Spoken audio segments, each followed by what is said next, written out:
Chapter 142. Olivia's room was a textbook definition of a girl's room, alphabetically ordered book on the book rack, paintings of her role models who were some old men adorned the pinkish walls while a faint fragrance of forest roses permitted the air. In the center of the room, a round sofa and a glass tea table could be seen. Obviously, the sofa was not as nearly fancy or luxurious as the sofas in Michael's room. Compared to those, what was in front of them was mediocre at best. On the corner stood a tall table where Gaia saw lines of expensive liquors.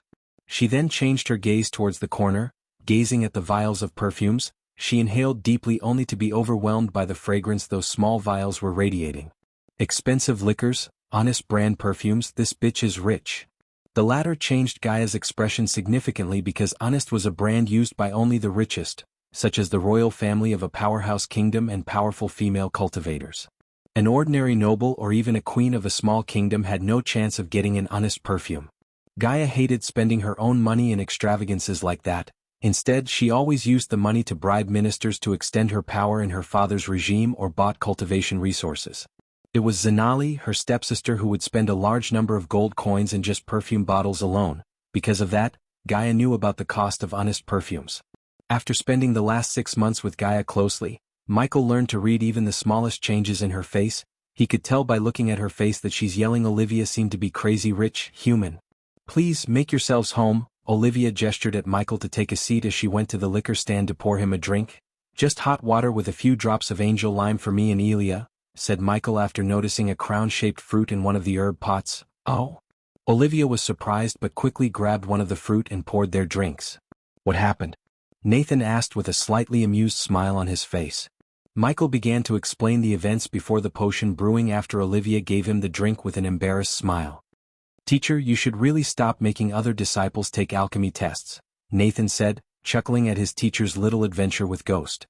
All disciples should at least have basic knowledge in alchemy, Nathan. I keep telling this to the higher-ups but they just don't listen. In some situations, a simple potion or pill might save one's life. Am I right? She asked, looking at Michael. Her smile grew bigger seeing him nod in approval. Speaking of alchemy, Nathan, his voice trailed off, knowing the meaning of his words. Nathan turned his gaze towards Olivia. Oh, the contract. Wait a sec. Teacher, tell me where it is. Ilgo, she quickly waved at him before he could stand up. It's okay, Teacher Harms has the contract, I'll get it. Nathan nodded, realizing she wants him to open the matter of tutoring her. After Olivia left the room, Michael opened his mouth before Nathan. She wants something, am I right? Nathan was taken aback by surprise but soon he chuckled. That obvious, huh? Yep.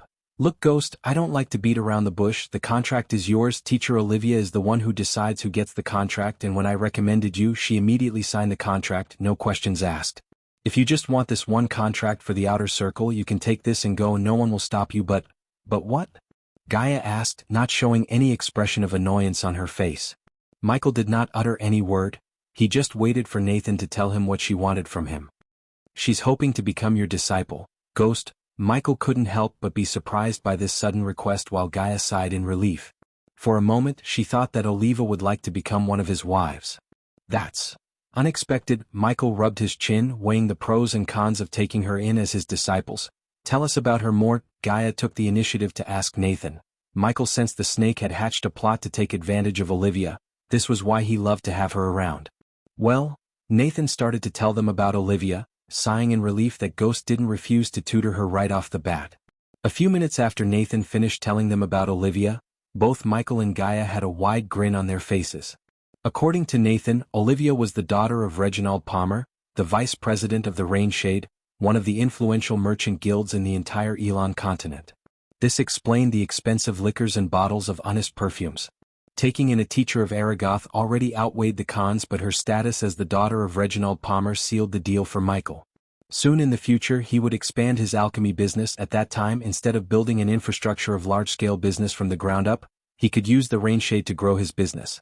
After all, supplying products to all corners of the continent was not as simple as selling them in the Majestic. What made him more excited thinking about the future was Nathan's family, the House of Bradley. The House Bradley's main source of income was providing security. They were basically a private security firm of this world with many powerful individuals among them. With House Bradley and Rainshade, he would be able to get his business up and running, without worrying about security or nooks and crannies of business. Besides, by taking Olivia as his disciples, the Sunrise sect would automatically become a place under Aragoth's protection. He needed some kind of protection if he wanted to keep his herbal garden from getting robbed by some powerful rogue cultivators. Moreover, Olivia was at core formation level 7 who would definitely have some devastating spells to destroy his enemies, if he needed her to. If everything goes according to his plans in the future, he would make Olivia his subordinate and appoint her as the head of the alchemy chains in his business empire. Both Michael and Gaia looked at each other, a wolf-like smile flashed across their faces. Back, just in time Olivia entered the room, her smile froze on her face after she noticed everyone's eyes on her. She assumed that Nathan had asked Ghost about tutoring her while she was away. What's it gonna be, Ghost? Olivia's heart began to punch against her chest, she shivered, looking at Michael. She very well knew that this could be a life-changing moment for her. Why don't you step forward and ask me yourself? When he first met her, she was like a fierce lioness, scaring all the disciples, but now she turned into a meek cat. She slowly stepped forward, praying to her sun god that he would accept her as his disciple. For her, his age or where did he learn what he does didn't matter, all she wanted was to learn what he knows, at least a drop of his ocean of knowledge. Nathan almost jumped back when Olivia dropped to her knees. Will you please accept me as your disciple and impart your knowledge in alchemy to me? She bowed her head, directly coming to the point without beating around the bush. Michael looked at Gaia to see her nod and then, he spoke in a clear voice. If I accept you as my disciples, will you obey me and my friend here? Nathan slightly frowned when he saw him asking Olivia, a core formation cultivator, to obey a mere body refining stage cultivator, but he remained silent. Yes, however, Olivia said, taking not even a second to think. Will you remain loyal to your teacher? Her heartbeat increased every passing second. I will forever be loyal to my teacher. Will you disclose the knowledge you get from me without my permission? Again she took no time before answering him. I will not. Michael raised her chin to see the honesty in her eyes. In those hazel eyes, he saw nothing but a thirst for knowledge.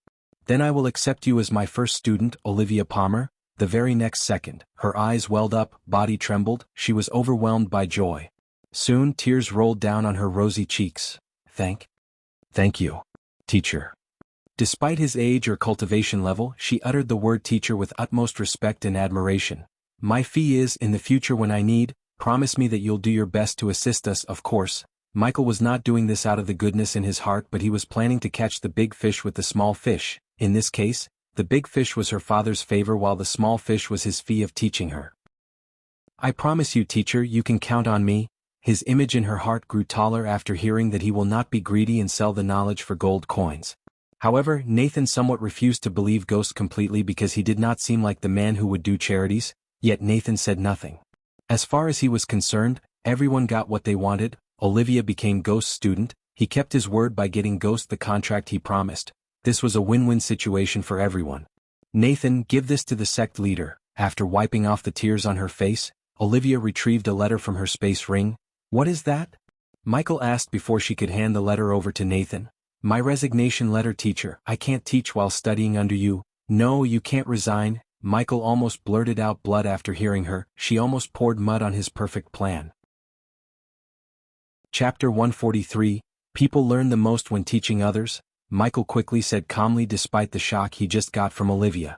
Until I say so, continue to teach. I'm very sure the sect leader won't like losing a teacher like you. How hard would it be to build a one-man portal connecting Aragoth and the Sunrise sect? Gaia asked a rhetorical question as Nathan threw in its doable look. In this world, a portal was used to travel from one place to another in an instant by temporarily creating a gateway between two places.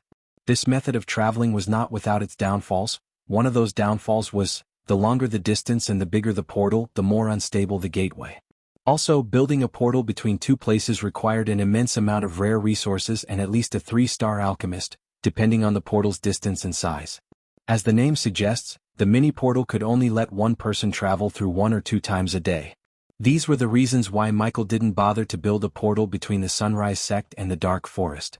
Moreover, there was already a teleportation array in the Abyssal. Only if he could repair the array, he would be able to travel to any corner of the world in an instant, as the array in Abyssal was a powerful intricate array. According to the system, he needed either a 5-star Rune Master or System Level 5.0 to completely repair the array. For now, Michael had no urgent need for this teleportation array or a portal. Instead, he wanted to buy a teleportation skill and upgrade it to the level where he could travel anywhere before one could snap. Although lightning dash was fast, teleporting was faster and more badass.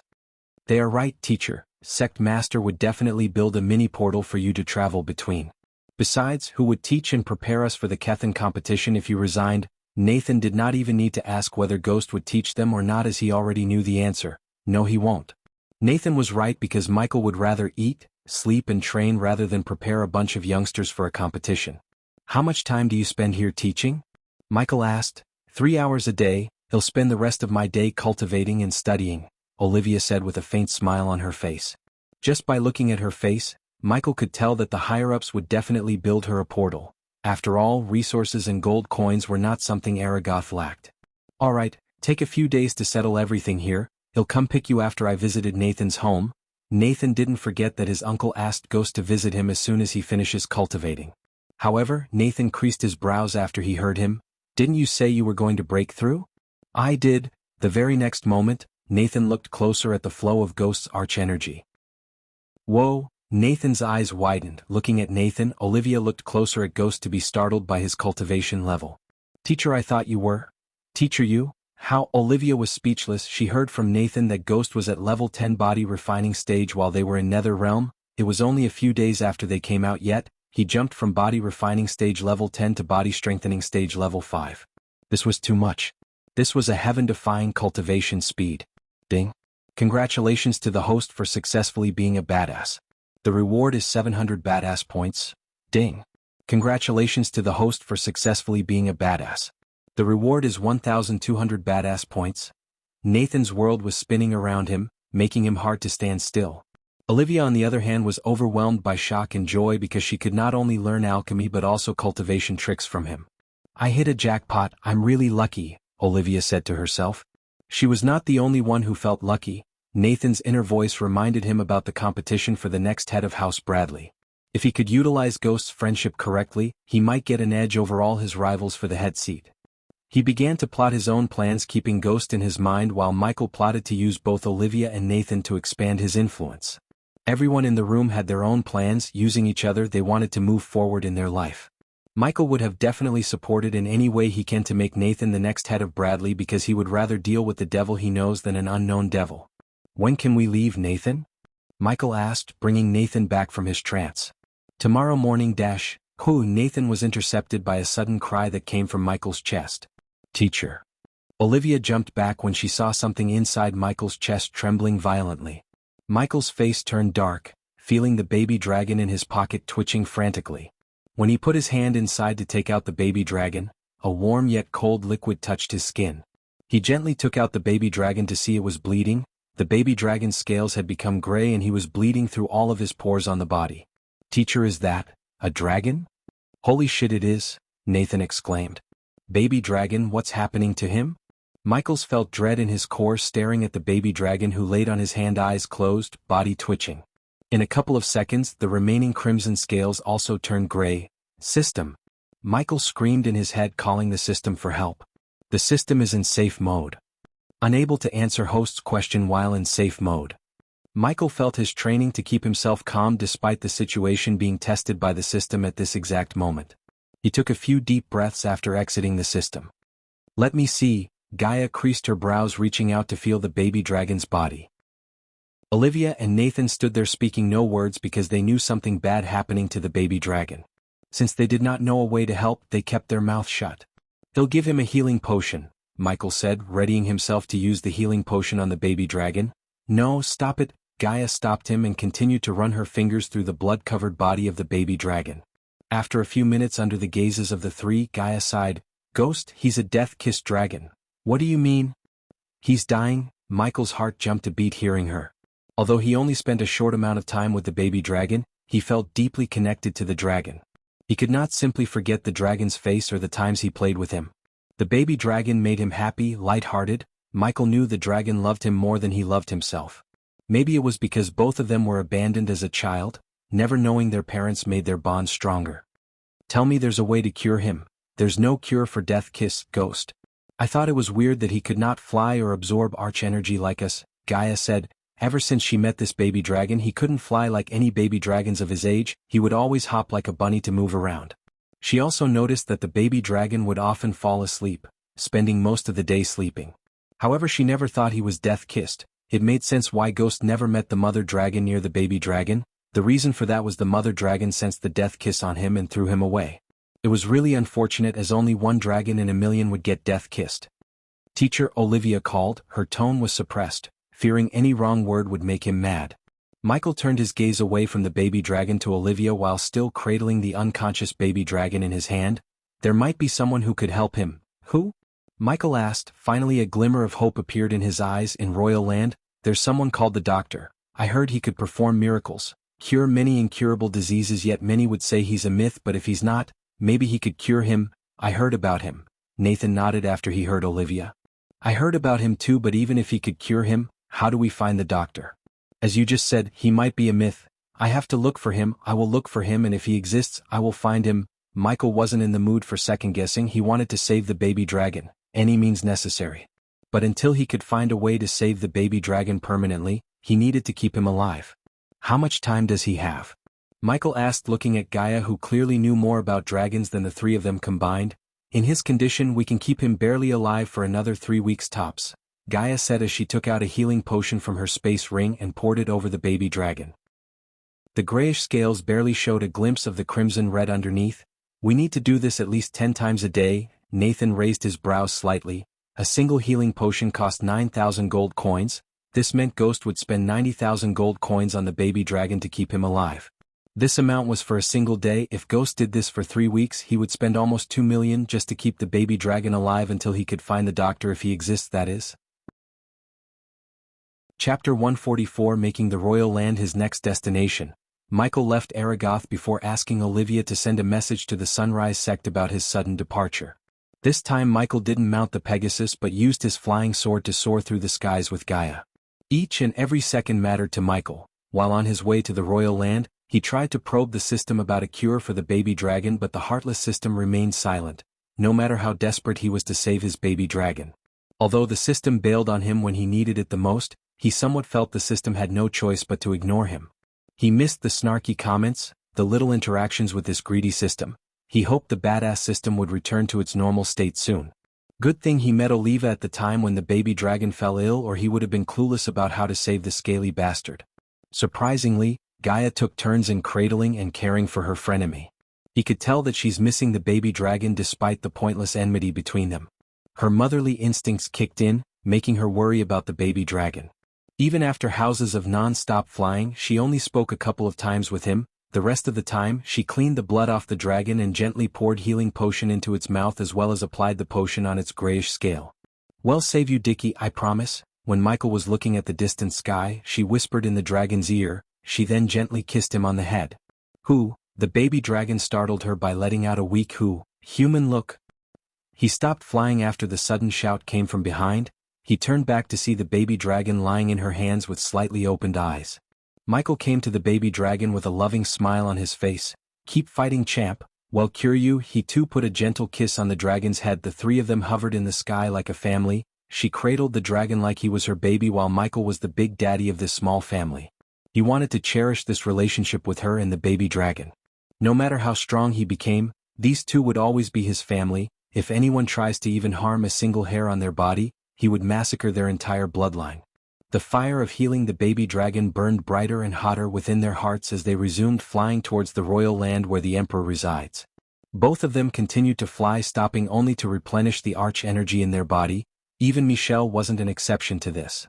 During these small breaks, she did not eat anything, not even a biscuit. This showed how serious she was. At least something good came out of all this, Michael thought, looking at her cradling the baby dragon. After all, there was no real reason for them to fight in the first place. He was a baby while she was a fully grown adult. They didn't have to carry the torch of enmity between the two races. The baby dragon was acting on his instincts. Gaia, on the other hand, just hated Dragon for no good reason, but he could tell that she's changing. At least she would no longer want him dead. Eventually, after traveling for 5 continuous days, they saw the outskirts of a buzzing city surrounded by gigantic walls. Outside the walls, lush green fields, wheat fields that looked like golden blankets, crisscrossing rivers, and small yet charming houses filled the land. What made the kingdom look extremely vibrant and majestic was the ocean behind it. The rising sun painted the blue ocean and the walls with its golden rays, making the city within the walls look like a city made of gold. However, Michael was not in the mood to bask in the beauty. He wanted to get into the city and began searching for this so-called doctor. Flying is prohibited in this kingdom. We have to walk. Time was in the essence, but they had no choice. They descended to land on a stone-paved road. Lines of fancy carriages with various flags on top of them, groups of people and merchant carriages moved towards the gigantic main gate made of silvery metal. The two of them barely attracted any attention as many cultivators like them descended when they reached the outskirts to comply with the no-flying rule. Michael hated to wait in the line behind all these carriages, yet he could not do anything. He might be a mighty existence in the river town, but here, he was like a small fish. He realized this factor after noticing numerous core formation cultivators going in and coming out of the city. While moving at a snail's pace, Michael noticed shrieks and cries coming from the merchant carriage in front of him. He looked through the door crack to see green humanoid creatures and vaguely saw a few human faces. Slave traders. Looking at the curiosity on his face, Gaia whispered. And those are goblins, nasty creatures, she growled.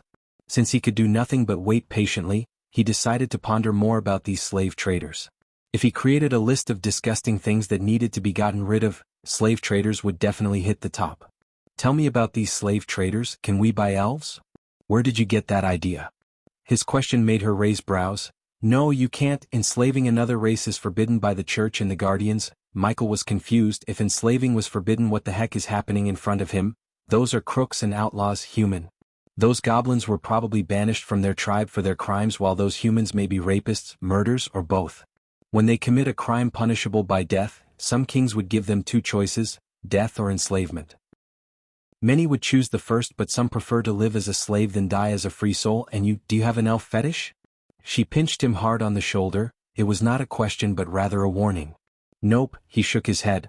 So does this rule apply to every kingdom in this continent? Michael asked while running the spot she mercilessly pinched him. Pretty much yes. In some kingdoms in Azare continent, however, give slaves the option to become a gladiator in arenas for the pleasure of nobles. Gladiators? How could Michael not know who gladiators are? The mere mention of the word gladiators brought back the sweet memories of many TV shows and movies he watched. Each and every gladiator was a badass. Of course, not anyone can become a gladiator. A rich noble should first decide to buy the slaves and train them in their own school of gladiators. Survive long enough in the arena, a gladiator could get the glory, gold, and even freedom, but I never heard of a gladiator who survived the arena to earn freedom from their masters. At this moment, Michael wanted to go to one of the kingdoms that have arenas and gladiators. If he could buy a small army of gladiators somehow, he would become unstoppable in the future. The Dark Lord could definitely use the gladiators to his advantage. State your purpose of visiting the royal land.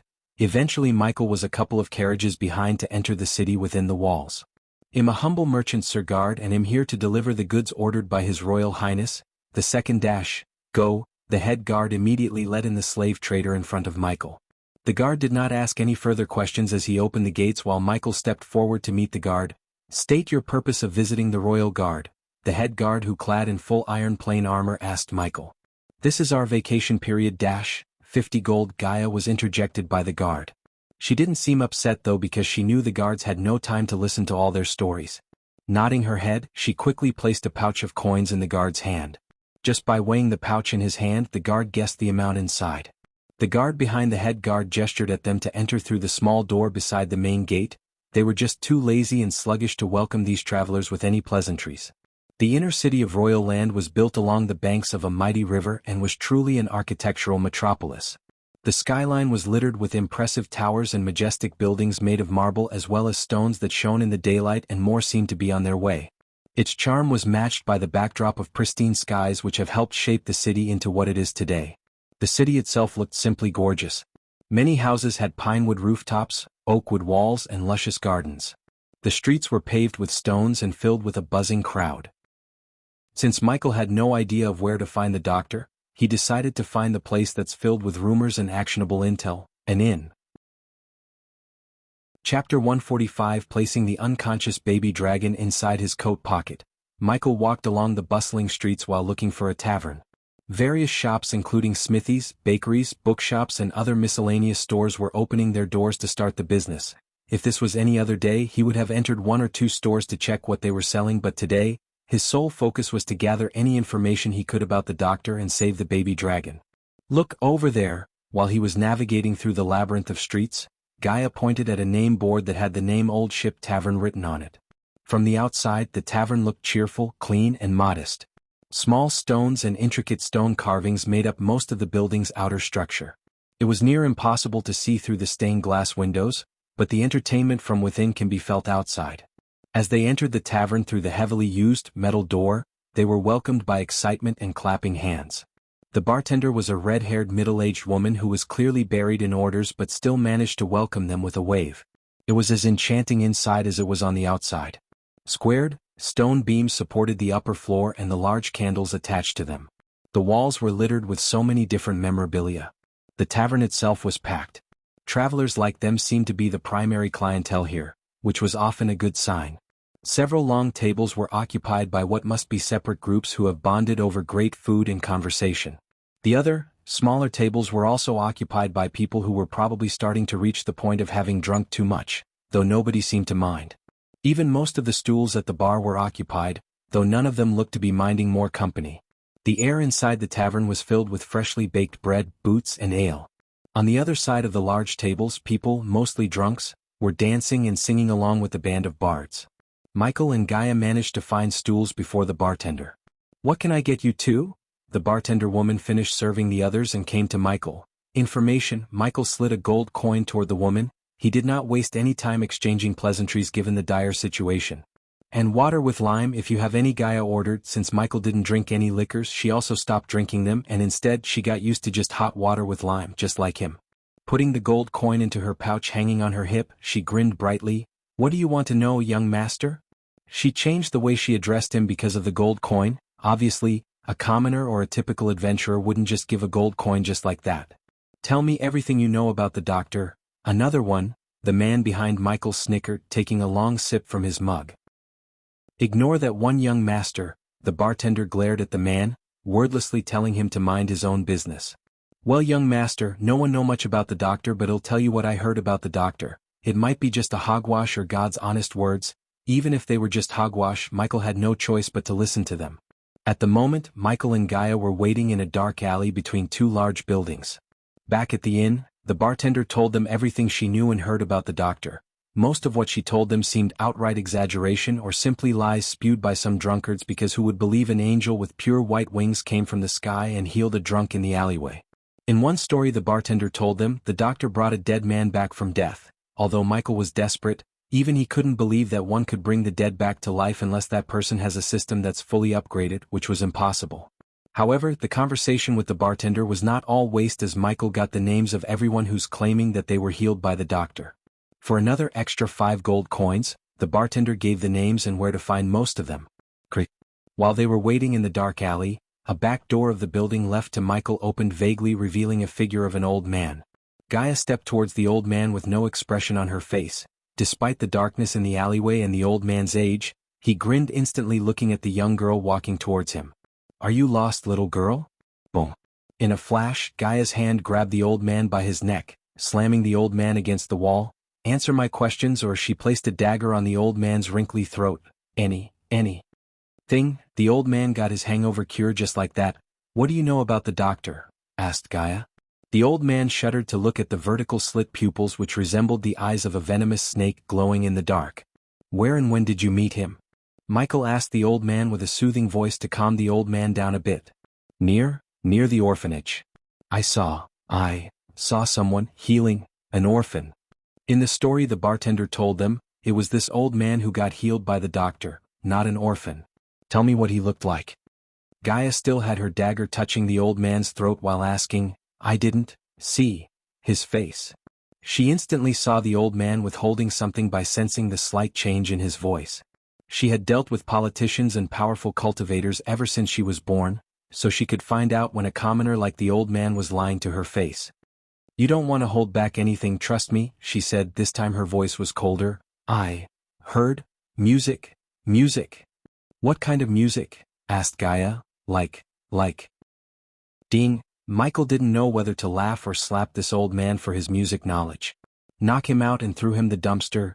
Chadak. The old man's world completely became dark before he could even raise a finger. Just as he told her, she knocked the old man and threw him into the nearby dumpster. Next one, after many days, only now his lips slightly curved upwards because finally, he might have gotten an actual lead to finding the doctor. I heard a sound, music, heavenly music, soul-soothing tune. I've never heard of something more beautiful. After the old man, both of them continued to interrogate the people who claimed to have been healed by the doctor. They used violence for some and gold coins for some, but the end result was the same. Everyone had heard some kind of music coming from the doctor. Afterward, Michael brought all of them to a place where the nobles of the royal land gathered to listen to music. It cost him 2,000 gold coins just to enter and stay for an hour. The garden he was walking through was filled with colorful flowers, exquisite fountains, delicately crafted benches for the nobles to sit, and the beautiful status of various musical instruments such as violin, zither, veena, etc. The deeper he walked into the garden, the louder the music became. Michael could understand why the nobles spent so many coins here, as even he felt refreshed by hearing the soul-soothing music in the air. But he was here neither to enjoy the scenery nor listen to this soul-soothing music. He was here to find out what kind of music these people behind him heard. By identifying the musical instrument the doctor used, he would be one step closer to finding him. Of course, there was a possibility that the doctor didn't use any kind of musical instruments and they all just heard some kind of magical vibrations, but Michael wanted to stay positive, for the sake of his baby dragon. Just as he was crossing by a statue of the musical instrument veena, the sweet melody of a veena being played could be heard in a nearby pavilion. Almost as if the music had an enchanting ability, the moment anyone heard this melody would feel as if their heartstrings were resonating along with the veena. That's it, it's the same. Few of the people behind Michael, including the old man who got knocked off by Gaia, shouted. Some seemed relieved as they could finally be free from these two youngsters. The moment Michael and Gaia heard the sound of the veena and the people behind them, they stopped walking and turned to look toward the source. They could only see a woman wearing a red-colored glistening robe with her back facing them in the pavilion. Her jade-white fingers could be seen dancing along the strings of the veena as the sweet melodies rang throughout the area. Few nobles sat on the bench near her, eyes closed, submerged in the ocean of music. Walking toward the pavilion, Michael quickly approached the back of the red-robed woman. Her black hair hung behind her shoulders down to her back. A white veil covered her face so that he couldn't see her appearance. The part of the girl's face that could be seen could only be described as a stunning beauty. In a flash, she finished playing the ballad and turned to look at him. "Does my lord enjoy the sound of the veena as well?" The girl spoke with a sweet, gentle voice, almost too gentle as if one wasn't strong enough, then they would be enchanted after hearing her voice. With a light smile, he replied, "The second sister's ability with the veena is quite amazing. Although I would love to sit and listen to you playing, I have a life to save, so can you please answer my question?" The girl first seemed puzzled by Michael's words, but soon she smiled sweetly, speaking with a gentle voice. "I thank the Lord for his praise, and please, ask away, anything to save a life." He continued to smile at her, then pointing his fingers at the people behind him, he asked while carefully noticing her facial expressions, "Miss, have you met any of them before? They say they heard a piece of music that soothed their soul and surprisingly healed their wounds." The girl looked all of them who were in ragged clothes one more time before shaking her head. "No, Lord, I have never met them, but what they told you is true. A piece of music that can heal. Only one who achieved the realm of perfection in veena could do that." As far as Michael and Gaia could tell, the girl was not lying. The girl continued, "I am quite fond of the 4 arts and studied them studiously when I was young, but I am still far from the realm of perfection. While the sounds of my veena are quite soothing, it was mostly because of the veena itself." The girl's delicate fingers stroked a string on the veena as she muttered, "Although this veena is a copy of the angel's veena, it uses a variety of rare parts, including the soul energy of the one who wields the angel's veena, Layla Alden. If one could have done what you said, it would be her, but I doubt she left the Rainbow Islands and came here to heal them." Her last words contained a hint of scowl as she had already whiffed a smell of ale coming from some of them in the group. She put it mildly to sound respectful, but she seriously doubted that Layla Alden, the wielder of Angel's veena, gave the blessing of hearing the sound of Angel's veena to these drunkards who weren't even worthy of breathing the same air as Layla Alden does. "Angel's veena? Layla Alden?" Michael asked with confusion, while Gaia seemed like she knew the person the girl was talking about. Chapter 146. "If I want to meet this Layla Alden, where do I go, miss?" The girl shook her head. "No one can meet Lady Alden whenever they wish, Lord, even the Emperor himself yearning to get that heavenly blessing." Well, see about that. Gaia didn't like all these exaggerations about Layla. For Gaia, this Layla woman was just another overrated cultivator in the Elon continent. "Thank you for everything, miss," Michael said, nodding before leaving the garden with Gaia. They chased away the group of people as Michael saw no use in keeping them around. We are going to Rainbow Islands. She was determined to save the baby dragon. Nothing would stop them from doing so. Where is it? In the endless ocean. We have to find a portal. Although it won't let us travel into the Rainbow Islands domain, we can reach the border. Flying would take at least 4 weeks. We don't have that time, she explained, recalling everything she knew about Royal Land to find a portal. The devil has struck again. The devil has struck again. The devil has struck again. Just as they were in deep thinking, their train of thoughts was stopped by a panicked voice. They turned their head towards the voice's direction to see a young man who looked pale screaming as loud as he could, "Run away, the devil has struck again." The young man kept screaming while the people who were strolling on the streets quickly covered in fear. "Hide, hide inside your homes, Lucifer has struck again." Michael's body went rigid after hearing the young man screaming the name Lucifer. Both of them creased their brows, looking at each other confused. "What's going on here?" Michael asked as he walked in the direction of the young man. The previously crowded alleyway now became grim. When he was just about to grab the young man in question, he saw a group of soldiers rushing towards something. Michael and Gaia ignored the screaming young man and followed the soldiers to get some answers. Getting out of the alleyway, they stepped into the main street, which was paved with grayish stones. While many people ran in the opposite direction of the soldiers, Michael followed the soldiers behind with a few other daredevils. The more they followed the soldiers, the more chaos and soldiers they witnessed in the streets of Royal Land. Soon they reached the town square. In the middle of the square, a group of soldiers clad in full iron plate armor formed a line, preventing the citizens from seeing the horror behind them. The smell of fresh blood permeated the square. Through the gaps in the crowd before him, he noticed the fountain in the square was painted splashes of red. "What's happening?" Michael asked an old woman in front of him to know more about what's going on here. "It's the devil, young man. It has killed yet again." The old woman was too focused on craning her neck to see through the crowd as she didn't even look at Michael while speaking. "Yet again?" "Yeah, this is the devil's 4th victim. I don't know who the troubled soul he took this time." The old woman held onto the pendant on her chest. "He knew she's praying to the sun god. Look above, the holy guards are here." Hearing the sudden rise in the commission, Michael looked at the sky above the town square to see a group of 6 figures descended. All of them were covered in pure white shining armor with golden edges. Each of them had a different weapon such as sword, spear, bow, staff, and even a huge battle axe. Their armors had a symbol of the sun painted on their chest plate, indicating their branch in the church. However, it wasn't their shiny armor or flashy weapons that made Michael arch his brows, it was their cultivation level. The leading figure, who had a sword on the side, was a core strengthening level 1 warrior.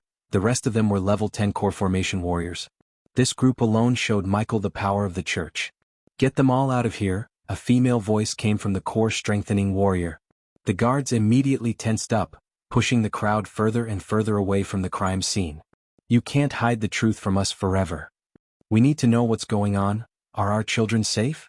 When are you going to catch that bastard? Who is the victim? We demand answers." The people weren't a pushover. They resisted the soldiers, shouting at the holy guards and the soldiers.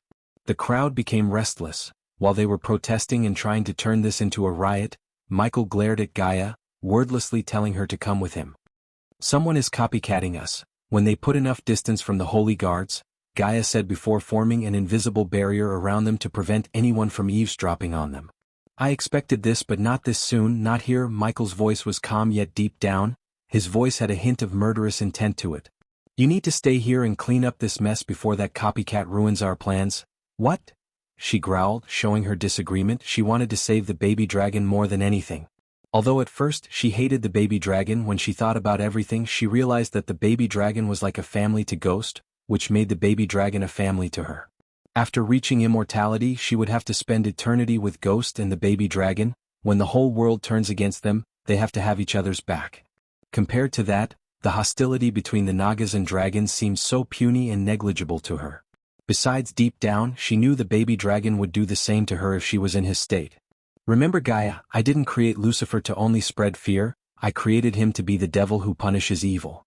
Only then people would believe that anyone Lucifer kills is an evil person. If we let this copycat run around killing innocents, it would ruin our entire plan." Michael knew she wanted to be there when he cures the baby dragon. He too wanted to have her beside him, but this copycat changed everything. She clenched her fist. "Fuck it, I'll stay here." She could understand that what Michael had said was true, and she knew that he needs her here. "Besides, you're a lot stronger than me now. In case there's a fight with the holy guards, you would be able to at the very least escape." Yes, system, can you at least give me a teleportation scroll that would get me to Rainbow Islands or closer to them? He had no reply from the system. He was just about to close the interface when he heard the familiar voice again. 4,000 badass points. Take it. He could swear that he sensed the excitement in the system's voice, which went back to the old robotic voice before he upgraded it to level 3. For now, he knew he won't get any answers from the system, so he just retrieved the teleportation scroll he just bought from the system. We need to find a portal, Gaia said when he exited the system. No need, since Michael couldn't reveal the fact that he just bought the scroll from the system. He pretended to draw symbols on the scroll. With the help of the system, the ordinary-looking scroll in his hand slowly began to glow as he was drawing symbols on them. What are you doing? Creating a teleportation scroll. I can't create them often as it would take a toll on my mental health, but I had to use this skill this time. She would have stopped him if she had a better way, but time was on the essence and this seemed to be the only way to save the traveling time. Keeping the scroll in his hand, Michael moved further into the dark alley. Happy hunting, he said before tearing the scroll. A golden light instantly wrapped around his body.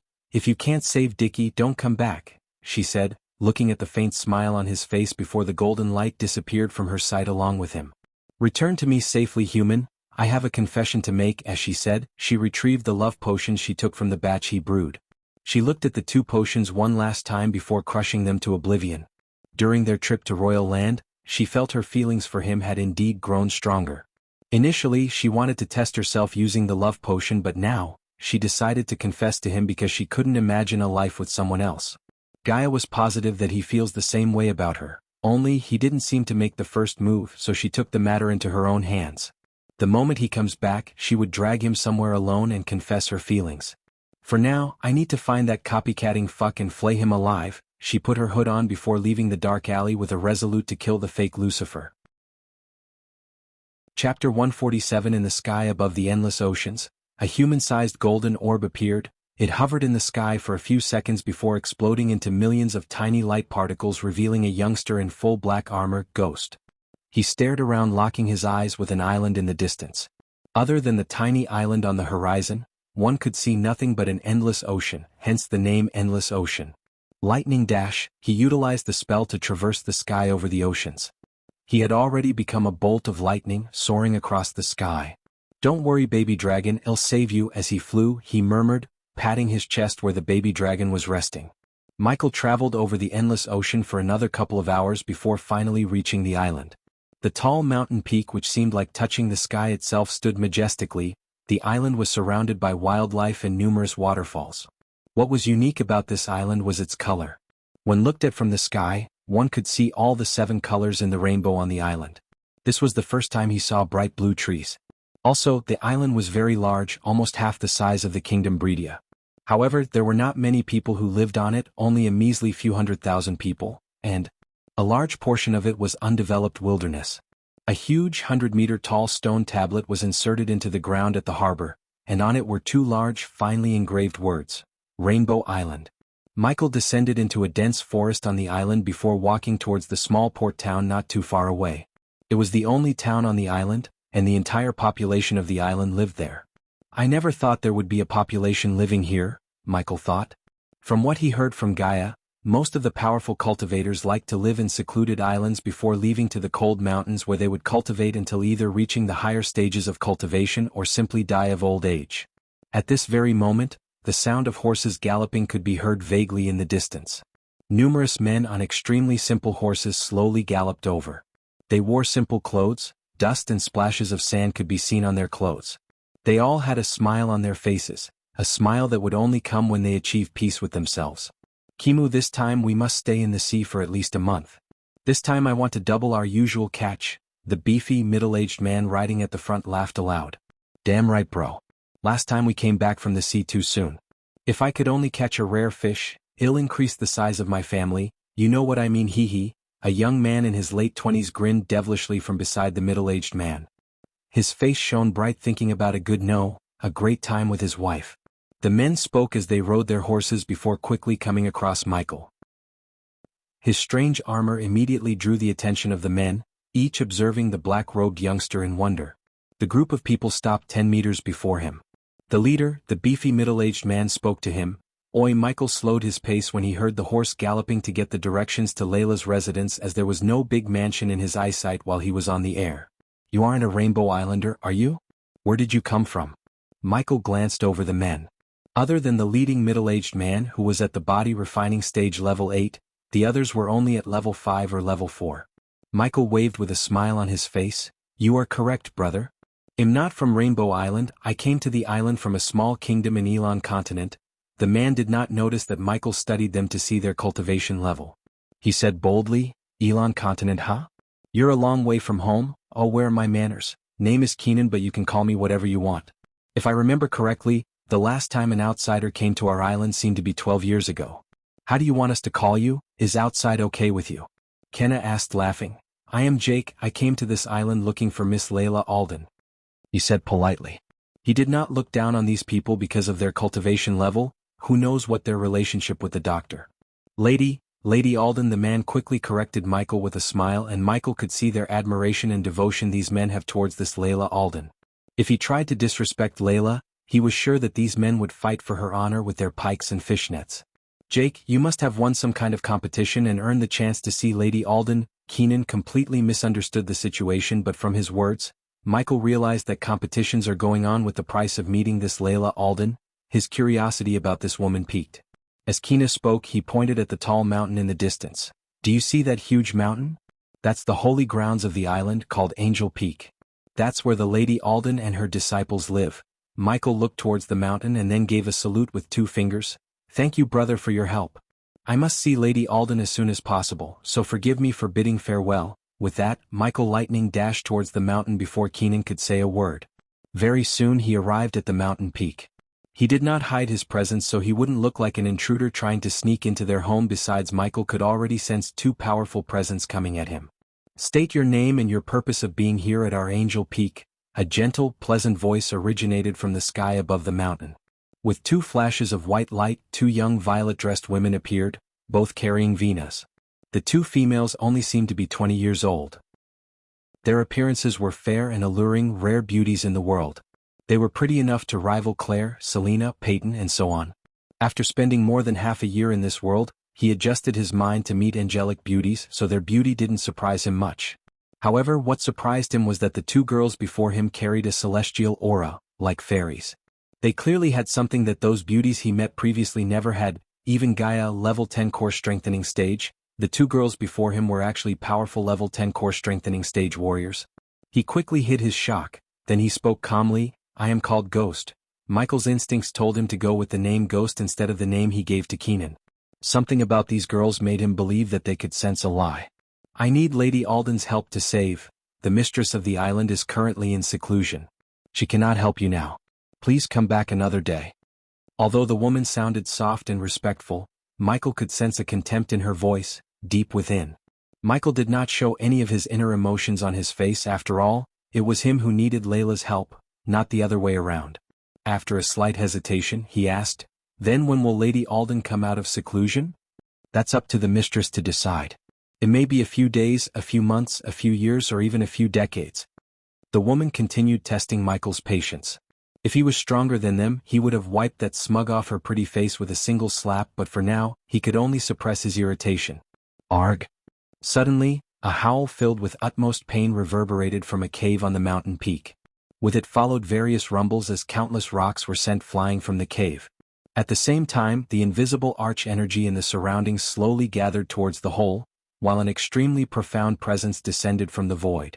Michael felt an immense pressure building up around him, making him almost kneel to the ground. It was like an invisible mountain was dropped on him. Even though he had never witnessed a sight like this before, he learned about this happening, thanks to Abra's memories. Someone is breaking through to the soul refining stage. A sliver of shock had appeared in his eyes. Unexpectedly, the expressions of the 2 women changed. They immediately cried out, Oh gods, he's woken again. Quickly use the sound of the Vina to suppress his awakenings and put him to sleep again. We can't let him refine his soul, it'd be the end of him. The 2 women no longer paid any attention to Michael. They directly sat down in the air and placed the Vina they carried on their laps. Then they quickly but dexterously strummed the Vina's strings, creating a faint, divine melody. The pressure around Michael slowly decreased as he exhaled deeply. The melodious sound coming from the Venas echoed through the air, covering the entire Angel Peak mountain. It seemed to hum with space, causing slight distortions in the surrounding space. Everything around them, the trees, the wildlife, even the small particles of mud seemed to be affected by this enchanting sound. He couldn't help but feel relaxed, refreshed as he had just come out of a world-class massage. Who are these people? Chapter 148, What a Powerful Music! He was secretly surprised. This music, played by the two women, was not even targeted at him, yet he could feel the overwhelming radiation of power in the air around him. If it was targeted at him with the purpose of hurting him, he would have literally blown away from the mountain, he was sure of it. Junior sister, make him fall asleep with the Mayan sleeping tune. He'll try to keep his soul from getting refined, one of them said grimly. Although she seemed to be a powerful cultivator, it was extremely difficult to prevent someone's soul from getting refined and reaching the soul refining stage. Yes, senior. He'll come help you as soon as I put him to sleep, the other woman spoke sternly before abruptly changing the way she played the veena. The music produced became much softer, and it contained a soul-soothing charm. The melodious tune could pierce through all barriers to affect the spirits of people, causing them to feel relaxed and sleepy. The other woman's music also changed.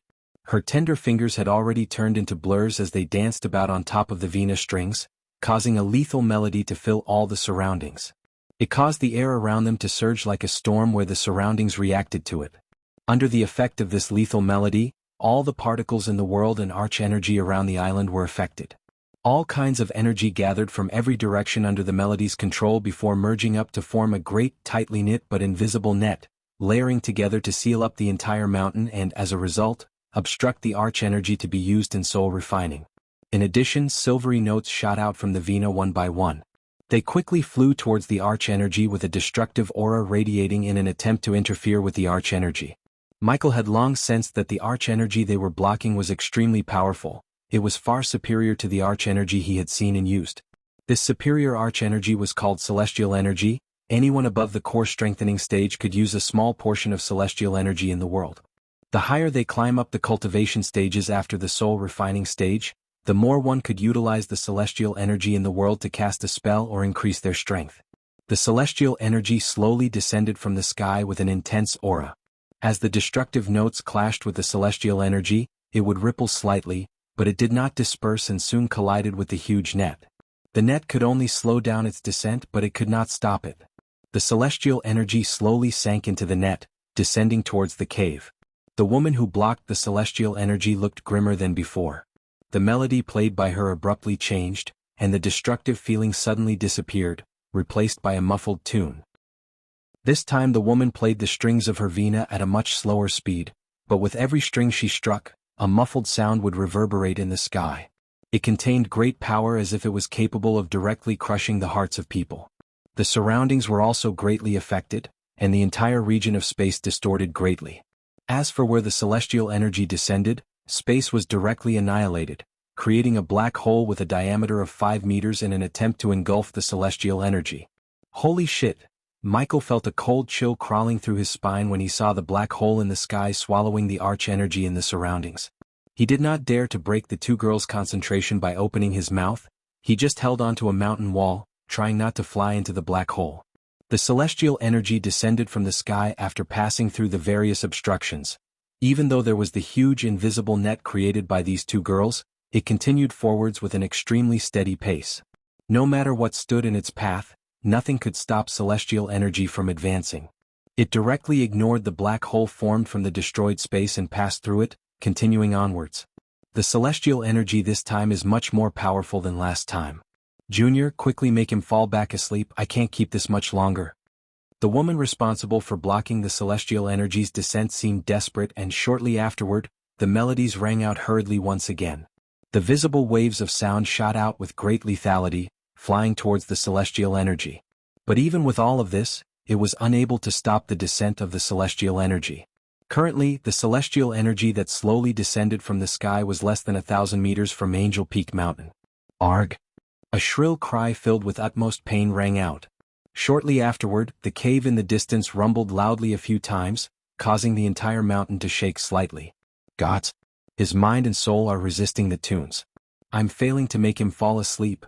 The other woman's expression changed greatly. shouting at her junior. Hearing that, the face of the woman who was responsible for obstructing the celestial energy darkened. Drops of cold sweat could be seen on her pretty face. After a few moments of silence she spoke out, "There's not much time left. If he doesn't fall asleep, he'll die for sure when the celestial energy reaches his soul. Use the soul-controlling melody." With that, the woman turned around to Michael. She requested, "Ghost, please help us fight the celestial energy from descending." "Just what's happening?" Michael asked, bewildered.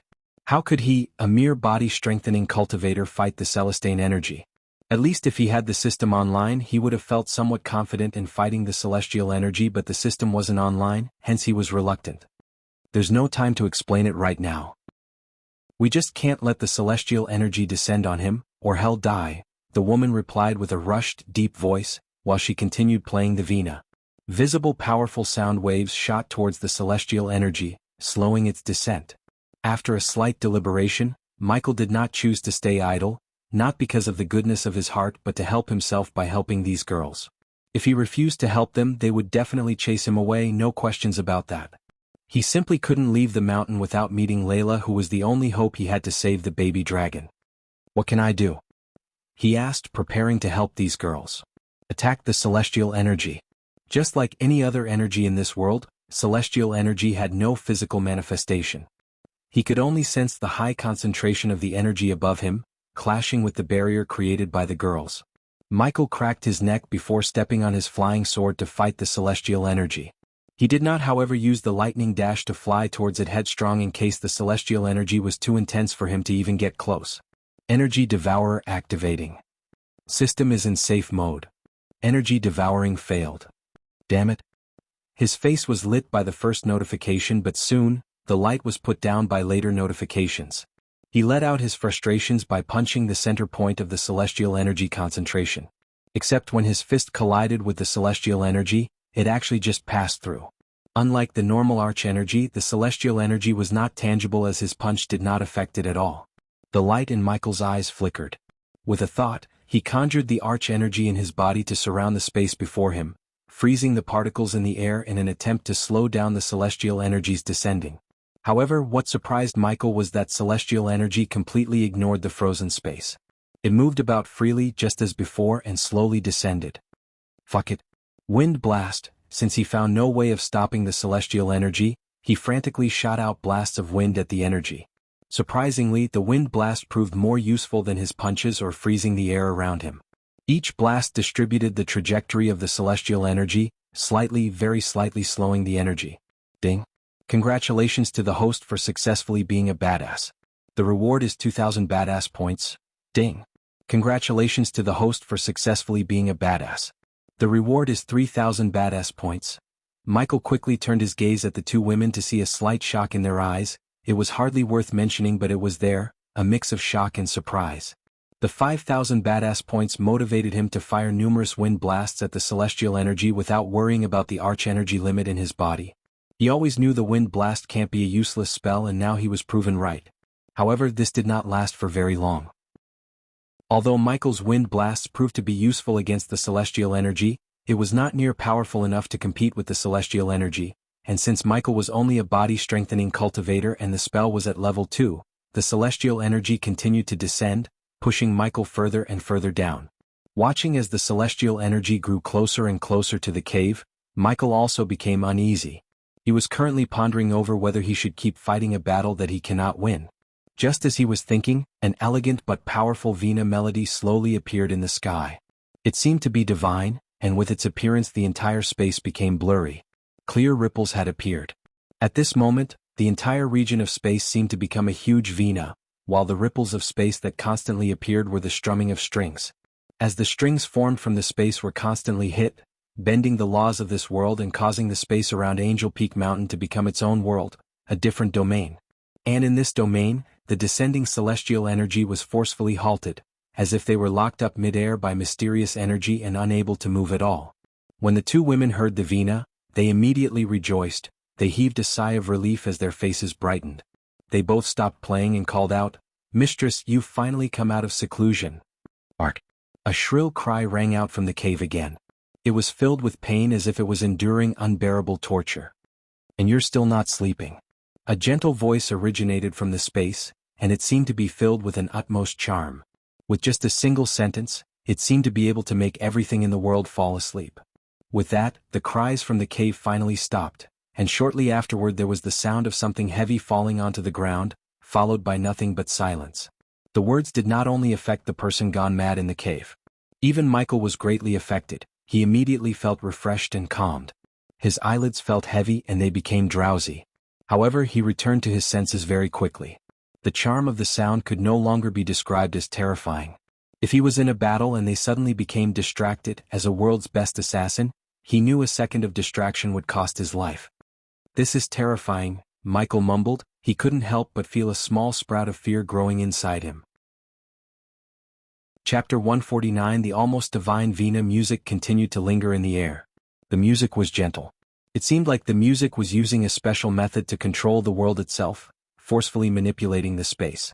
Michael looked upwards at the blue sky, eyes filled with a mix of shock and surprise. As a cultivator, he could feel the changes in the world around him. The laws of the world were changed by the sound of a Veena. Considering Abras did not live long enough to learn about the laws of the world and cultivators who could manipulate them, Michael had little to no knowledge about the world's laws. He could only sense the changes but couldn't understand them completely. The mysterious person who played the Veena already had a terrifying level of understanding for the Veena as well as the laws of the world. The descending celestial energy was forcefully trapped by the music. They paused for a while before slowly rising up the sky, being forcefully sent out of the region, eventually disappearing from the Angel Peak mountain. In the blink of an eye, the celestial energy that two core strengthening level 10 cultivators struggled to deal with were nullified by a mysterious, hidden person in a couple of seconds.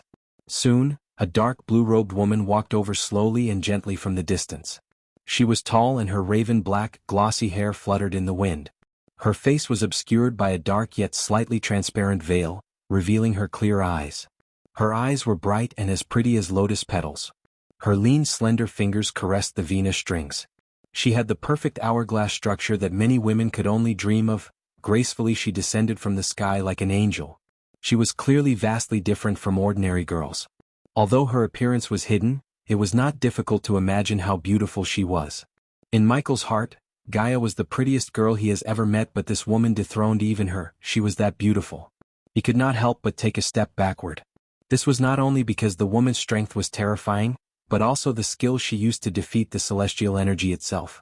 She used the Veena to control everything in the surroundings and injure enemies.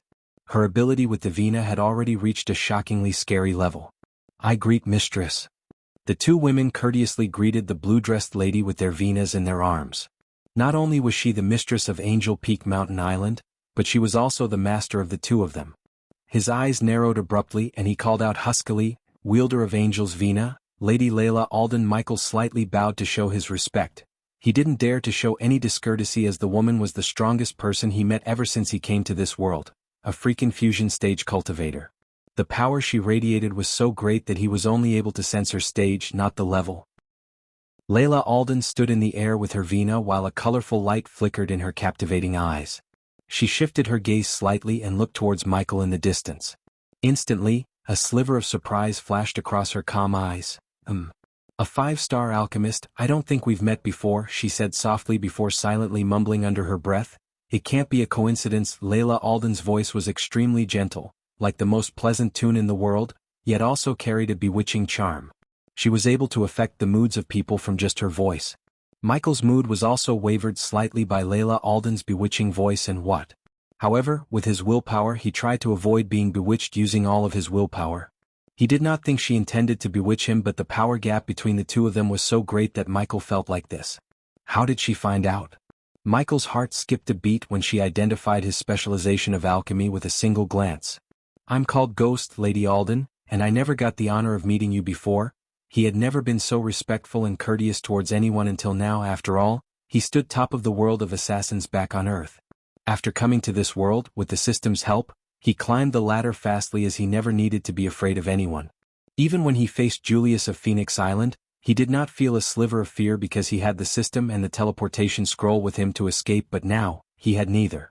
Therefore he decided to be rather respectful towards this Lady Alden, just like everyone else, than getting kicked off the island or worse, killed by her.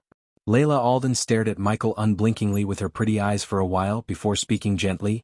If I'm right, you're a disciple of a sect called Sunrise. You are right, Lady Alden, I'm indeed a core disciple of the Sunrise sect. Again Michael was surprised at the fact she actually knew about a declined sect in a backwater kingdom. How did she know? The question poked Michael's mind. Layla Alden gave a short nod before turning her gaze towards her students. Johanna, Narita, go have a look at his situation. Yes, mistress. The two women replied courteously before flying towards the cave together and disappearing into it. Michael's eyes followed the two disciples as they moved, watching them disappear into the dark cave in the distance. He could not help but become curious, so he asked, Lady Alden, just who is the person living in that cave? What just happened? Layla Alden gazed towards the cave in the distance, and only after a few long moments she started speaking slowly. He was cursed by one of the 8 great clans. An extremely powerful and complicated curse was placed in his soul, sealing his talent and preventing him from reaching the soul-refining stage. If the Celestine energy reaches his body, it would activate the curse in his mind, turning it into a battlefield. The curse would use the celestial energy and wipe out his soul from existence forever. Not even a 6-star healer can revive him after that. 8 great clans? Michael repeated softly, his voice filled with a sliver of confusion. Looking at the bewildered expression on his face, she spoke gently, given the current situation, you should know about this. The 8 great clans are the most powerful organizations on the 4 continents. Most of them have existed for an extremely long time, having already existed even before the Guardian Guild had appeared in ancient times. Of the 8 clans, other than the Guardian Guild, humans have 2 more. Among the 5, elves, dwarves, beastmen have 1 great clan each, while the seal folks have 2. Michael was stunned. He tried to look not too shocked. Until now, he thought defeating the Guardians Guild would make his path to become this world's ruler easier, but now, he realized that controlling the world will be harder than he imagined. Since he never left the Elon continent and Gaia had little knowledge about the other continents, it was natural for him to be clueless about the other great clans in this world. Layla Alden continued, if it was any other elves, lifting the curse would have been easier, but the one who put the curse on him was an elven great mage of the elven great clan, the Archangels. You may have heard of this poor soul from your elders or your sect leader. Ha! As soon as he heard that, Michael was surprised. His expression changed several times before asking out, Lady Alden, who is this person? His name is Christopher Marigold, your sect leader's grandfather. It seems the gods have sent you to help me save him, Layla Alden replied softly. He was completely stunned after hearing her words. Wasn't Claire's grandfather supposed to be dead? Michael asked himself. Claire herself told him her grandfather died during one of his adventures, and it was her father who went missing, which led to the downfall of the Sunrise sect. He always wondered how one man's disappearance could affect an entire sect, leading to such a poor state, but now, everything slowly started to make sense. If someone from a great clan like Guardian Guild put a complicated curse on Claire's grandfather, it would make sense for the great mage to hold a grudge and destroy everything the man built. Christopher Marigold? How can I help him? What is she talking about? Her lips slightly curved upwards, revealing an alluring smile. You came here looking for me to save that death-kissed dragon, right? She pointed at her fingers, and the very next moment he felt something pulling out the baby dragon from him. The baby dragon hovered in the air without moving. His crimson-red scale had completely turned gray except for a few scales thanks to the healing potions. Follow me, Layla Alden spoke softly, carrying a bewitching charm with her words. She then started to slowly descend and fly towards the cave before disappearing into the cave. Michael did not hesitate at all as he entered the cave in a flash. The cave was filled with fist-sized luminous pearls which gave off a soft light, illuminating the entire cave. When Michael had traveled 100 meters in, the space before him suddenly opened. He had arrived at a huge cavern of several dozen meters in radius. Currently, the walls were covered with cracks while some loose pebbles lay scattered across a floor covered with ditches. It was a mess. In the center of the cavern stood Johanna and Narita. Meanwhile, a disheveled, tattered-clothed, beggar-like old man slept soundly before them. His body was emancipated due to lack of replenishment to his body and soul, and on the ragged robes he wore, Michael saw the familiar symbol, a rising sun. It was without a doubt the crest of the Sunrise sect. Michael looked at Layla to see her examining the baby dragon. Go on, talk to him. Her voice was extremely plain, without the slightest emotion.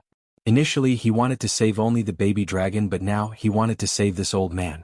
It was not because he loved to see the old man reunite with his granddaughter, but if he could save the old man, he would have a powerful soul-refining stage cultivator protecting his base of operations. Plus, by lifting the curse and reuniting the family would make the old man loyal to him. This would make recruiting this old man as his subordinate easier in the future. With these thoughts in his mind, Michael gently walked over and stared fixedly at the old man on the ground. The old man's face was ancient and haggard. He was currently sleeping peacefully. "Johanna, Narita, play the Song of Fairies melody." "Yes, mistress." The two women did not hesitate to cross air and place the vina on their lap. As their fingers moved slightly, a wonderful vina sound was immediately generated. It was gentle, filled with serenity. It seemed to be able to comfort the emotions of a person, to allow that person to calm down. When the music reached Michael's ears, his slightly excited and frantic feelings also disappeared very quickly, making his mind calm. Layla Alden touched a string of her vina with an elegant finger. With a slight trembling, a note appeared that immediately began to slowly wake the sleeping old man. Chapter 150. The sleeping old man slowly opened his eyes while a sliver of haggardness and great exhaustion appeared on his face. As he woke up, his mind jerked. He could not help but trigger the descent of the celestial energy to become a soul-refining stage cultivator, but the descent was immediately suppressed by the soft sounds of a vina. "I thank the island mistress for saving my life. This old man is unable to repay the mistress' aid." The old man looked towards Layla Alden dully. His voice was extremely weak as Michael could barely hear the words coming out of the old man's mouth. In his exhaustion and pain, he even failed to notice the baby dragon in Layla's hands. "No problem.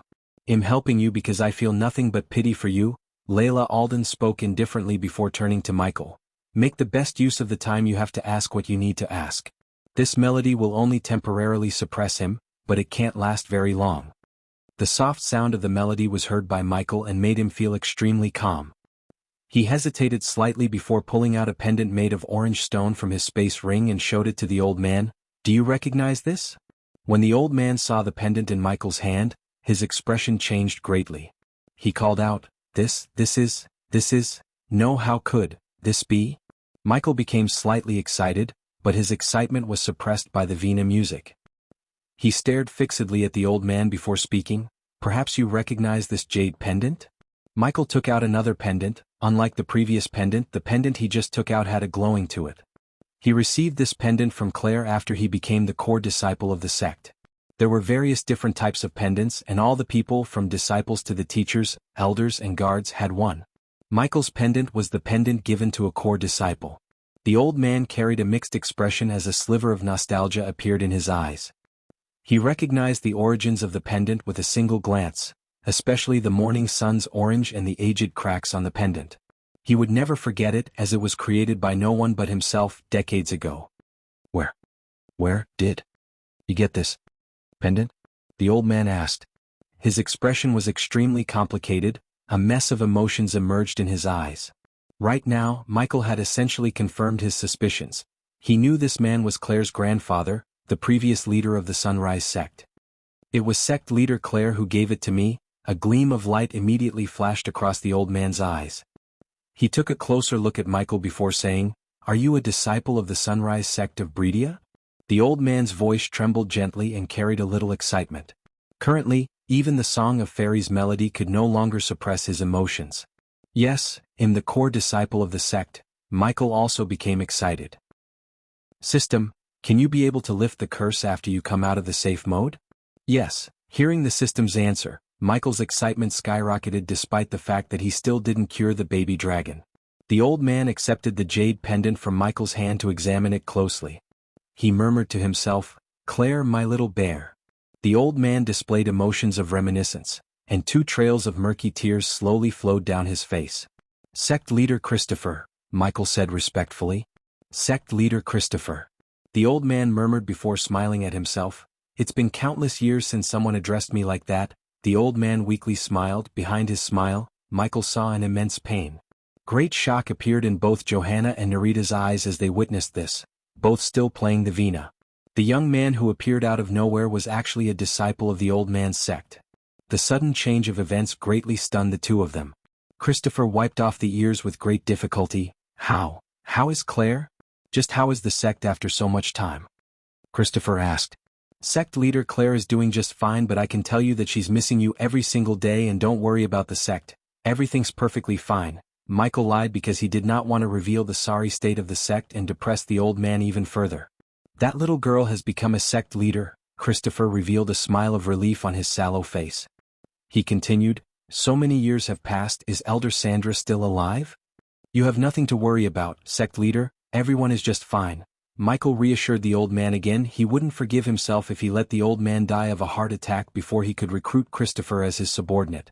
Young man, I don't think I would last long enough to see my little girl. Christopher scurried the ground beside him to fish out a jade box. Please give this to her, she deserves this. Michael did not accept the jade box but asked him in concern, Sect leader, what happened to you? How did you get cursed by an elven great mage? Michael seemed to touch on the source of Christopher's pain. It caused his eyes to become dull, while deep sorrow appeared on his face. Only after a while did he begin speaking. If I don't tell you now, Claire may not know what happened to her family forever. Christopher let out a long sigh. The color of reminiscence appeared in his eyes as he murmured, Claire is not a pure-blooded human. She was born to my son and an elven general, Elisha of the House Elikin. The old man's words shook Michael's heart. He never thought Claire was a half-elf. Marrying a human was a forbidden act in elven lands, but because the love they had for each other made Elisha elope with my son, Christopher said with an immense regret behind his voice. I helped them settle in Bredia. We were a happy family, young man. Tears rolled out of the old man's eyes, his mouth curved upwards thinking about the happiest memories. The day Claire born was the happiest days of our life. We had everything until, the old man paused, a glimmer of anger rose within his eyes, until the elven mage found us during one of our family outings. Elisha fought with the mage, giving us the time to escape, but the elven mage was too powerful. He captured her and cursed me and my son before teleporting to the elven lands. Claire was too little at that time to remember what happened to her mother. For Claire, her mother passed away. My son and I tried our best to fight the curse and rescue Elisha, but my son died fighting the curse. It should have been me. Michael could see the pain and anger in the old man's eyes. Even he himself felt a sliver of anger at those elves. They could have simply banished Elisha, letting her live her own life, but instead of doing that, they destroyed a happy little family. I never thought your family and the elves have a history. What they did to all of you is horrible, Michael said, feeling sorry for them. Then he turned his gaze towards Layla. Lady Alden, you said I may be able to help him. Tell me, what do I need to save them both? Only now the old man looked closer at Layla to see the grayish baby dragon. His eyes instantly widened in shock. Standing to one side, she watched the scene with no emotions on her face. After a slight pause, she said, Yes, I know a way to help him and heal this dragon, but it will not be an easy thing. In fact, there's a strong possibility that you will die if you chose to help them. When Michael and Christopher heard what she had said, both of their eyes glowed immediately while the light of hope began to shine in their hearts. Michael asked hurriedly, Lady Alden, if there's something I can do to help them both, I will do it in a heartbeat. He did not back off from saving the baby dragon just because of her words. This was the time for him to take a risk. If anything goes wrong, he could always buy a teleportation scroll and escape. He was grateful to the system for at least letting him buy a teleportation scroll regardless of its current state. The system urges the host to take this risk. Just as he was thinking about the risk, he heard the system's voice in his head. It almost sounded like a plea. He frowned, but since he already decided to take this risk, he did not ask any question to the system. Layla said slowly, There is something called Demon Dragon Heart in the treacherous ocean. It's condensed soul energy left behind by an ancient demon dragon. Although it won't break the seal, if you can find the heart, you can temporarily suppress the curse in his soul and cure the death kiss. He can then live at least for another 200 or 300 years of his life without suffering. Treacherous ocean, huh? He said with a deep voice. Shortly afterward, the light in his eyes glowed bright and brighter. For Michael, 200 years were more than enough to lift this curse because he did not plan to let the system continue being on the safe mode. If he could bring the system back online and get the price of lifting the curse, he would eventually earn enough points to save the old man. Chapter 151, No, the treacherous ocean is the second most dangerous place on the Elon continent, after the demon's grave. Even if Soul Refiner enters it, they might not be able to return. And something as great as the heart would only grow in the depths of the treacherous ocean. The dangers in the depths are several times deadlier than those on the outskirts. Youngman, you must not go to the treacherous ocean. I can't let you sacrifice your life to save this old bag, Christopher said sternly. He was a disciple of one of the great clans. He read plenty of books about the dangers of the world, including the treacherous ocean. As a result, he knew about the treacherous ocean extremely well. Sect leader, I'm not doing this solely for you, I'm doing this for the both of you. Just like how much you love your granddaughter, I love that little dragon. If this demon dragon heart could save him, I will get it. With the heart, I can not only save him but also suppress your curse. You can't just give up and die, sect leader, your granddaughter deserves better, she needs you. Michael spoke resolutely. He needed to go to the treacherous ocean, no matter how great the dangers were, to save the baby dragon. He did not fear it at all, as he had a gut feeling that this trip may bring the system back online. Christopher, your disciple fought the celestial energy without getting himself blown to death. Although it is rather dangerous to him, I think he can take care of himself if he's careful. Layla's nature-like voice appeared from one side. What? You survived fighting the Celestine energy descent? Christopher immediately became stunned. He stared blankly at Michael while great billows blew in his heart. For Michael, he did not realize how great a feat that he survived fighting the celestial energy descent. If he had known before that he could have exploded into a bloody mist, he wouldn't have chosen to even get near the celestial energy. It was the reason the two students of Layla were stunned to see him disrupt the celestial energy while being a mere body-strengthening cultivator. I could have died? Those bitches. Having heard the way Lialha talked about him surviving the celestial energy, he realized that it was a miracle he survived. He cursed at the two women who pushed him into the fight, knowing that he could die made him want to kick the crap out of them. What if I died? The mere question put a few cold sweats on his back. Michael showed those grave thoughts behind his head, nodding slightly. Sect leader, you should believe that I have the strength now. I'll definitely find this demon dragon heart in the treacherous ocean and save you both. He reassuringly patted the old man's hand before leaving the cave. Raising his head, he looked at the cloudless blue sky before sighing deeply. He slowly suppressed his jumpy emotions. Today's encounters were like a dream to him. He had never thought that he would find the supposed to be the dead grandfather of Claire on the Rainbow Islands, where he came looking for the so-called doctor who then turned out to be Layla Alden. Copycat 8 Great Clans, Celestial Energy. Damn, this day has been a ride. He exhaled deeply. Well, why am I still thinking that this Layla is hiding something? He rubbed his chin when he heard Layla's voice from behind. You need to think this through. What you seek can only be found in the depths of the treacherous ocean. Do you really plan on going? Layla's voice appeared from behind. He turned back to see her gracefully walking towards him carrying the baby dragon in her hand. There seemed to be ripples in her eyes. They were alluring, as if they could suck in the souls of people, which stunned Michael. However, with Michael's willpower, he did not lose composure. Please inform me of the whereabouts, Lady Alden. Layla stared fixedly into Michael's eyes. Michael did not show any signs of retreat and stared back at her. He remained calm throughout. This lasted for a while before Layla finally nodded. The treacherous ocean is known for its illusions. Various apparitions will appear, and the deeper you go, the stronger the illusions become. If you even slightly lose focus, you will become lost within. Your willpower should be enough to barely handle ordinary illusions. Without this death-kissed dragon, you asked me the same question, I would have just given you a map and sent you on your way, but this is a blessing in disguise. I knew she's up to something. Deep within those serene eyes, Michael noticed a hidden intention thanks to his ability to read people. You can't notice this, but this dragon radiates both the aura of the living and the dead because its soul is half a step into the realm of the dead. Using this dragon's aura, one can avoid being detected by most of the apparitions in the treacherous ocean. Since this decreases the danger of traveling into the ocean by several folds, and the demon dragon's heart is also extremely useful to me, he'll come with you, she said while caressing the baby dragon's grayish scale. He was still lying dormant in her hands. Aren't I a lucky bastard? Hearing her words, Michael was pleasantly surprised, and his confidence in this trip into the treacherous ocean increased greatly. Although he still didn't know the full extent of her power, she was able to change the laws of the world as well as disperse the celestial energy through her vena melody, which was shocking enough. Soon after Layla discussed something with her students, Michael and Layla headed for the treacherous ocean together, leaving behind Johanna and Narita to guard the island. The sky was fine and cloudless. It fused with the northern seas far away, as if it was a beautiful piece of art. With a slight wave of her hands, she covered both of them with celestial energy to soar through the sky. Michael's body jerked before they already became faint blurs, shooting across the sky silently as there was not even a whistling of the wind. Lady Alden, if you don't mind me asking, can you tell more about the sea folk? As they flew, Michael asked, looking towards Layla. At first, he wanted to ask why was she healing a few people of royal land under the name of the doctor, but weirdly, She did not ask him how did he find her identity, therefore Michael did not choose to question her intentions in case she had her own selfish reasons that she did not want him to know.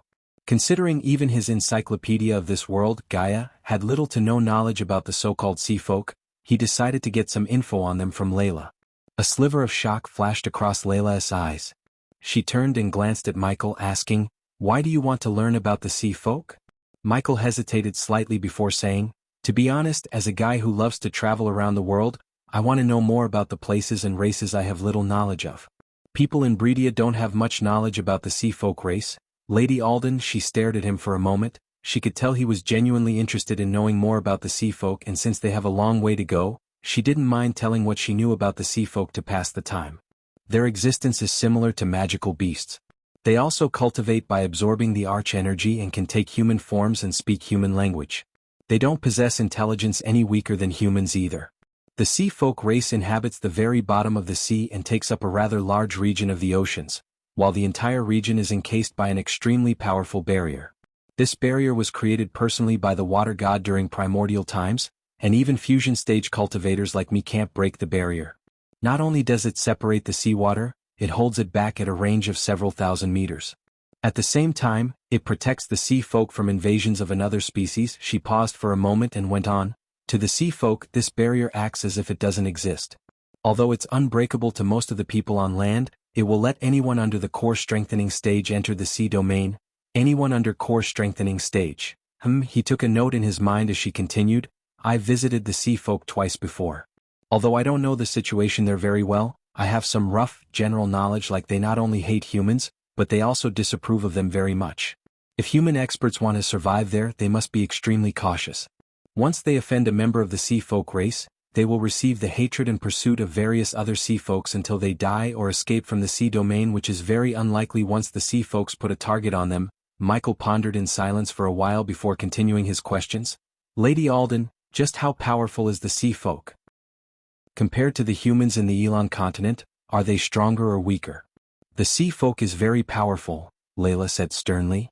"In the ancient times, all the races except the sea folks waged war with each other for resources, lands and whatnot.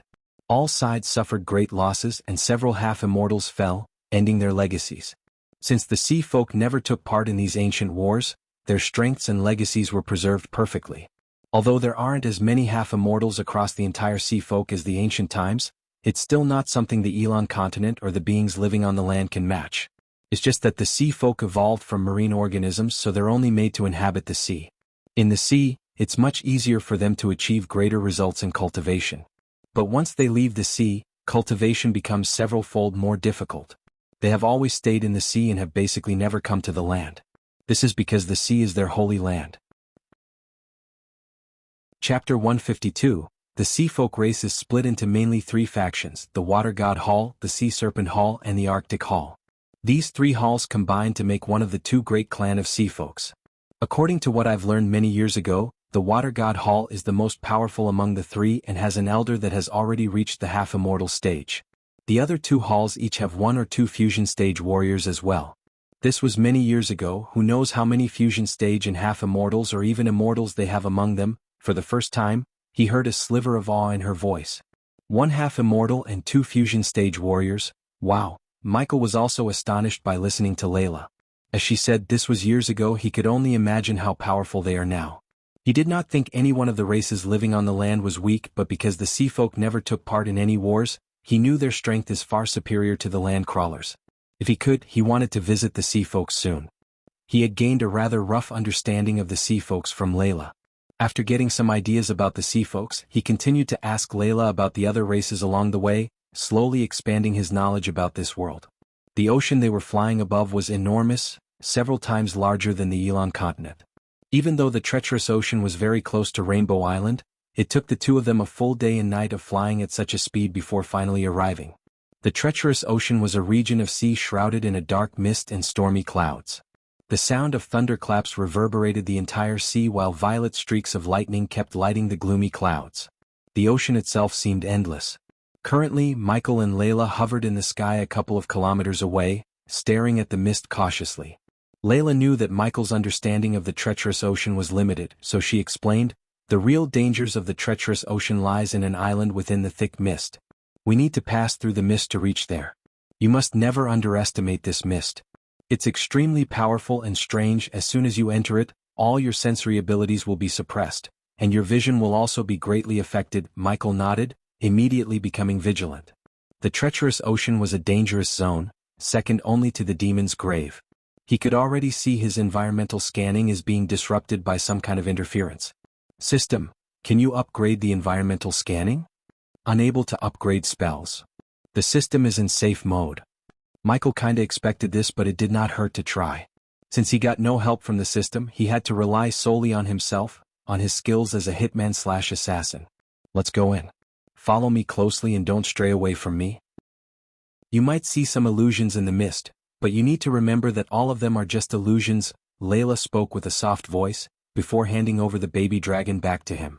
She then placed Angel's Vina into her left hand and gently played her other hand onto the strings.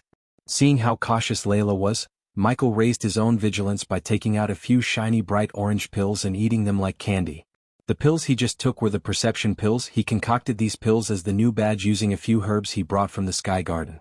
The perception pills had the ability to increase the consumer's sensors and perception by approximately 4 times, and because his environmental scanning is being disrupted by the treacherous ocean, these pills helped him stay keen about the surroundings.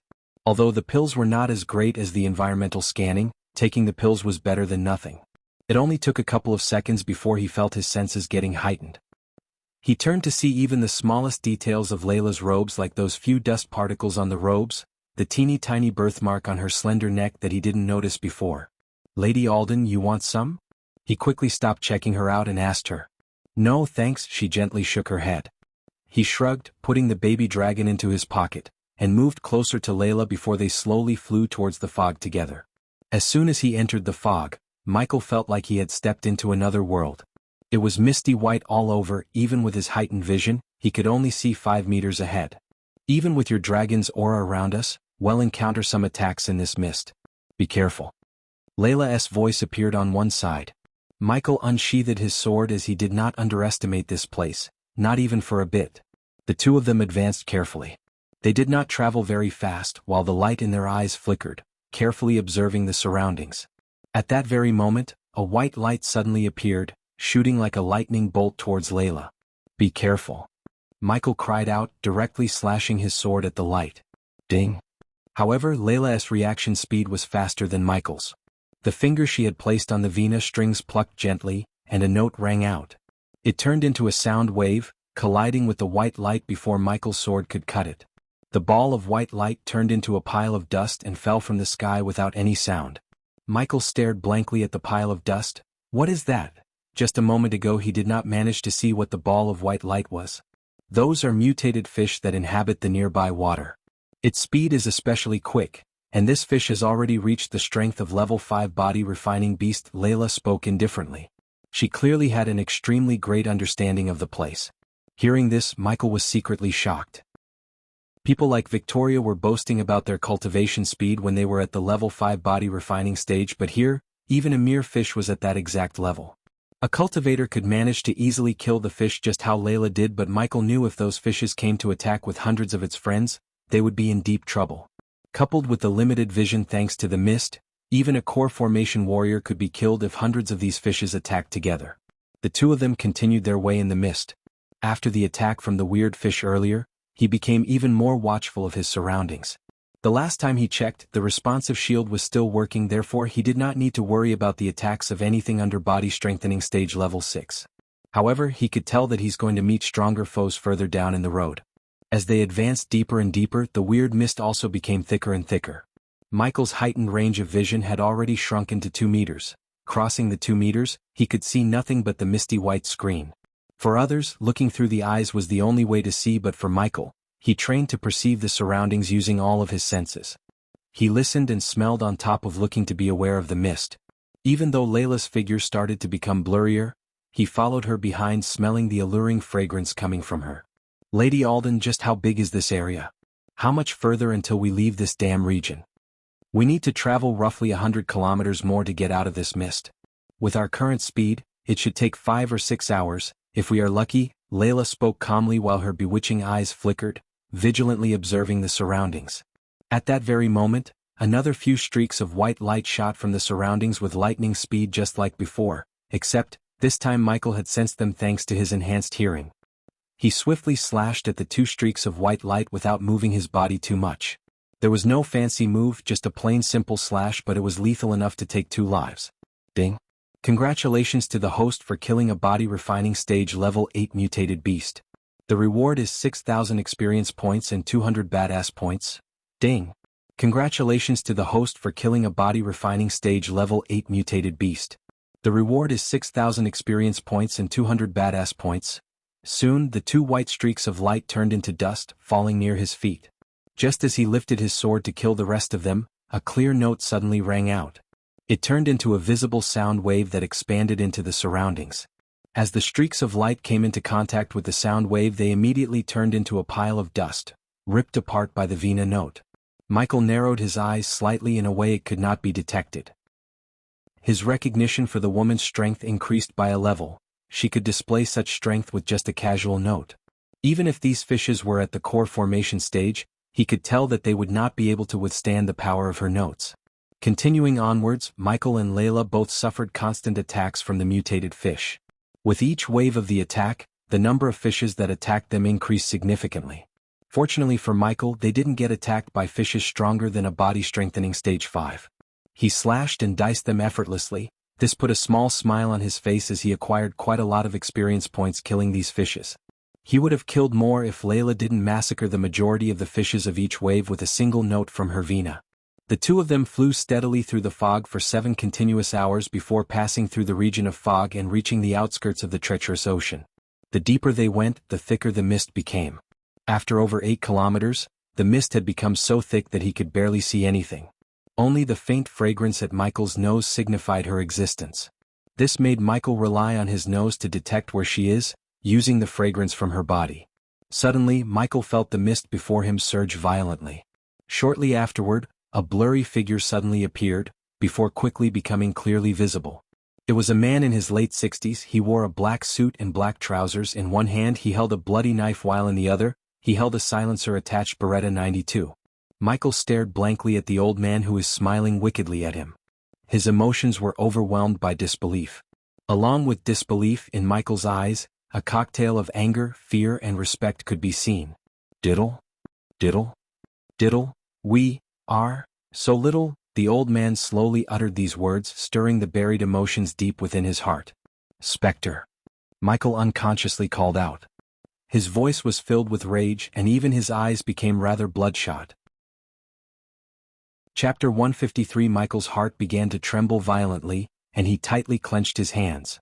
He knew that it was an illusion from the mist, so he was unable to do anything about it. All he could do was remain clear-headed and not fall into it. At that very exact moment, Michael's body jerked violently. To his side, he suddenly saw a redhead girl who seemed to be in her late 20s walking out of the mist to stand next to the old man. Just like the old man, she too wore a black suit and trousers with a black tie, but her white shirt was drenched in blood. You killed me. Suddenly the girl with her bloody face saw Michael and cried out. Her voice was extremely miserable, it contained a mix of anger as well as sadness. Soon after the girl, more and more black-suited people drenched in blood appeared out of the mist. All of their bodies were littered with bullet holes. Michael's body began to tremble violently while a monstrous killing intent had already appeared in his heart. Just when he was staring at the 20 people he knew extremely well, more figures walked out of the mist, and this time, they weren't grown men in black suits but gentle-looking women and little children. The commonality between the latter and the black-suited people was they all had bloody wounds. This is all an illusion. Spectre is dead, all of his students are dead, I killed them, Michael constantly mumbled to himself, forcing himself to calm down. Although he knew this was all just an illusion, what was happening was actually Michael's greatest anguish. Aren't you gonna save me, Michael? The girl called out for help once again. Her despaired voice was heard by Michael, slowly piercing Michael's heart. Arg! A miserable cry came from the other side. He turned to see one of the gentle-looking women was shot in the chest by one of the black-suited people. The woman collapsed in a pool of blood. Her clothes were dyed red by the blood, and even the ground had become red. The children were screaming in horror, but it just put a wicked grin on the black suit man's face as he slowly made his way towards the children like a tiger hunting a group of helpless rabbits. Michael. Michael, save them. The woman who got shot by the man looked towards Michael lifelessly and spoke weakly. The light in her eyes was quickly disappearing, soon becoming dull. In the end she laid on the ground, unmoving. Michael's heart trembled greatly, while overwhelming anger and sadness clenched his heart. 2 streaks of sorrowful tears flowed from his eyes without any control. Although he trained himself to overcome the emotions, he failed to keep himself calm seeing the sight in front of him. It was an unimaginable mental blow to Michael to see the orphanage he grew up getting slaughtered by the black suit man. After he cleansed the arms-dealing operations that put him in the path of becoming a hitman, he killed every single person who had a link to the criminal organization that ran the orphanage. It was his training. After cleansing the orphanage, he really thought the orphans there could have a better life than him, yet, it was the same man who trained him who ordered the massacre of his orphanage. Knowing that he was the reason for their deaths was Michael's greatest grief and regret. The illusion conjured by the mist had already deeply affected Michael. I asked you to kill 1 kid, only 1 ghost. If you hadn't refused, they would have been alive right now, well except for that 1 kid, Spectre, the old man said, playing with his pistol. The sight of his smiling broke the barrier that suppressing Michael's anger. Arg! Michael roared powerfully at the sky. The sound was earth-shaking, resounding in the entire region. With the roar, an immense murderous aura, along with extremely dense killing intent, began to radiate from his body. The arch-energy in his body poured steadily into the sword, causing it to glow brightly with its dark light. Afterward, Michael swung it towards the old man who was smiling at him. Thrum. Suddenly, a loud and clear Vena sound like a huge bell appeared.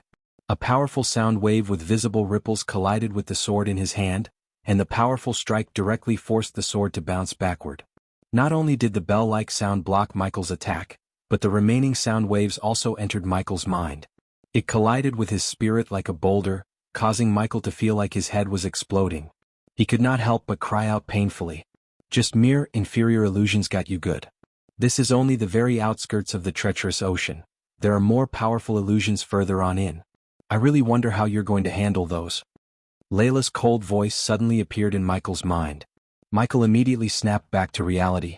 A moment ago, when he had swung his sword at the enemies that killed his orphanage, he actually swung the sword at Layla, not at the old man. The illusions here really are powerful, Michael mumbled gently. His emotions, affected by the illusions before, slowly began to calm down. The illusion wasn't strong, your mental state is too weak. The illusion sucked you in so easily. It originates from your heart and mind. If your heart and mind are flawless and free from worries, how would a mere illusion affect you? This illusion can be considered as the weakest type. There'll be more powerful ones once you enter the treacherous ocean. Layla spoke coldly. Looks like I'm overestimating you. Perhaps coming to the treacherous ocean with you was the wrong decision. She didn't change her cold tone at all. Her words really bothered him, but he agreed with her. Although he trained himself to suppress his emotions, he did not achieve perfection as Spectre. He couldn't be even compared with Layla in mental power. After all, he was still too young. Even with his 2 lifetimes combined, he was less than 60 years old. Meanwhile, people like Layla were people who had lived for centuries with enough descendants to form a large house. Michael may overcome them in terms of talent because of the system, but he was nowhere close in terms of life experience. The illusion was able to mess him up too much because of the bond he had with the orphanage and the people who lived there. Michael treated them with too much importance, practically viewing them as more important than his own life at one point in his life. He had clearly known that the images in the mist before were illusions, yet he still could not help but fall for them. Michael still was unable to endure the things happening despite knowing it was all fake. That day he lost everyone who knew the real him. After that day he became Ghost. The reason he chanced diddle diddle before killing was to remind himself not to become like the man who trained him, Spectre. Never take a life without a reason and conscience. This was Michael's code. People like Layla on the other hand would not fall for illusions such as this as easily as Michael. They had lived for centuries or even millennia and had plenty of descendants. They probably have witnessed some of them dying of old age themselves. As a result, they would no longer treat the bond of the family as important and would be able to resist the illusions easily. Illusions originated from the mind and heart. If there were concerns or obsessions, the mist would create illusions accordingly, displaying your weakest point right before you. Illusions did not test a person's strength but a person's heart and mind. He may have seemed like an invulnerable perfect person, but he was just a human being with his own flaws and imperfections at the end of the day. Michael's mind became much more resolute after experiencing what had happened before. He stared into the mist before him. The mist continued to surge, tossing about and changing around as if there was something ready to come out. However, Michael's state of mind immediately became like still water, free of any ripples. He did not think about anything, nor did he guess about anything. The silhouettes of the people instantly vanished from his sight except the old man's figure. He was following Michael. Michael ignored the old man, continuing to follow Layla. After over 2 hours of slow flying, he and Layla finally passed through the region of fog. The misty white blanket had finally disappeared from before them, replaced by deep blue seawater. "Hiya," Michael breathed out loudly. He felt much more relaxed after passing through the mist. He looked around but only saw that the surroundings and sky were all a surface of white. They were enveloped by a layer of dense, yet odd, mist as if it formed the edges of a separate world. The only thing still lingered around from the mist was Spectre, but Michael knew the old man was in his head, not in front of him, so he ignored Spectre. Below him was deep blue seawater. The water was smooth like a mirror and without any ripples, stagnant. It was extremely strange. In the center of all that was a huge island. It had an extremely large surface area and did not seem like it could be called an island, but rather a small continent. The island was mountainous, littered with trees, and was entirely blanketed by a thin layer of fog. It was hazy, adding on a layer of mysteriousness. Michael stared cautiously at the huge island before him and asked, "Is this the treacherous ocean?" Layla looked towards the island before her. She was rather stern, and she said, "Correct, this is the treacherous ocean as well as the holy land of the former dragon clan Dragon Island. Many millennials ago there were not 8 but 9 great clans, the strongest of them all was the Dragon Clan. But something happened to them and changed the once great Dragon Clan to the current treacherous ocean. What happened to all those dragons?" Michael asked in doubt. Layla shook her head gently. "I do not know much about what happened in that age either. The very limited information on this matter all originate from rumors or those ancient records in the kingdom of Nagas. However, not a lot is recorded regarding what happened to the dragons who lived in that age or to the Dragon Island." Chapter 154. Alright, let's stop guessing about this, there's no point. We're currently on the outskirts of the treacherous ocean. Remember, the fog was not the real danger, the real dangers are on this island. When we enter the island we have to be extra careful. The demon dragon's heart should be in the very center of the island. Michael and Layla both flew towards the island, landing on it soon after. In ancient times the dragon clan filled this with formations. These formations automatically absorbed the arch energy and even celestial energy to replenish themselves. Although it's been countless centuries since they were first laid down, a few that were set by remarkable experts still remain. They may not be as powerful as before, but we still need to be on guard. Layla explained to Michael in detail about some areas that he needed to be aware of on the island. Michael observed the island as he listened to Layla talk. They had already passed through the region of mist. Fortunately, his sight was no longer obstructed and much clearer now. The two of them slowly walked forwards, both were extremely careful as they traveled. At this very moment, the ground suddenly began to violently shake. 4 rock walls rose from the ground, forming a room and trapping the two of them inside. The rock walls radiated with a faint golden luster while extremely powerful and pure energy vaguely being radiated from the rock walls. Soon afterward, stone spears coated in golden light began to arise from the walls. With whistling sounds they shot towards the entrapped Michael and Layla at lightning speed. Dense clusters of spears shot from all directions, locking the two of them out of any paths for escape. There was only the misty white sky left for them to flee. Michael prepared himself to take off to the sky when he was stopped by Layla. "Remember, you must never fly above 10 meters in the sky. The dangers in the sky are several times greater than on the ground." Layla's cold voice sounded in Michael's ears as she faced the spears calmly and unperturbed. Shortly afterward, she gently struck a string with her finger. The next moment, a vina note reverberated in the area. It spread out in all directions as a visible wave of sound. The sound wave contained an unbelievable power. Wherever it passed by, the rock spears disintegrated, turning into a pile of dust in the air. The visible sound wave cut through the surroundings like a hot knife through butter before colliding forcefully with the rock walls that trapped them in. With a rumble, the walls trembled violently before crumbling to the ground. The confining rock walls could only be used against anyone under the core formation stage. It was nothing to a fusion stage cultivator like Layla. However, it would be almost guaranteed death if Michael alone had been trapped by it. Breaking out of the rock walls, Michael and Layla continued on their way, walking directly towards the general region of the island. In the following part of the journey, they both experienced constant attacks from various traps. However, these attacks were not prepared for a fusion stage cultivator. Because of that, they were unable to pose much of a threat to Layla. The journey was frightening but not very dangerous. Suddenly, a loud beast roared in the distance. The ground began to shake gently as a humanoid giant of over 15 meters in height ran towards them from afar at an exceptional speed, constantly roaring along the way. "A rock golem," Layla calmly muttered. The rock golem ahead radiated an aura of a level 4 core formation warrior.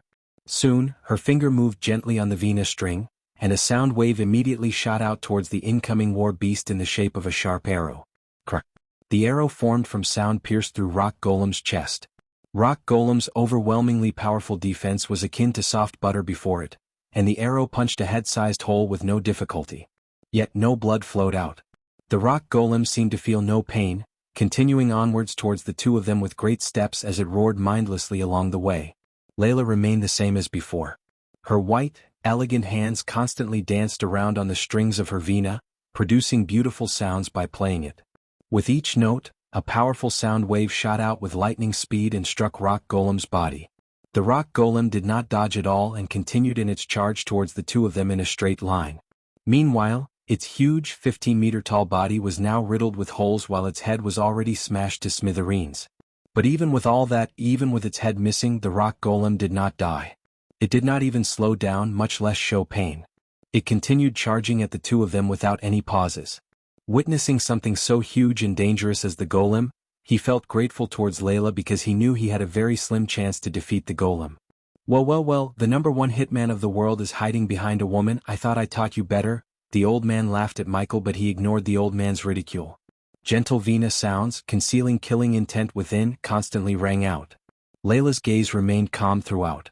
Her right hand danced about on the Vina strings, sending out waves of powerful sound at the huge Rock Golem. Rock Golem's injuries became even worse after receiving such dense attacks. Its two limbs were quickly severed, while a large portion of its chest shattered. It had shrunk to 110 meters in height from the original 15. Any other magical beasts or living beings would have passed away long ago if they were in such a state. It was guaranteed death. However, the Rock Golem behaved as if it was completely uninjured, its remaining half of the abdomen and its huge, thick legs continuing to run with huge steps. Each and every step caused the ground to tremble constantly. Rock Golem was soon less than a kilometer away from the duo. Looking at Rock Golem, he prepared himself for a serious battle. Tiny cracks of golden lightning had started to dance around his fingertips. At that very moment, consecutive closely packed and frantic Vina notes rang out. Layla's right hand had slid across the Vina, playing 3 of the 7 strings together. Immediately, a series of densely packed sound waves radiated outwards, filling up space before them with visible ripples. The ripples joined together like a spider web, before quickly shooting towards the Rock Golem like a fishnet. The fishnet of sound passed through Rock Golem's body without any obstructions and disappeared into the distance. Soon the huge Rock Golem collapsed loudly. Its entire body had become cubes of rock that fell to the ground, carved into countless pieces by the net of sound waves. Michael stared at the countless pieces of the Rock Golem curiously. After this battle, he couldn't help but wonder how powerful a fusion stage rock would be. "Lady Alden, is every golem this powerful?" Michael asked Layla. His heart was filled with curiosity and awe. After a short moment of silence, Layla replied, "No, the reason for its strength was the treacherous ocean itself. This place mutates everything. The beasts here have no soul, they can't feel any pain, and they are practically an indestructible army." "Indestructible army, huh?" Michael mumbled softly, imagining an army of these golems and beasts under his command. "The Rock Golem in front of you cannot be killed no matter what you do. Even if you obliterate its body, it'll recover in no time," Layla continued. The countless pieces of stones on the ground began to move about in one place as soon as she finished speaking, as if it was providing evidence for her statement. It condensed into the 15 meters tall Rock Golem once again after just a short while. Its body was completely unharmed, and even its head had recovered to how it was before without the slightest sign of injury. Michael's pupils narrowed to the size of a needle, and he immediately gasped coldly. He exclaimed in wonder, "My horizons really have been broadened today." Michael turned to Layla and asked, "Lady Alden, so how would one kill this Rock Golem?" Although the golem consumes a great amount of energy every time it reconstructs its body, its strength will decrease slightly. So, there's only one way to handle it: kill the golem until it's used up so much energy that it can't rebuild its body, Layla said. We can always run away, she said, but he felt like she was testing his knowledge. Lady Alden, I think if we do that, it just keep following us. Also, I don't think we can move around carelessly in this place. Once we let it follow us, the commotion might draw the attention of even more mutated beasts. Good, she nodded as he gave an answer she wanted. After putting some distance between them and the recovering rock golem, Layla started to attack the golem again, and this time, Michael joined the fight by sending bolts of lightning at the golem. Under their teamwork, the rock golem did not last very long at all before being obliterated once again. However, its body quickly began to rebuild once again. It gave out an earth-trembling roar and attacked them mindlessly. For Layla, Golem's moves were slow, but it was an entirely different matter for Michael, who was just a body-strengthening stage cultivator. However, the perception pills and his natural instincts came to the play as he continued to evade Golem's punches until it was obliterated completely. The rock golem was destroyed into countless pieces of stones by Michael and Layla time after time. Its strength decreased greatly every time it rebuilt its body. After killing it a dozen or so times, the rock golem was finally unable to restore its body due to the overconsumption of energy. Its diced body parts lay scattered on the ground. Since Layla was the one who dealt the final blow every time, he did not get any badass points or experience points at all, but he valued his life more than the badass points or experience points. Layla walked over leisurely from afar with her Vina in her arms. She did not even look at the rock golem. Let's go. The commotion from before was too loud. Other magical beasts are probably going to rush over here very soon. Look at you running away like a chicken. The old man's figure appeared again behind him and snickered before they left the area. Chapter 155. Michael glanced deeply at the countless pieces of stones of the golem. He did not say anything and silently followed Layla away. Just as the two of them traveled several kilometers, they immediately felt several powerful presences appear behind them. They were all from magical beasts and golems that had reached the core strengthening stage. Not too long afterward, another dozen or so weaker presences appeared from behind, all of which were at the core formation stage. Michael looked back. Through the thin mist, he could see several human figures and silhouettes of huge magical beasts currently pacing mindlessly around the golem. Michael understood that they were the same as the golem, binds that were made an unknown number of years ago by the Dragon Clan. They had neither intelligence nor souls and moved about according to their instincts. Come closer and keep the death-kissed dragon's aura around us and don't make any signs to alert them. We may not fear them, but getting tangled with them will be problematic. Layla whispered to him. Lady Alden, I can vaguely see humanoid creatures back there. What are those? They are those who ventured into the treacherous ocean and died many millennia ago. Just like everything else here, they too have no soul and feel no pain. Just how many of those things are there? Michael asked another question. His face didn't have the usual cool smile as he seemed very serious. All these beings in the treacherous ocean possessed indestructible bodies. They felt no pain and had no fear. If the two of them were surrounded by these mutated beasts, it would be extremely troublesome or even life-threatening. The treacherous ocean has already existed for countless years. During that period of time, plenty of human experts and intelligent beasts have ventured into it. Some of these have fallen in search of or battling over treasure, while others have died simply because of the treacherous ocean. Over the years, the experts that have died in the treacherous ocean have already accumulated a terrifying number. Every person that dies here will become like them, immortal and unaging. As a result, the number of powerful beings in the treacherous ocean will only increase and never decrease. Today, probably even powerful organizations like the 9 great clans have no idea about exactly how many fusion stages or even half immortals there are in the treacherous ocean. The only reason we were able to make it this far is because of the aura of the death-kissed dragon. If we weren't surrounded by this aura, our presence would have alerted even more powerful mutated beings or the formation set by the Dragon Clan. Michael felt even more heavy-hearted. No wonder Christopher became so afraid when he heard the mention of the treacherous ocean. While following Layla, he couldn't help but wonder that if the second dangerous place was like this, how terrifying the demon grave would be, which is said to be the most dangerous place in this world. Even a fusion stage cultivator survived here this long only because of the death-kissed dragon's aura. Otherwise, they could easily face life-threatening dangers with just a lapse in concentration. Whoa! Michael's body jerked. Suddenly the scene before them changed greatly. The original island disappeared instantly, replaced by an endless desert. A flaming red sun hung in the sky, scorching the ground with terrifying heat, raising the temperature of the entire region to a terrifyingly high temperature. "We've fallen into a formation," Layla furrowed her eyebrows and spoke with a deep voice. Michael immediately unsheathed his sword and looked around for any activity vigilantly. He also ate some perception pills again, preparing for another battle. He had witnessed the horrors of the treacherous ocean, so he did not dare to be careless at all. Suddenly the ground began to tremble violently.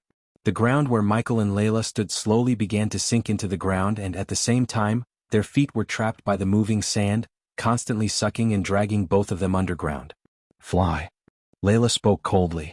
With a flick of a finger, a sound wave immediately collided with the ground, turning the sand trapping their legs into dust. She immediately began to float. Michael did not hesitate either. He stepped onto the flying sword and put arch energy into the sword. The devastating force of the arch energy turned the sand into dust, propelling him out of the ground. The sand below the two of them constantly sank down, forming a huge black hole. A putrid smell wafted from it. Just a breath of it was suffocating. Soon afterward, the entire desert began to tremble violently before forming a weird but huge, almost 200-meter-long monster. The horrid gaping cavern below the two of them was the enormous mouth of the beast. The monster seemed like a lizard that had been magnified countless times. It had light brown skin with countless cracks, radiating scorching hot. Its entire body seemed to have formed from sand. "This is a region created from the fusion of a killing formation and an illusionary formation," Layla mumbled softly. She could tell that it was all an illusion with a single glance. The formation here was cast down by experts of the Dragon Clan. It's extremely well hidden, so it can catch people completely off guard. We need to be careful in the future. It's fortunate that the formation just then was not as powerful as before, or it wouldn't have been that easy to break free from it. Layla said indifferently. Michael nodded sternly. His fear for the formations was even greater than Layla's. The illusions of Spectre were still following him and affecting his focus as the old man was so lifelike. He did not fall prey to another illusion. Several powerful presences quickly flew over from the distance at that moment, attracted here by the commotion, hurrying over from all directions. Michael and Layla immediately flew away from the monster. The living corpses all behaved instinctively. They were unable to perceive things visually, unable to see anything. They completely relied on sensing foreign presences and activity to search for living organisms. Thanks to the death-kissed aura, they were unable to pinpoint Michael and Layla's location. Michael and Layla traveled far from where they were before. Living corpses that hurried over in the meantime, from everywhere. They all stopped where the two of them were before lifelessly. They paced about mindlessly, without dispersing for a very long time. The two of them advanced carefully, where Layla discovered traces of many formations and a few living corpses, both human and magical beast. They kept a wide distance from them, so the journey was frightening, but there weren't any battles. The two of them flew with their guards up, occasionally stopping to look around. They had only traversed a couple of hundreds of kilometers in over half a day, yet they still remained in the outskirts of the treacherous ocean. They had not even reached the general region of the island. The sky, concealed by a thick layer of fog, darkened slowly. The darkness of night filled up the treacherous ocean slowly. As expected, both of them were unable to see in the darkness of the treacherous ocean, which caused the range of their vision to shrink constantly. Layla traveled with her vina in her hands.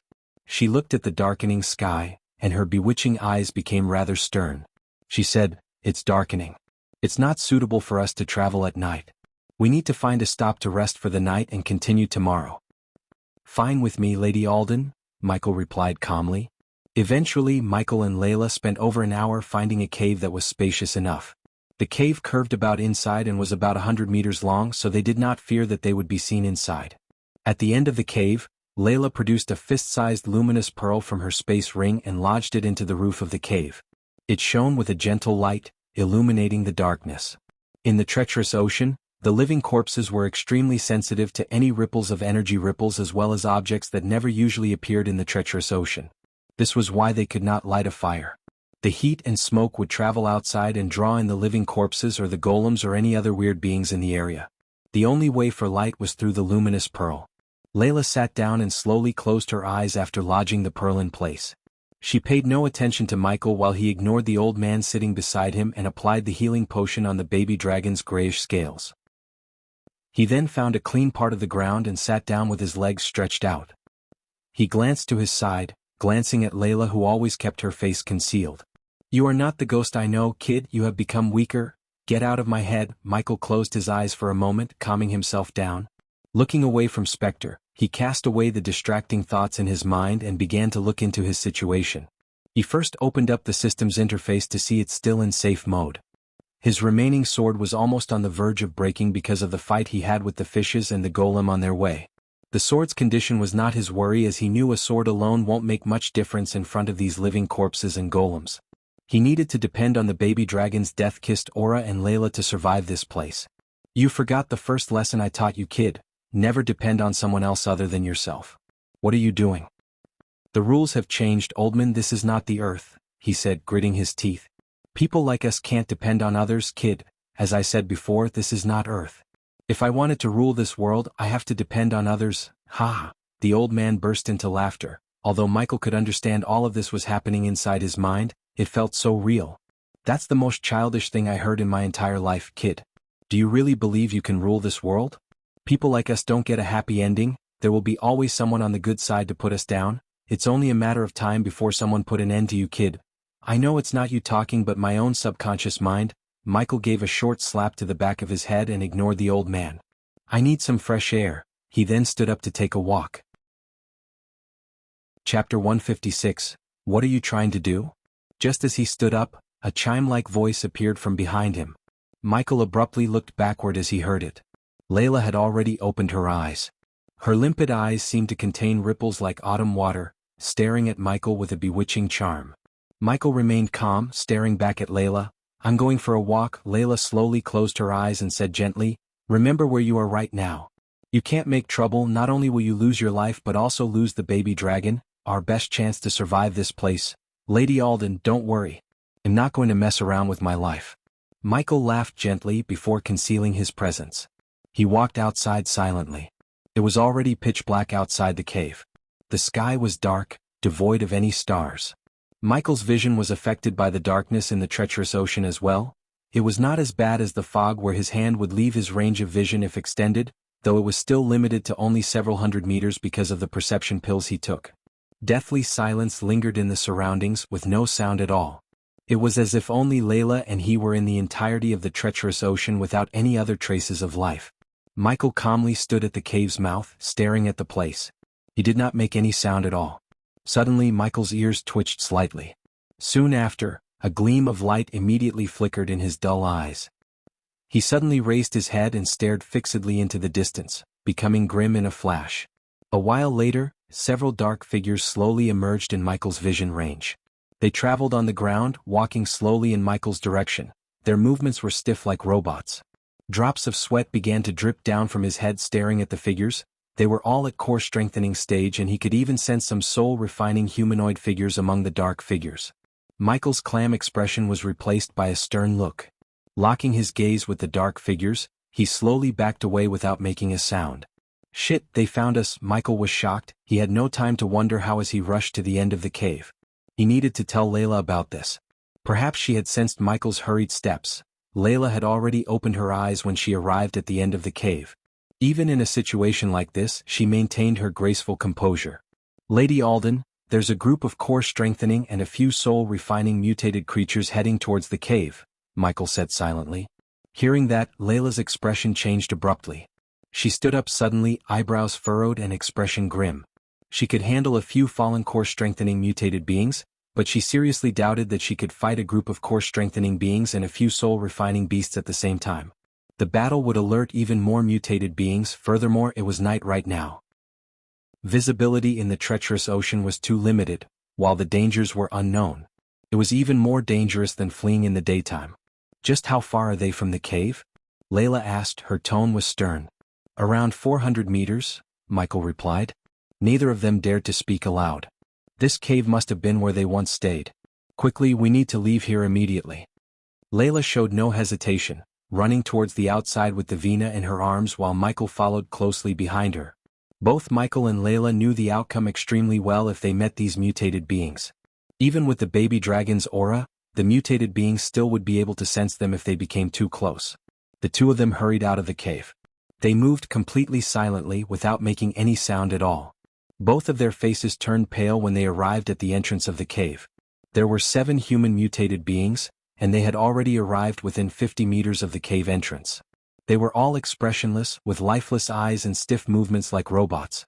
Furthermore, they were all at the core strengthening stage. When Michael and Layla arrived at the entrance of the cave, he scanned the area and then heaved a small sigh of relief because the soul refining stage mutated beings were far away from the core strengthening stage group, which gave Michael an idea. Powerful auras immediately began to radiate from the mutated beings' bodies as surging energy trembled in their bodies. The region turned into a storm of energy instantly. Fuck it, I have to use that. He was saving that item for a dire situation, and this was such a situation. He quickly promoted the system to show his storage. Inside the dark bluish system storage, a vial radiating golden rays of light appeared in front of his eyes. It was the healing potion he got by opening his first gift box after coming to this world. Refer to Chapter 3 if you have no idea what I'm talking about. He received 2 healing potions, and because he had no other way, he used one to save Raylene and her baby. The one in front of him was the last healing potion that could make him immune to any attacks for 2 full minutes. He knew 2 whole minutes of immunity is a super op thing, and now is the time to use the potion.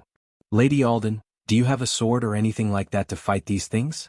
To get the most out of the healing potion's effects, he needed a good sword or a weapon to kill these mutated beings. The sword on his back was in no condition for another life or death battle. What? You are not strong enough to fight them. Trust me, Lady Alden, I have a way. Seeing no other way and the confidence in his eyes, she flicked her wrist as a bunch of swords and spears appeared on the ground before Michael. All of the weapons that just appeared were either epic or rare. He did not have time to study them to pick the best. He just picked 2 swords with brown hilts and silvery blades. Of course they were epic weapons. She creased her brows, having no idea of what's he planning. Lady Alden, use your strongest attacks on the mutated beings I'm targeting and try to keep the others from me. Don't come closer to them, use the distance to your advantage, and after exactly 2 minutes, we make a break for it, hopefully before any soul refiners appear. That's my boy, the old man beside Michael clapped. Layla on the other hand furrowed her brows. You're going to fight them head-on? You have no chance of winning. Roar.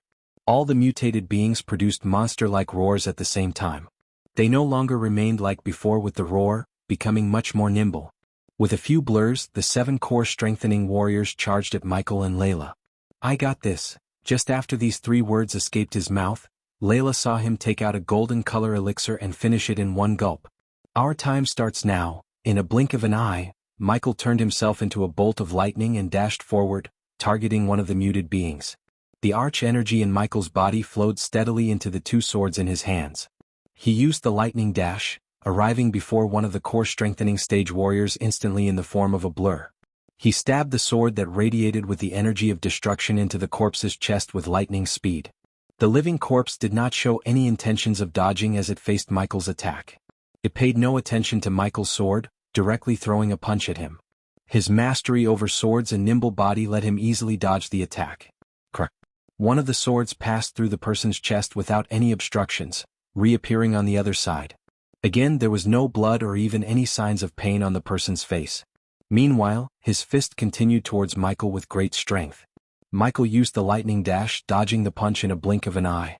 He quickly evaded to the side, slashing the person using both of his swords. They directly chopped away half of the mutated person's chest, leaving only half of his body connecting the upper torso and lower half. He did not stop from cleaving its body into 2 halves but continued to slice and dice the body. Ding. Congrats to the host for killing a core strengthening stage level 7 mutated being. The reward is 90,000 experience points.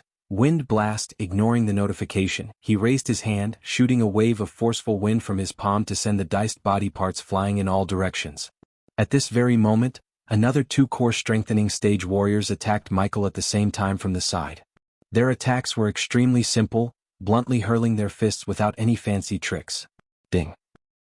Suddenly 2 visible notes of music pushed the mutated beings away from Michael and disoriented them, and the music was powerful enough to rip off the mutated beings' hands off, allowing Michael to slice and dice them before wind blasting them to far away. Ding.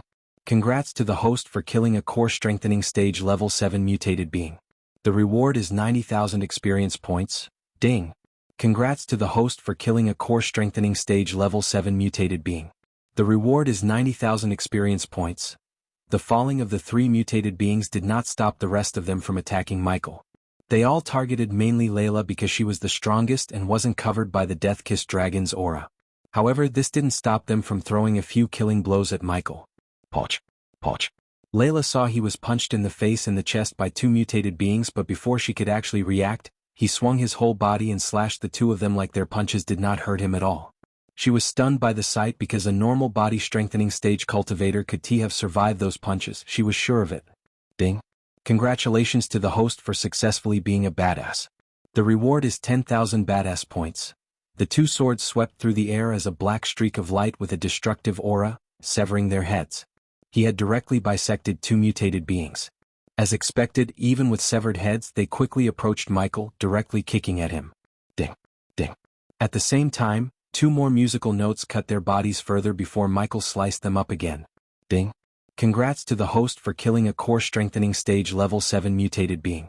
The reward is 90,000 experience points. Ding. Congrats to the host for killing a core strengthening stage level 7 mutated being. The reward is 90,000 experience points. Congratulations to the host for leveling up. The current level is body strengthening stage level 6. Chapter 157. Michael remained expressionless regardless of reaching the next level. Layla's musical notes again crushed the mutated being closer to Michael, but still, it couldn't stop it from punching him in the chest. Just like before, the punch did not affect him at all. Michael felt like he was being hit by a huge hammer, yet thanks to the healing potion, he experienced no pain.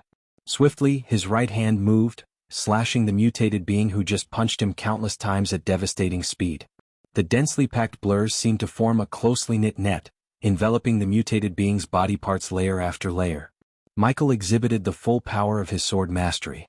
In that very moment, he had thrust his sword out over 100 times with unbelievable speed. Right now, the closely knit net seemed to become like a meat grinder, directly shredding the mutated being into countless pieces of dried flesh. Although the mutated beings were core strengthening stage warriors, they couldn't fight with their best because of the teamwork between Michael and Layla.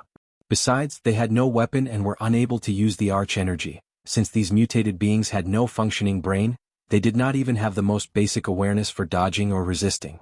All they knew was to attack outsiders with their fists, to slaughter the outsiders. In a nutshell, these were all like netherils.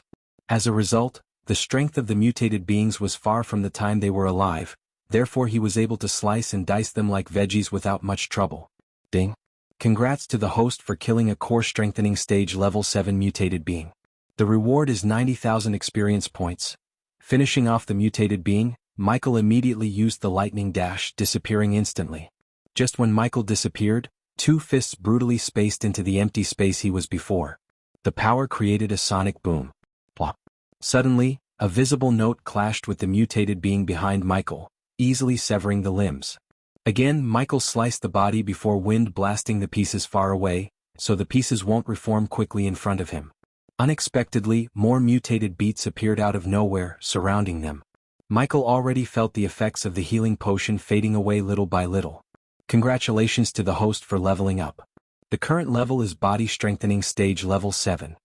On the other side, while Michael was fighting the remaining mutated beings, Layla fought the 4 newly arrived human core strengthening stage mutated beings. She carried her Vina in her left hand while her left hand constantly danced about on top of it. Sound waves collided with the 4 core strengthening stage warriors one after another. Every sound wave would create a great hole as they hit them, and the knockback was so powerful that the 4 struggled to advance forwards. Although Layla took a different path of cultivation, her strength clearly was much greater than anyone in the same stage as her. The special soundwave attacks carried a great strength, able to stop the advance of 4 core strengthening stage mutated beings without much difficulty at all. It was even enough to make the 4 of them retreat, unable to approach Layla no matter what. Layla played 5 of the 7 strings with a rhythm. Each soundwave shot out from Angel's Vina as her fingers moved, and whenever a soundwave would collide with one of the 4 core strengthening stage beings, it would leave behind some energy of the Vina in the air. Slowly, the residue energy accumulated and became denser and denser, and when it reached a certain level, Layla also stopped playing. She looked towards Michael and called out, "Retreat quickly."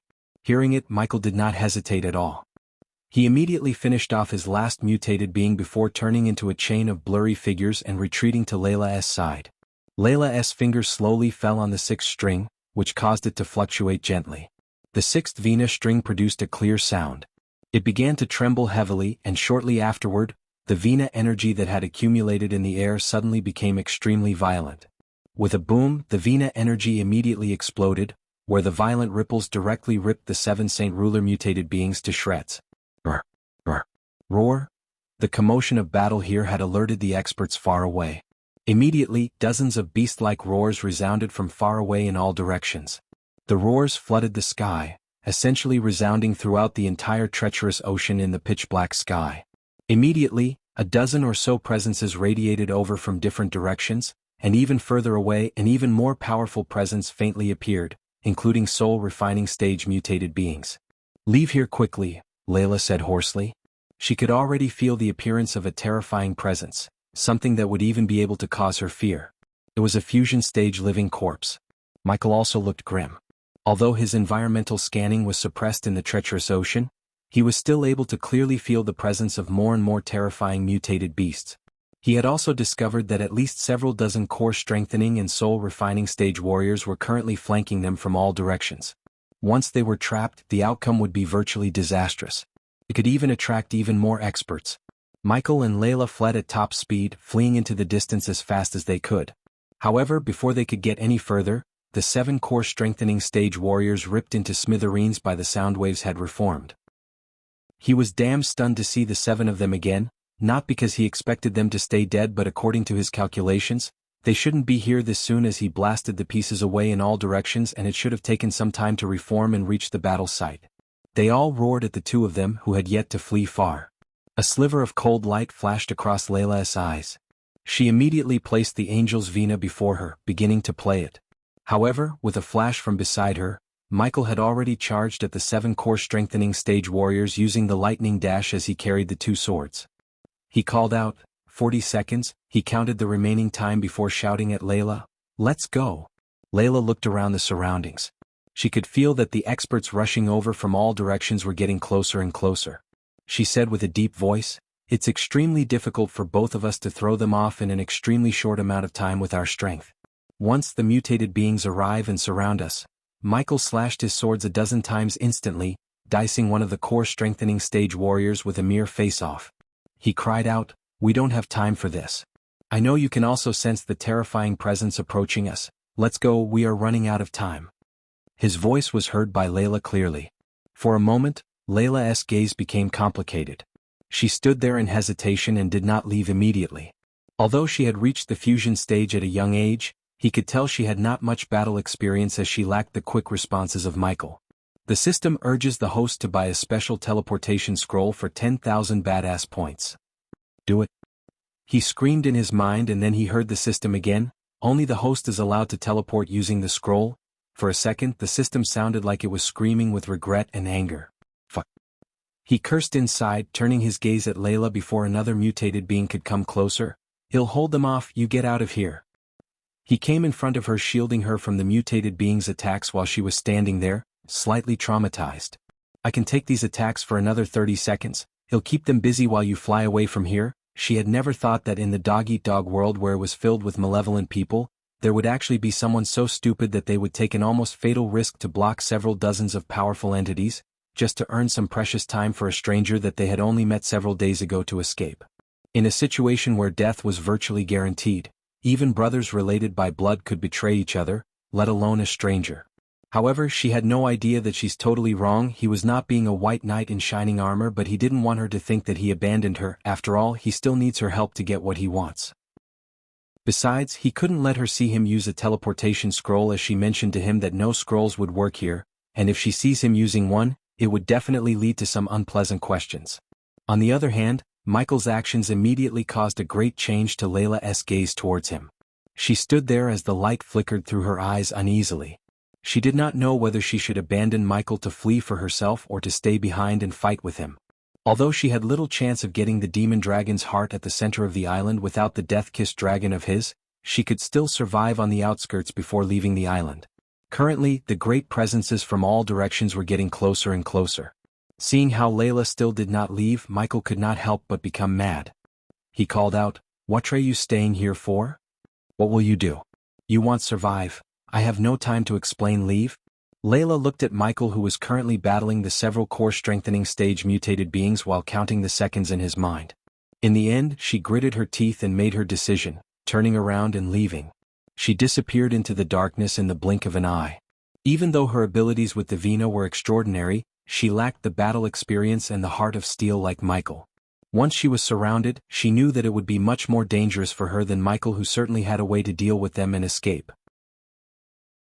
Chapter 158. After Layla departed, Michael slowly backed off from the mutated beings to use the teleportation scroll. Meanwhile, the presence from the surroundings was currently approaching where he was. Michael kept the mutated beings around him busy all by himself. He constantly dealt terrifying sword wounds to them, but these injuries did not affect them at all. They battled for just a few seconds, and 5 of the 7 mutated beings were already diced up by Michael.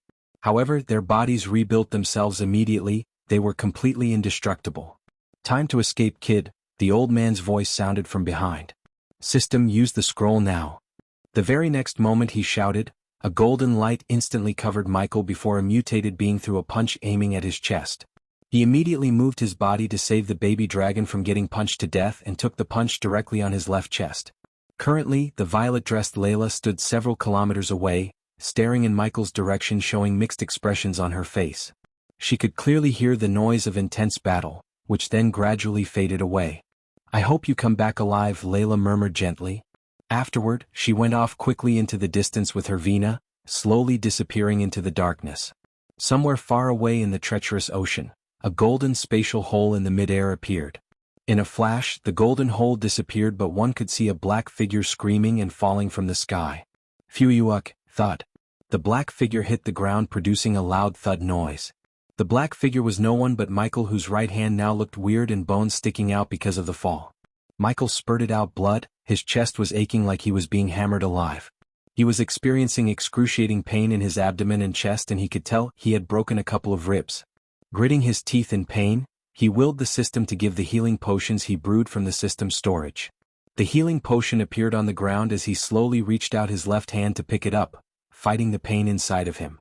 The fall broke his arm, but the punch he received from the mutated being just before activating the teleportation scroll messed up his inside. Luckily, there was only a millisecond's difference between the punch and the end of the golden healing potion's effects. Cough, cough. He coughed out a mouthful of blood again while checking to see the baby dragon's condition. His last-second dodge thankfully saved the baby dragon. He heaved a sigh of relief. "You better come back to life stronger." He nudged the sleeping dragon with his bloodied fingers. Shockingly, the corners of the baby dragon slightly, very slightly, like it could still understand what he was saying. This little act of the baby dragon put a smile on his face and momentarily gave him the strength to overcome his pain to swallow the healing potion. Crack. H. The very next moment he gulped the healing potion. He cracked his right arm to set the bones in the correct position so the healing potion would heal his wounds much more quickly and efficiently. After getting fully healed, he did not go anywhere, sitting back down on the ground and slowly closed his eyes. He waited silently for dawn, as he always remained vigilant of any activity in the surroundings. Originally he wanted to return and rendezvous with Layla. But traveling in the night in the treacherous ocean truly was a bad idea, and Layla probably left the region before long ago. It would be extremely difficult to search for her with a limited range of only a few hundred meters. "System, show my stats," he ordered the system in his mind as the familiar stat window appeared in front of him. System version 3.0, safe mode, host. Michael cultivation level, body strengthening stage, level 7 experience points, 30,000/300000 badass points, 29,000 skills and spells. Wind Blast LVL2 Responsive Shield LVL3 Environment Scanning LVL2 Ignitia, LVL2 Lightning Dash, LVL2 Energy Devour, LVL1 Death Range, LVL2 Techniques, Swords of Destiny 89% Mastery Occupation, Core Disciple of Sunrise Sect, the Guardian of Sunrise Sect, Lord Lucifer of the Abyssal Status.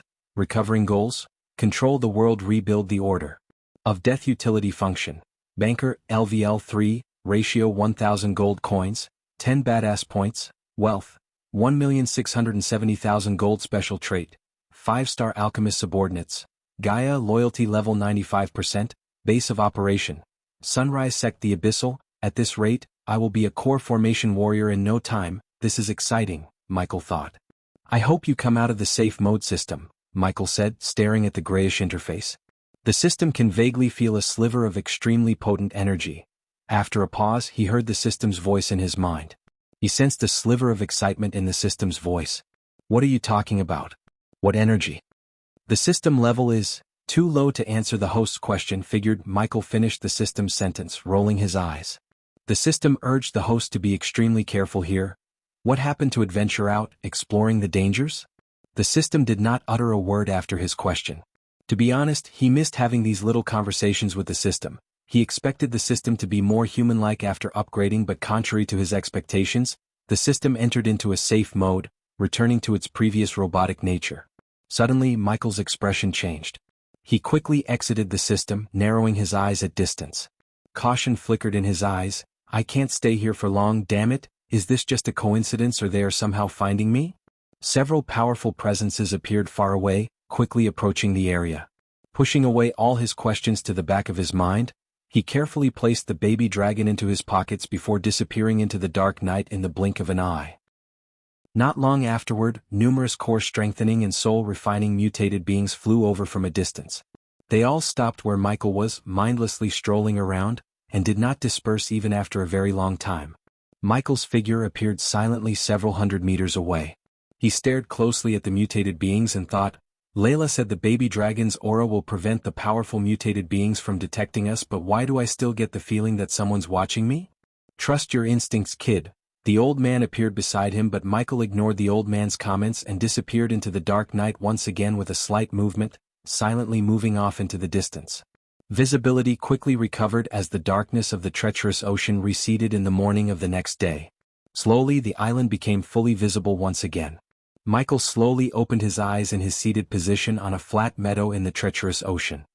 He had spent the latter half of the night there, and the long-awaited dawn had finally come. His vision was extremely clear again without the concealment of the night. He could clearly see several kilometers away in the open area.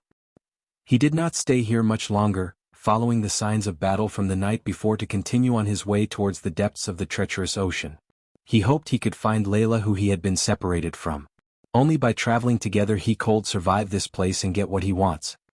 He hurried on his way, but his vigilance did not decrease by the slightest. He would look around for any signs or hidden traps from time to time. Along the way, he found many mutated beings wandering around mindlessly.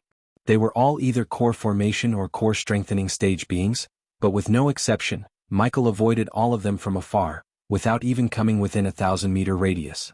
After last night's events, he seriously doubted that the death-kissed aura could completely make him invisible to all these mutated beings. A couple of hours later, he arrived at a mountain range. The forest on and around the mountain was slightly misty, covering a large portion of it. He paid attention to his surroundings as he walked, arriving at the location where he had been separated from Layla very soon. Afterward, he continued inwards. An hour later, he was amidst the mountain range. This was the general region of the treacherous ocean, sandwiched between the outskirts and the center. Only by passing through here could he directly arrive at the depths. He took each step with the utmost caution, expecting a surprise attack. I wonder what else I would find in the depths of this place? Suddenly, Michael paused. His eyes were locked with a boulder that was as tall as a man not too far away.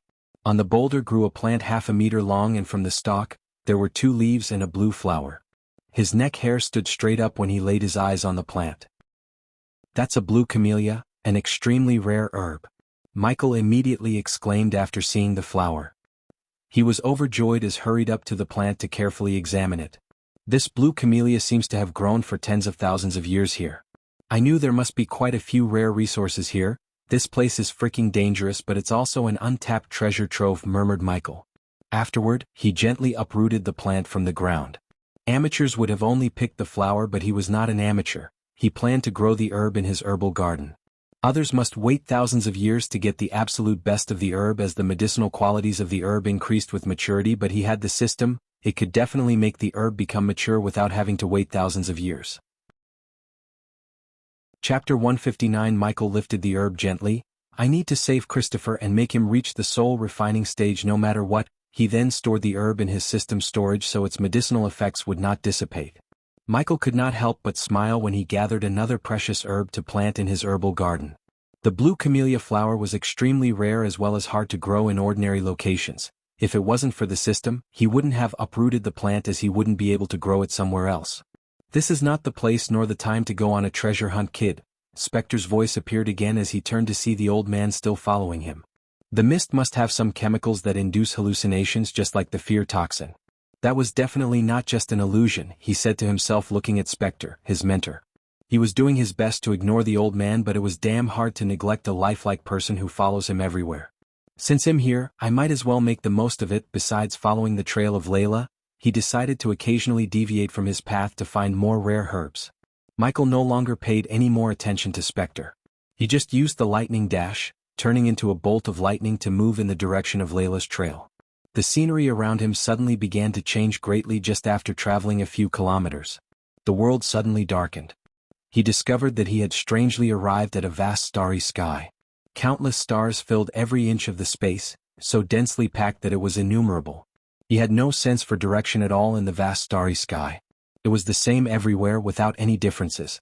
Michael discovered that he was completely and utterly lost when he had arrived here, actually unable to tell which direction was north or south, east or west. He could not even tell which way was up or down, left or right. "Oh come on, another freaking illusionary formation," Michael murmured with a soft voice as he became stern. He knew that the formation this time was much more powerful and profound. It had already conjured a starry sky as soon as it appeared. Other ordinary formations could not be compared to this. This'll be troublesome. I'm completely disoriented, so I probably can't walk out of it. Just how am I supposed to break out of this illusion? It must have been cast down by a great person from the ancient dragon clan. Looking at the handiwork, I might not be able to break the formation using raw strength, but if I could only find its source, Michael mumbled. The memories of Abras came to help. Apparently, Abras had learned about formations in the sanctuary from the elders. Cultivators who were on or above the soul refining stage could use the celestial energy to break most of the formations. It was the simplest and fail-proof method. Considering Michael didn't have celestial energy in his body, he had to look for a source which is powering the formation. Finding the source would be pretty hard and nearly impossible for others, but him, it was relatively simple thanks to the perception pills. Inside the illusionary formation, he was surrounded by countless stars as he felt like he was floating in the middle of the freaking Milky Way. "Alright, where are you hiding?" He looked around the stars after eating perception pills like Tic Tacs. Since he maintained a healthy diet, exercise, and his cultivation were regulated through the system, he did not have to worry about polluting his body by taking too many pills. It was one of the perks of having a system. After taking the perception pills, the Milky Way surrounding him became more lucid as he could see each star clearer. All the stars around him were flickering twice in a regular interval. Each star radiated a unique color, none looked similar to another one.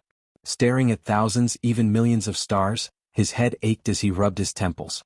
Eventually, after a few hours of studying the patterns of the flickering stars, he found a star in the distance that flickered a millisecond faster than the others.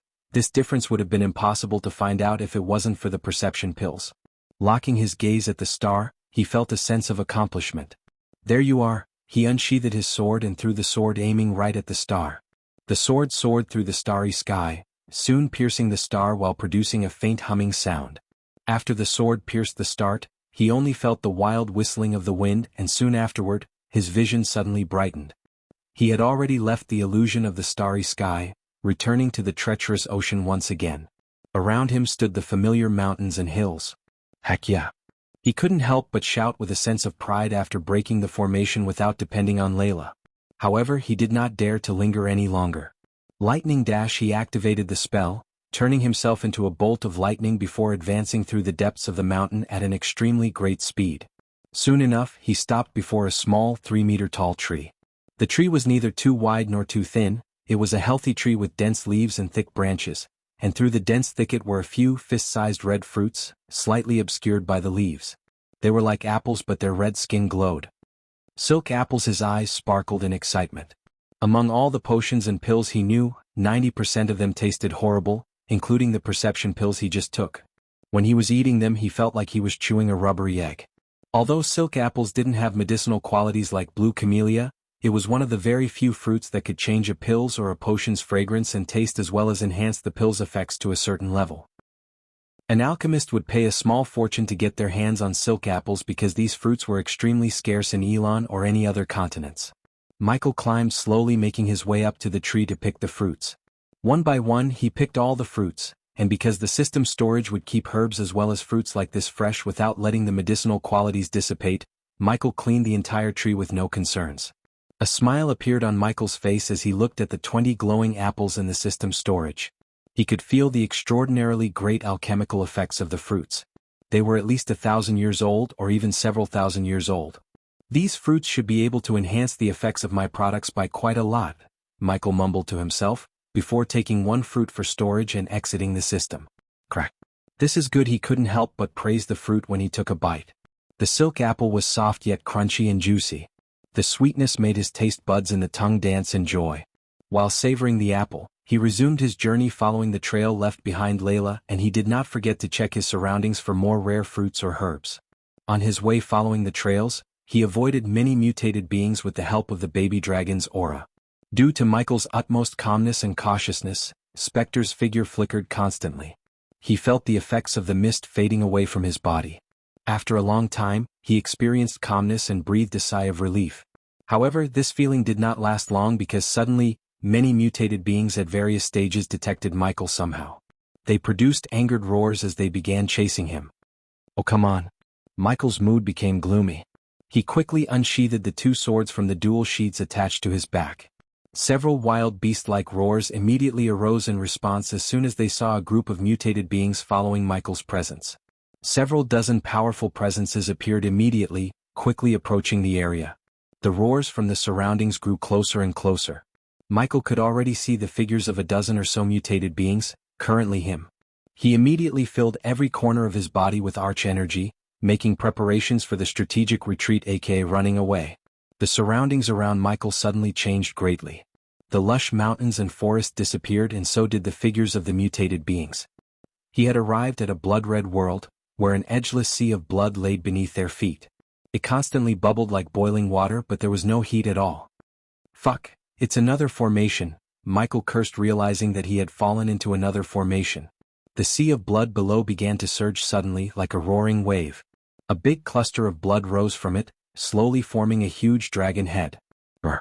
The dragon head, completely made from blood, roared at the sky. Powerful sound waves rocked through the entire world of blood, and shortly afterward, the head rose from the blood towards the sky, revealing a 100-meter-long crimson-scaled dragon. He felt like he was in the Hobbit movie, only this time it was terrifying. Although this dragon resembled Smaug, the dragon in the Hobbit movie, this dragon was at least 5 times bigger, meaner, and frightening. A few figures flickered in the surroundings at the same time.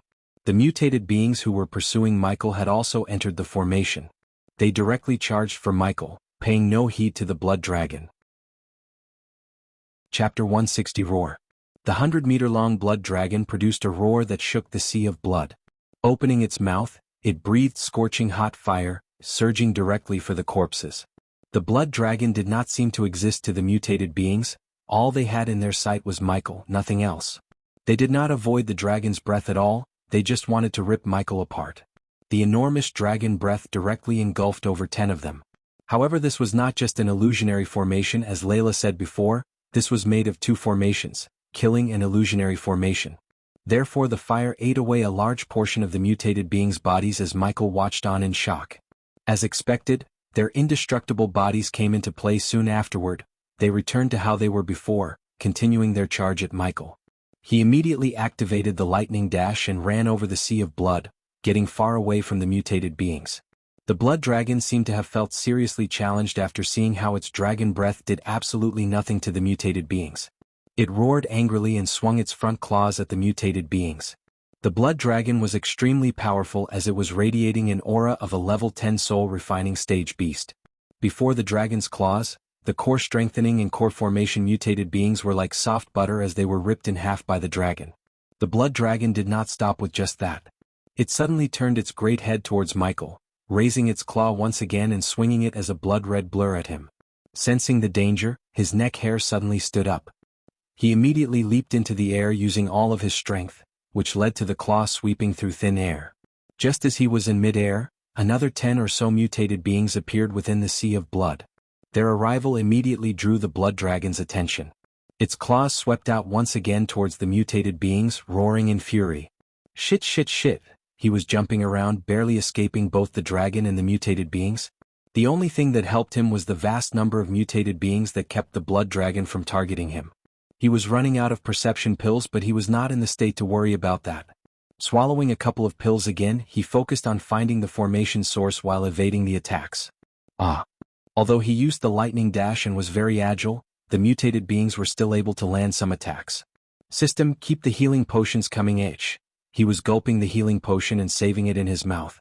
Every time he sensed that he can't evade, he would immediately swallow the healing potion in his mouth so it would keep him from being severely wounded yet. His skin has slightly turned pale due to the blood loss. At the moment, there were numerous bloody wounds in his body and the black Neo suit was in a very sorry state. He was soaked in blood and there was not a single place in his body that remained untouched by his blood. What restricted his movements more was the baby dragon in his pocket. He did not only have to evade the attacks but he also had to keep the baby dragon in his pocket safe. This whole trip would be pointless if he let the baby dragon get killed now. Finally, after almost an hour of surviving the formation, he eventually found the formation source. The source of the formation was hidden extremely well and he doubted that he could have found it without the perception pills. The source of the formation was nothing but one of the mutated beings that pretended to be trapped inside the formation. The moment Michael sent a bolt of lightning through its head, the sea of blood as well as the blood dragon disappeared. The next moment he appeared among the mountains once again. Give me a break. He desperately wanted to lay on the ground, healing the wounds, but beast-like roars constantly resounded in the surroundings. Several dozen mutated beings had already appeared, all charging towards him. A powerful presence that completely exceeded that of soul-refining mutated beings far away at this moment. It shot towards them several times faster than the mutated beings. Michael immediately became stern. He wiped off the blood from his face. Fuck, that's the presence of a fusion stage. Michael's face paled slightly. This was not the end. Up ahead appeared another abnormally powerful presence. It was actually another fusion stage being. 2 fusion stage. Michael exclaimed. His face had become completely drained of blood. He could barely survive a soul-refining stage mutated being if he was at his absolute best. In front of not 1 but 2 fusion stage mutated beings, he did not even think he could last a few seconds. At this moment he wanted the system to come out of the safe mode like never before. However, he did not roll down and die. He retrieved 2 healing potions and gulped them in one go before activating the lightning dash using all of his remaining arch energy. He quickly shot through the mountains and forests. Behind him, the 2 fusion stage mutated beings remained close, pursuing them and unwilling to let them escape. They all flew just below the 10-meter threshold. He thanked himself for upgrading the lightning dash to level 2. If it wasn't for this spell, the fusion stage mutated beings would have caught him a long time ago. Suddenly, the nearby space suddenly began to twist when the 2 fusion stage beings were only 1,000 meters from him. The scenery before him changed in the blink of an eye. He was now standing in a bleak wasteland, completely barren of any greenery. It stretched as far as the eye could see.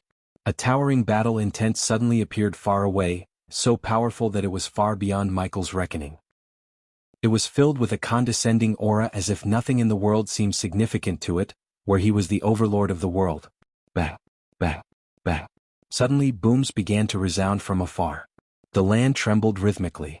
Michael paled as he heard the sounds. Every boom coincided with his heartbeat. It seemed mysteriously connected, causing his heart to ache painfully every time it sounded out, like someone grinding their foot on his heart. He felt like his heart was about to explode. Arg! Michael clenched his chest in some pain. He had already become pale white, while his forehead was already wet with a layer of sweat droplets. He was astounded. What is this formation? So terrifying. Just the sounds from it are enough to suck away my strength. An ape-like figure clad in golden armor slowly appeared in the distance near the horizon. He walked over slowly, step by step, causing the ground to shake violently every time his foot fell. It seemed to be like stepping on Michael's heart as well, causing his pain to become more intense. The figure seemed to advance slowly, but the few steps he took covered great distances, appearing several hundred meters from Michael. The figure resembled King Kong to Michael, and even from a distance, Michael could see the pair of eyes burning with surgeon battle intent.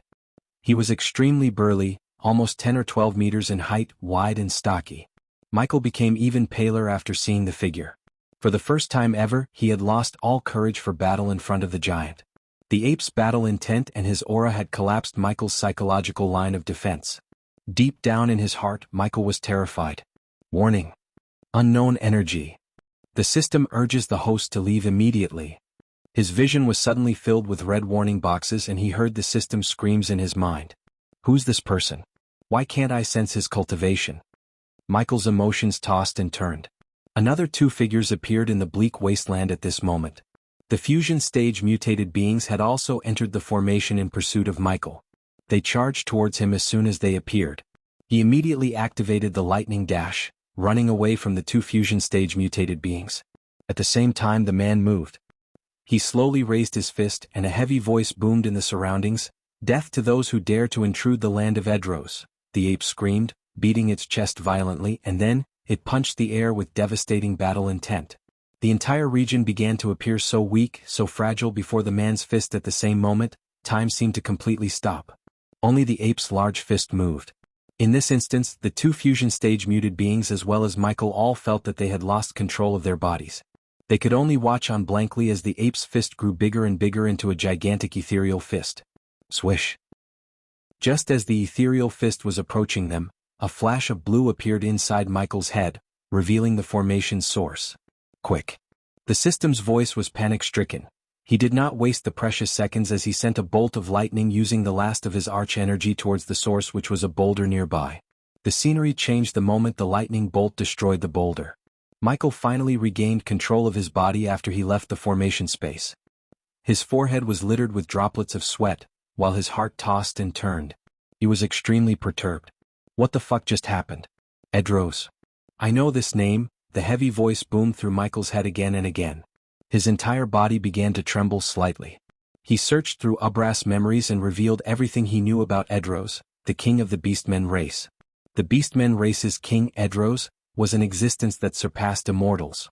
He was a godlike figure revered by all the Beastmen as well as magical beasts. Michael immediately turned around to look back. All he saw was the two fusion stage mutated beings standing blankly several hundred meters away. A few moments after, a loud boom sound could be heard as they turned into dust and disintegrated. They showed no signs of reforming even after a lengthy time. A big droplet of dark crimson blood floated nearby that glowed brightly several meters above the ground. Chapter 161, That must be that ape's blood, but how did it come here? A question appeared in Michael's mind as he stared at the crimson droplet of blood. He could not help but recall everything Abra studied about Edros and Idros time. In ancient times, the Beastmen races and the dragons went to war with one another. At that time Edros, who was the Beastmen race's king and their strongest, slaughtered many dragons. However, in the middle of the war, Edros disappeared without a trace. Idros' disappearance changed the tide of the war completely and the Beastmen suffered a huge loss at the hands of the dragons. Eventually the other races, mainly Nagas, organized peace talks between the two races because the war affected all the other races in the world. Since both races suffered a huge loss, they had no way but to end the war. Following Idros' disappearance, the Dragon clan in the Dragon Island also mysteriously disappeared from the face of the planet. Soon, the dragons slowly lessened in numbers, some died of old age while some just vanished without a trace. Michael was positive that Idros' disappearance has something to do with what happened to the Dragon clan and this drop of blood belonged to Edros. However, he was unsure if Edros, the greatest king of the Beastmen, had left this drop of blood here willingly. How did the dragons turn that ape's blood into this killing formation? Just a droplet of blood is already so powerful. It can easily kill off two fusion stage mutated beings. No wonder slaughtered countless dragons, Michael thought as he stared at the golden blood that was growing further and further away. Suddenly Michael seemed to think of something. His eyes narrowed abruptly and staring fixedly at the blood. This ape. The golden Babaru of Noah. Is that monkey somehow related to Edros? Michael's heart began to beat heavily. A terrifying notion appeared in his mind as he stared deeply at the crimson blood that gradually disappeared into the distance. He exclaimed, I have to return here when I'm strong enough. If that golden Babaru of Noah was Idros descended, he did not doubt that the monkey will be his foe in the future. After seeing the giant ape, his fire of saving the baby dragon burned brightly in his heart. With the system's help, he would turn the baby dragon into the biggest, baddest dragon this world has ever seen. After leaving the killing formation and the place where he saw Edros, he found a small cave to rest and heal his wounds. Luckily, he never tripped any formations on his way to the cave. He did find several mutated beings, but he was able to avoid them. Inside the cave, he was laying on the ground half naked, his robes torn to pieces, leaving him with only one set of clothes, the casual robes of King Chala. After cleaning his body using arch energy, he put on the robes. Creech. Michael tore his black coat to get a long strip, and then he tied the baby dragon onto his chest using the cloth. Suddenly his eyes narrowed, sensing the space several kilometers away being distorted. It must be Layla. She's fallen into a formation, Michael murmured, because the space being distorted was a sign of an activated formation. Just as he was about to take a step forward, a familiar figure appeared before him. Spectre. Where are you going, kid? Don't risk your life trying to save a woman you barely know. It's not your style. Shut up. Michael understood what the old man was trying to imply. He tried to ignore the old man as he began to walk outside of the cave. Just let the woman, it's easy for you, isn't it? After all, you killed the only woman you loved. His steps were halted by the old man's words. Flames of fury and sadness emerged in Michael's eyes as he clenched his fists. Don't! His body was slightly shivering in anger. Images of a girl in her bathrobes on a bed flashed across his mind.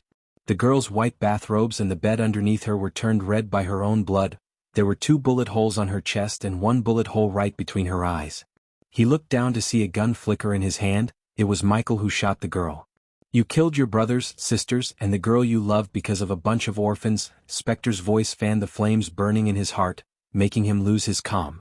They were not my brothers and sisters, and she knew what was going to happen. He stuttered in anger. If it wasn't for her distracting me, I would have saved the orphanage, all those kids and all those people. Go away. He shouted, taking a few deep breaths to calm himself. He did not want to get distracted by Spectre, as any distractions inside the formation would lead to nothing but death. Lightning dash. Soon after he reached the cave's mouth, he activated the lightning dash, turning himself into a bolt of lightning. He then moved in the direction of the distorted space.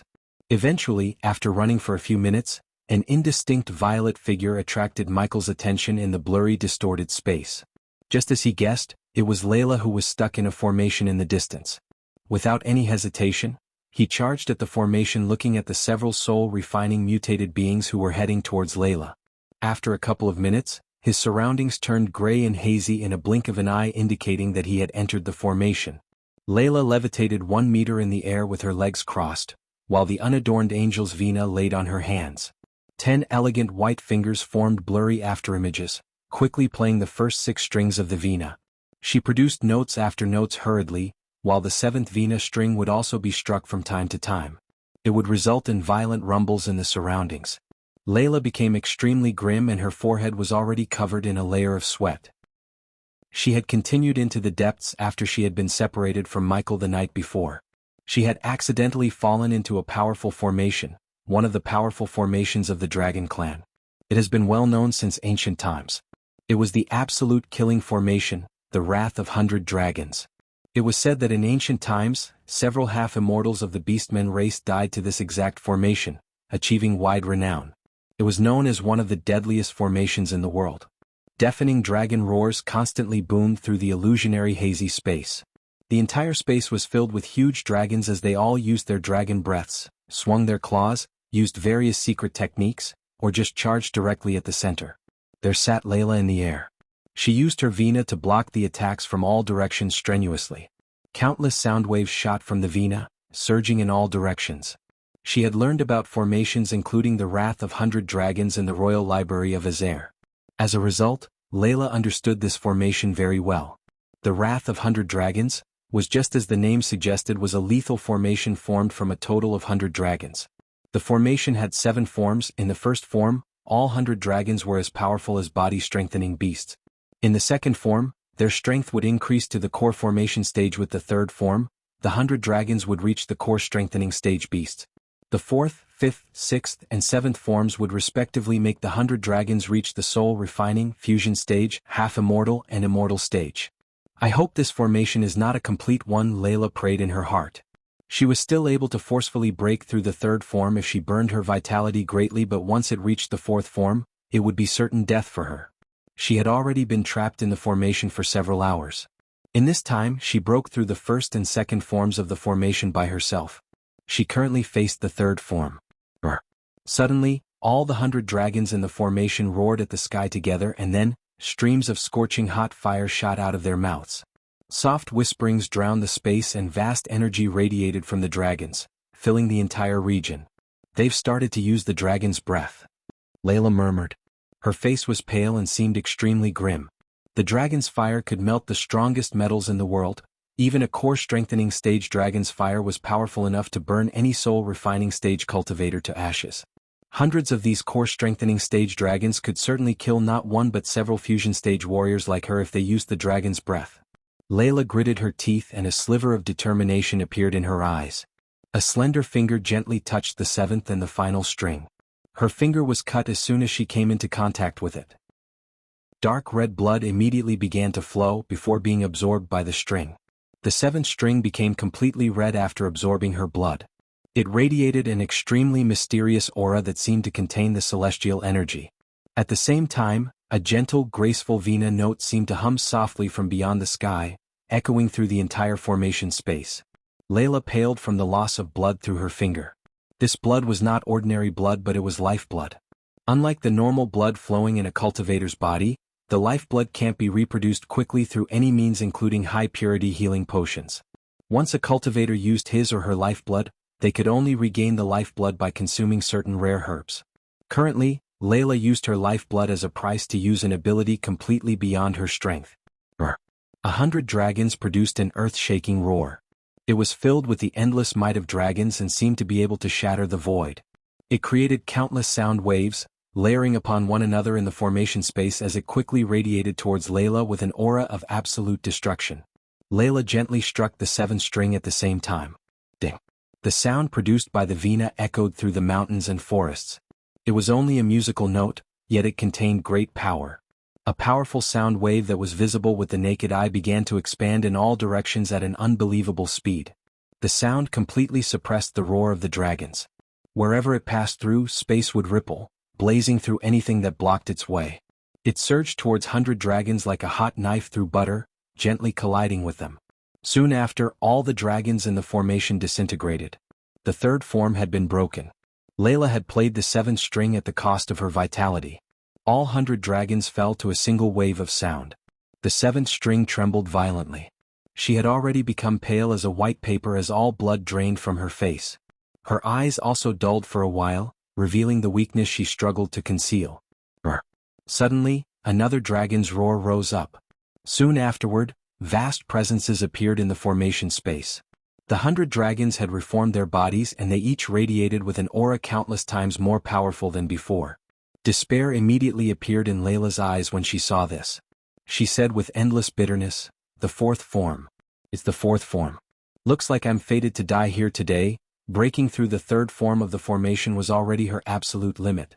She possessed no more strength for any resistance against the fourth form that could simply kill a lone fusion stage warrior like her. Chapter 162. The formation had completed its fourth form. All 100 dragons revived. They were now soul-refining stage beasts. Each dragon was over 70 meters long and radiated an aura of pure destruction. Everything looked extremely realistic even though it was all just created from a formation. The vast aura from the 100 dragons pressed against Layla to the point where she even struggled to breathe as if she was dying from asphyxiation. Another dragon's roar resounded as several dozen dragons charged at Layla. Their auras were like a huge mountain, brutally pressing against Layla's soft body. Layla was pale, she had already given up resisting. When she broke through the third form of the formation, she had already lost a great amount of lifeblood. She was so weak that she would not even have the power to face the third form again right now, much less the fourth.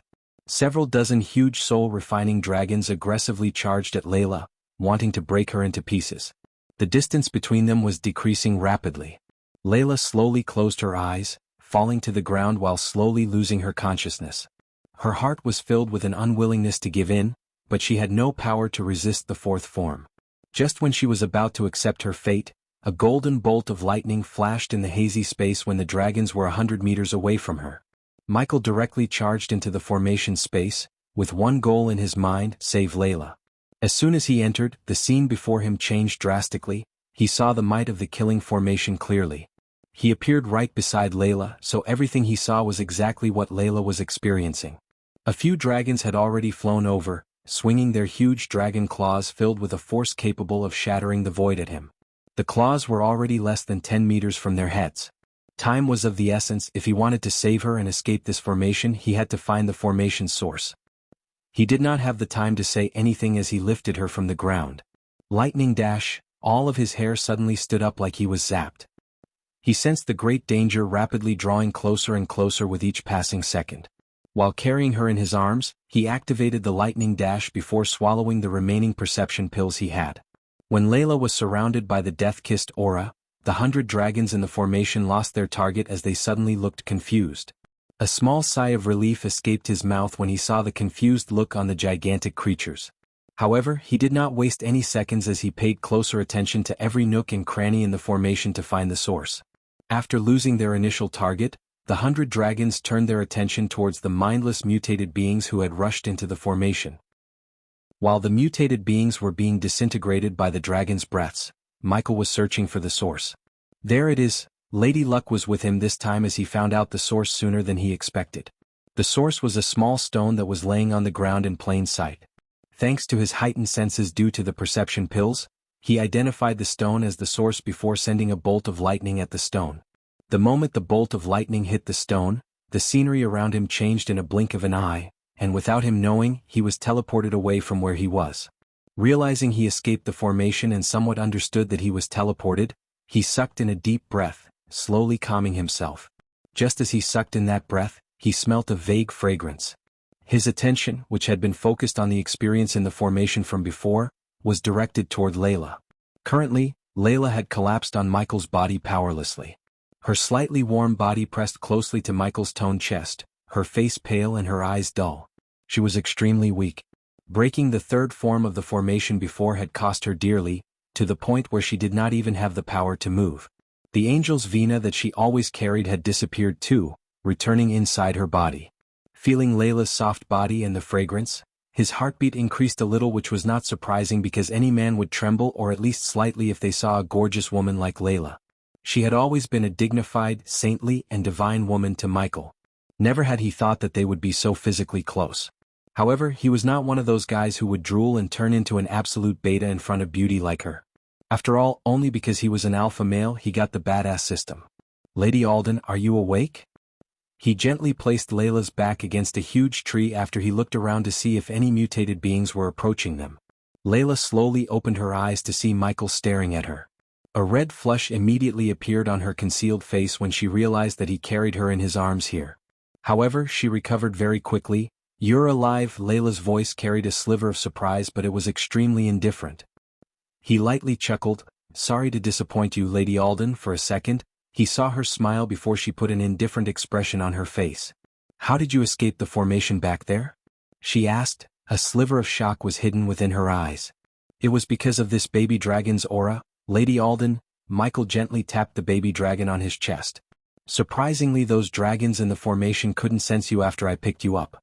After that, I just kept running before something teleported us here. He did not reveal the fact that he could find a formation's power source because he wasn't sure whether it's an ancient secret part or not. He believed it's safe not to say anything until he himself confirms this with Gaia, his most trusted advisor. You must have triggered something, Layla said after staring at him doubtfully for a few seconds. She couldn't find any explanations for how he escaped as she thought that he was just lucky. A beast-like roar suddenly appeared from the distance as Layla wanted to continue her questions. Her eyes narrowed abruptly when heard the roars. Her face became grim once again. She said softly, I've already used a large portion of my lifeblood battling those dragons. I can't fight another battle until I regain at least some of my lost energy and lifeblood. It's okay, Lady Alden, can you at least move? As he expected, he slowly shook her head, trying not to look embarrassed. So Lady Alden. He didn't finish the sentence, but she knew what he was implying, and even though she understood that she had to be carried, she couldn't help but hesitate. The roars in the distance became louder and louder.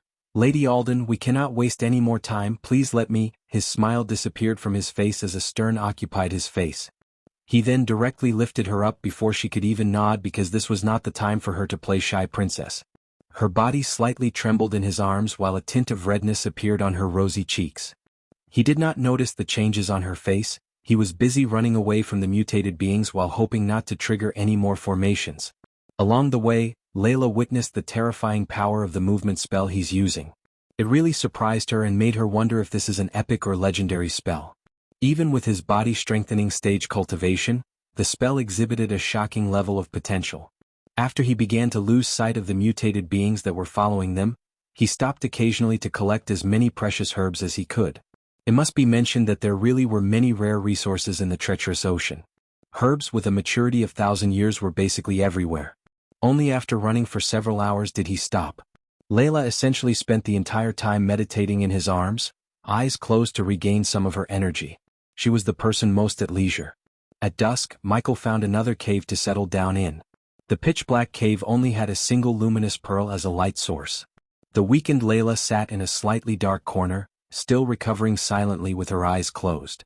"Take these, Lady Alden. Although it won't help you regain your lifeblood, it will heal your body," Layla heard a warm voice. Michael squatted beside her with a few healing potions in his hand. She could not help but think of the scene where he carried her as they fled from the mutated beings earlier in the day right now. Layla slowly opened her eyes. She looked at the healing potions in Michael's hand calmly and gently shook her head. "I'm not injured. I've just expended too much of my lifeblood. I need rare herbs to recover." "The fuck?" Her words stunned him. He collected all those herbs to expand his herbal garden as well as use them to make potions and pills for him, Gaia, and the baby dragon. He was also planning to auction some of those herbs to make a shitload of gold coins. After seeing her current condition, he sighed and took out 3,000 years old blood leaf from his space ring without showing the reluctance on his face. He then passed them to Layla. "I don't know if this is enough. If it's not enough, I still have a few more," he said, but hoped it would be enough for her to recover her strength. To cure the baby dragon and successfully get the demon dragon's heart, he needed her more than she needed him. He was willing to lose a few herbs to save his baby dragon. A sliver of surprise flashed across her face. She looked at Michael with mixed emotions, before extending her soft hand to receive the blood leaves. "Thank you." Michael did not choose to advance into the depths of the treacherous ocean the next day as Layla was still recovering. Instead, he carved out a new cave as a temporary dwelling and stayed there, waiting for Layla to regain at least some of her strength back. The wait lasted for 2 days. During that time, Layla recovered some of her lifeblood and celestial energy with the help of the 3 blood leaves. Unlike her, he recovered all of his arch energy, returning to his peak strength. Afterward, she left the cave with Michael. Outside the cave, he retrieved his flying sword and tossed it into the air before turning to look at the veiled Layla. "Lady Alden, we should travel together so you can save your strength. We still don't know what danger lies ahead of us." She looked at him for a few moments, thinking about this, but after a while of deliberation, she accepted his suggestion. She stepped on the floating flying sword without uttering a single word and maintained a certain distance from Michael. Chapter 163. After they departed from the cave, they were traveling towards the island center where the demon dragon's heart was lying dormant. The depths of the treacherous ocean had almost become a paradise for powerful mutated beings. They could be seen wandering in the mountain ranges everywhere like they were taking leisure strolls. The center of the island was covered with thick smoke, giving the area a gloomy ambience. In the center of the island, a human-sized orb was radiating bright beams of light, resplendent and dazzling. Countless powerful mutated beings were wandering around the orb. The orb had a ruby-red surface as from within, one could see a bright red light flickering in a rhythm. Veins and roots ran chaotically on and around the orb, lessening the warm light radiated by the orb. This was the demon dragon's heart, the item Michael and Layla were searching for. Suddenly the orb shuddered from within, glowing brighter and brighter. At this moment, no matter if it were the powerful mutated beings closer to the orb or those roaming on the outskirts of the island, they all roared loudly. Several tens of thousands or even hundreds of thousands of mutated beings roared together. This commotion could literally be described as earth-shaking, causing mountain ranges to fall and the void to collapse purely from the sound. The roars from several tens of thousands of powerful mutated beings were filled with absolute hatred for some unknown reason. The treacherous ocean's appearance was finally changed at this very moment after countless years. The entire island shook violently, the ground jolting and opening up chasms thousands of meters deep. Many of the surrounding mountains directly exploded as they could not withstand the roars of over 10,000 powerful mutated beings. The mountains and forests turned into a mess.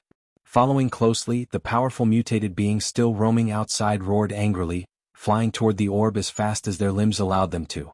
While the mutated beings were chaotically running around, 2 figures were slowly walking through the mist towards the glowing orb. "There it is." It was Layla who said this, pointing her fingers at the glowing orb a couple of meters before them. Michael closely followed Layla while cautiously looking at all the wandering mutated beings in the area. His heart was pounding against his chest in fear because all of the mutated beings were at least at the soul refining stage, and he could even see a few level 10 fusion stage mutated beings guarding the orb. He had no more saliva to swallow as his mouth became dry. Any single of the mutated being could end their life right now if they detected their presence. After recalling the events that happened in the treacherous ocean, he identified only when he was alone that the mutated beings were able to detect him, but when he's with Layla, the death-kissed aura proved to be effective. The two of them took each step with utmost cautiousness, avoiding the gazes of the mutated beings. Currently, thousands of powerful mutated beings roared at the sky above them. Step by step they got closer to the orb. Michael felt the warm energy coming from the orb, and soon, he could hear a faint heart-beating sound. "Place the dragon on the heart," she whispered to him. He grabbed the baby dragon tied to his chest as gently and silently as he could before placing the baby dragon on the orb. The moment the baby dragon's body touched the orb, it began to tremble violently, producing an unearthly humming sound. His heart skipped a beat, fearing the commotion would draw the attention of these wandering mutated beings. Just as he was about to reach for the swords, Layla grabbed his hands, shaking her head. "What now?" he whispered, but instead of answering him back, she just gently tapped his shoulder, wordlessly telling him to wait. Calming himself down, he just stared at the baby dragon who was lying on the orb, absorbing the heat coming from it. Crack, crack, crack. Suddenly the orb began to crack, producing crackling noises. The veins and roots on the orb's surface retracted themselves while the cracks got wider and wider.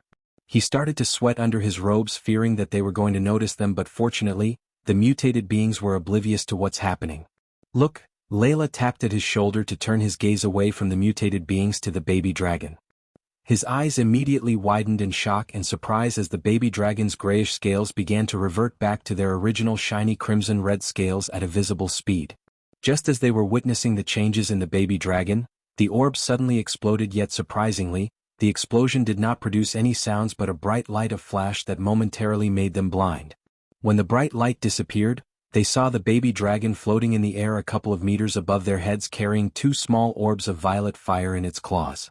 Locking her eyes with the two orbs of violet fire, Layla raised her hand at the baby dragon as he slowly flew towards her. "Is he?" "Yes, he's cured," Layla said indifferently without taking her eyes off the violet fire orbs. A relieved smile appeared on his face. He did not care for the two violet fire orbs as much as he cared for the baby dragon. After everything that he went through, he expected something dramatic to happen before curing the baby dragon, but contrary to his expectation, the baby dragon got cured by the demon dragon's heart in a couple of minutes. He was cradling the baby dragon as if he was his baby, and beside him, Layla immediately put the two fire orbs in her space ring. "So those two balls of fire," his voice trailed away, "demon dragon's heart," she said, sighing in relief. Although this trip was extremely dangerous and she nearly lost her life, in the end, it was all worth it because she got not one but two demon dragon hearts. To suppress Christopher's curse, she only needed the energy of half the demon dragon heart. The remaining energy would be enough for her to break through from level 4 to level 6 of the fusion stage. Michael noticed the changes in her facial expression, and he knew it was because of the two orbs of fire she put in her space ring. If he had the power, he would have at least taken one of them, but for now, if she decided not to share them with him, he could do nothing. For now, he wanted her to suppress the cure so he would get a soul refining stage cultivator to protect his base of operations in the herbal garden. The lesson of no freebies in the world suited not only the Earth but also here, and in fact, it suited more for this world than Earth, as every cultivator he met in this world has their own schemes and they would rarely lift a finger unless they have something to gain. The demon dragon hearts was her payment for leading him here, though she would have died if it wasn't for him.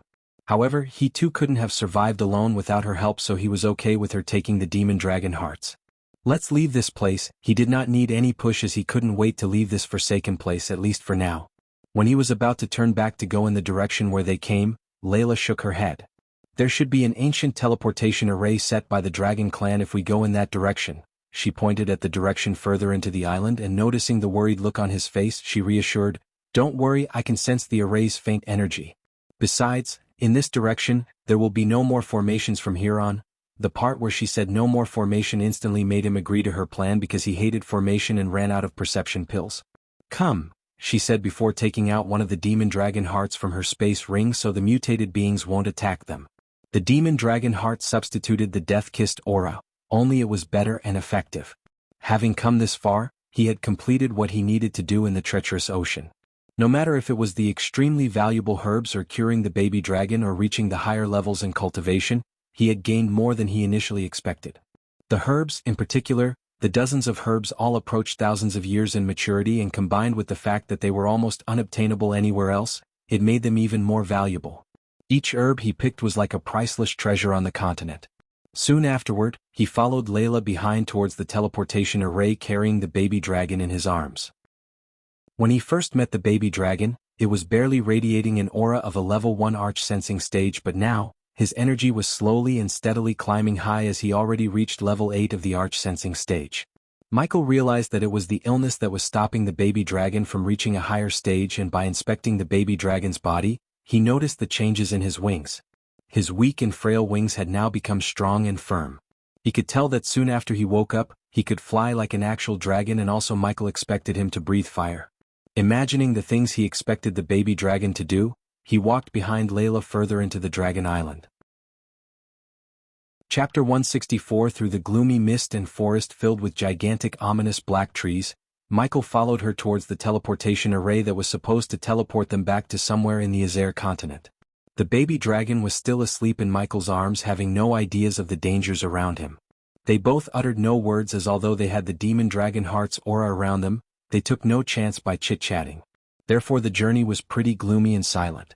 Eventually, after walking for several hours, they walked out of the forest in the middle region of the treacherous ocean.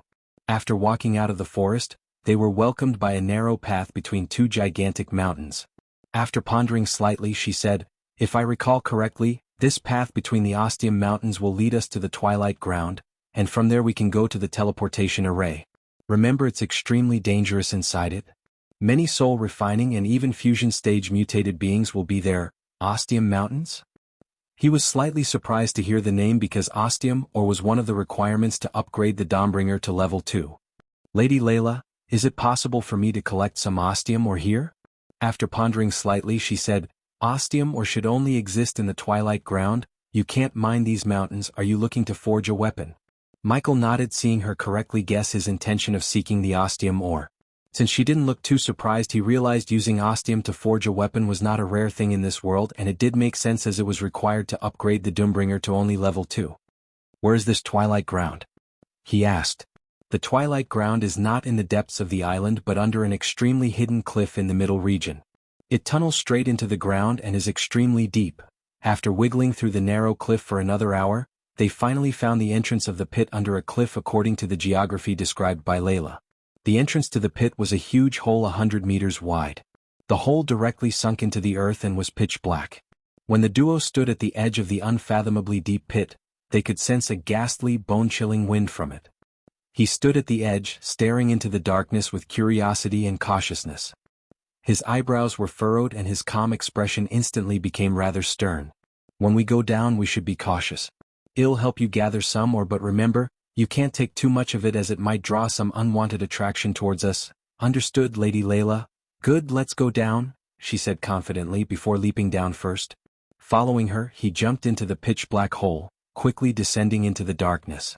The Twilight Ground was completely enshrouded in darkness. Nothing could be seen. After falling for several hundred kilometers, some light gradually appeared beneath their feet. The light expanded in size as he quickly descended before it finally enveloped Michael. His vision was no longer pitch black but filled with colorful light. It was extremely pretty as the light would glimmer from time to time. The glimmers of light were dense and they twinkled like the stars in the sky. The sight stunned Michael. He felt like he was swimming in outer space as he stared at the starry sky around him. The two of them continued their descent down the pit at great speeds. They had no idea just how deep it was. They had fallen for at least 1,000 kilometers, yet they had still not hit the bottom. Along the way, the two of them had also seen many mutated beings falling into the hole deeper and deeper, but they did not detect the two of them. With their constant descent, Michael slowly sensed that the hole seemed to be permeated with an odd energy. The temperature here would constantly change, sometimes bone-chillingly cold and other times scorching hot. It was as if they constantly traveled between two regions of opposite climates. What is this place?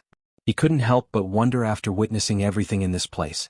This hole doesn't seem to be naturally formed. Did this hole appear after the island changed?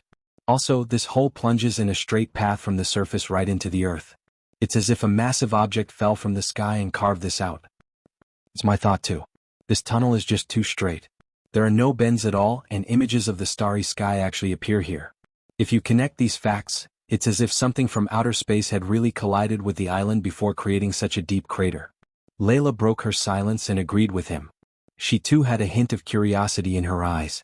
They continued their way down. Eventually, after falling for several hours, they finally hit solid ground. They had arrived at the bottom of the hole. The pit still permeated with colorful nebulae. Starlight glimmered faintly as if they were each star that floated in space. They were innumerable, filling up the entire place.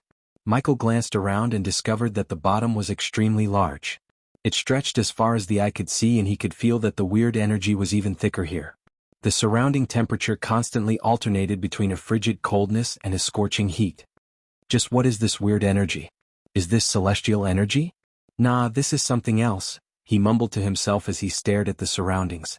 Even his inherited memories of Abras contain no information on the weird energy here. At this very moment, a strand of scorching energy fused with a strand of the frigid energy mid-air. Michael and Layla immediately focused on it with their senses. They discovered that the energy created when the extremely hot and extremely cold energies fused was indeed extremely similar to the energy radiated by the formations and the mutated beings. There must be some connection between this hole and what happened to the Dragon Clan? Just how many mysteries this world holds?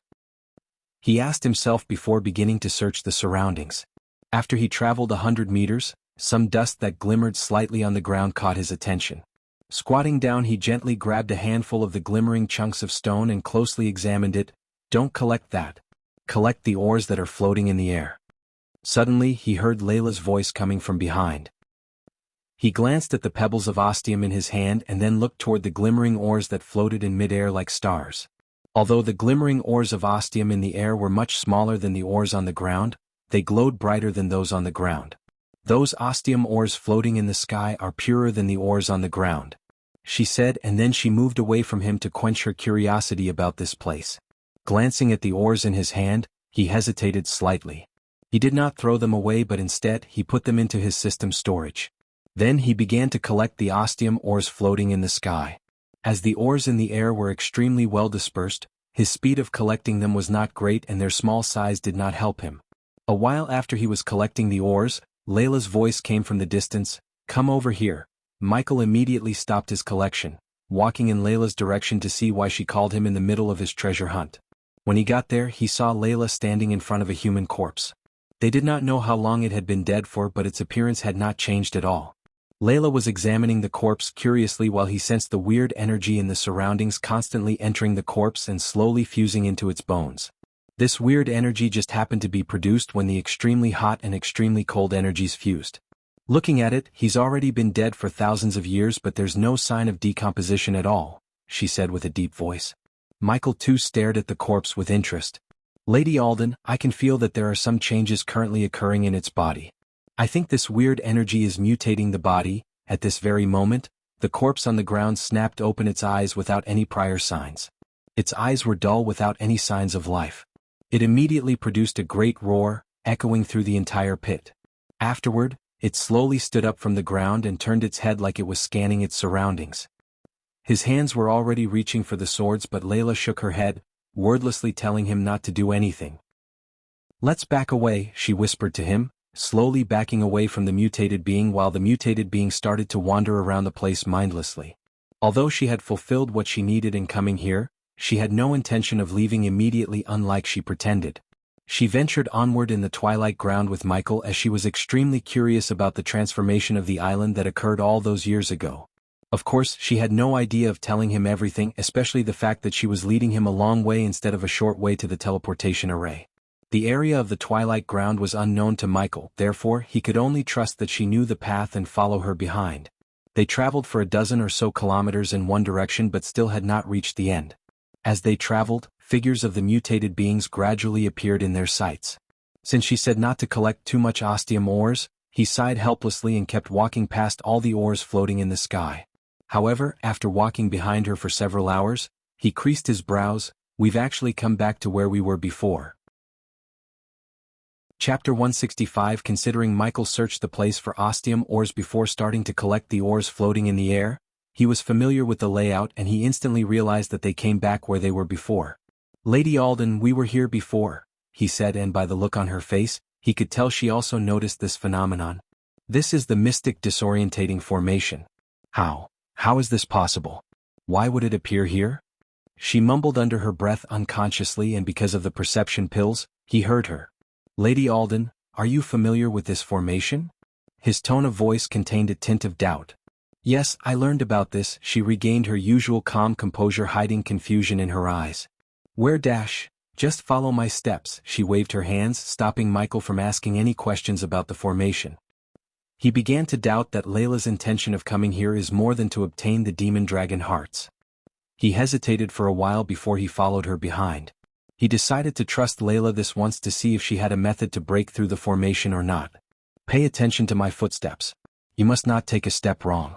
If you do, you won't be able to break out," she warned him again. She then began to step back and forth like she was slow dancing. There were 38 steps required in total to walk out from the formation. When she took the 9th step, the surroundings immediately began to change. She discovered that she had actually arrived in a vast starry sky. Afterward, Michael appeared behind her. When he realized he's now in a vast starry sky, they all stared blankly. They were extremely shocked. Unlike before, at this moment he could see outer space as his vision was filled with nebulas, Milky Ways, bright stars, and even colorful lush planets. "Whoa! Is everything before me an illusion, or have I really come to outer space?" he said in shock. He could not tell whether what he saw right now was real or fake. Michael observed the surroundings, frowning his eyebrows. A couple of seconds after he was staring at the scene speechlessly, Layla began to explain, "It's not an illusion, it's real. We've really come to outer space." Whoever cast the formation must have had some terrifying level of understanding about formations. The steps we're taking right now to walk out of the formation just happens to match the bridge that leads to the other side. Every step matches perfectly with an extremely crucial point of the bridge. Stepping wrongly would be like stepping off the bridge and falling into the water. What would happen if we took the wrong step? Although what she said was like a fictitious story to him, he believed it firmly because he was not the one to doubt. After all, he has a system with him. Who would believe that? She shrugged. "I don't know. This formation connects worlds and is extremely profound.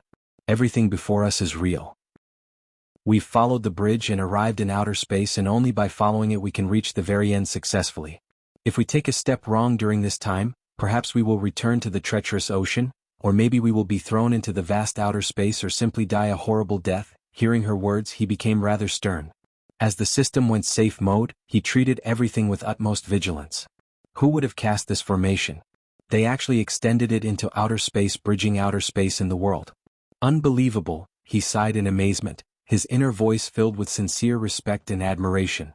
"Let's go," she said solemnly, continuing on her way with mystical steps.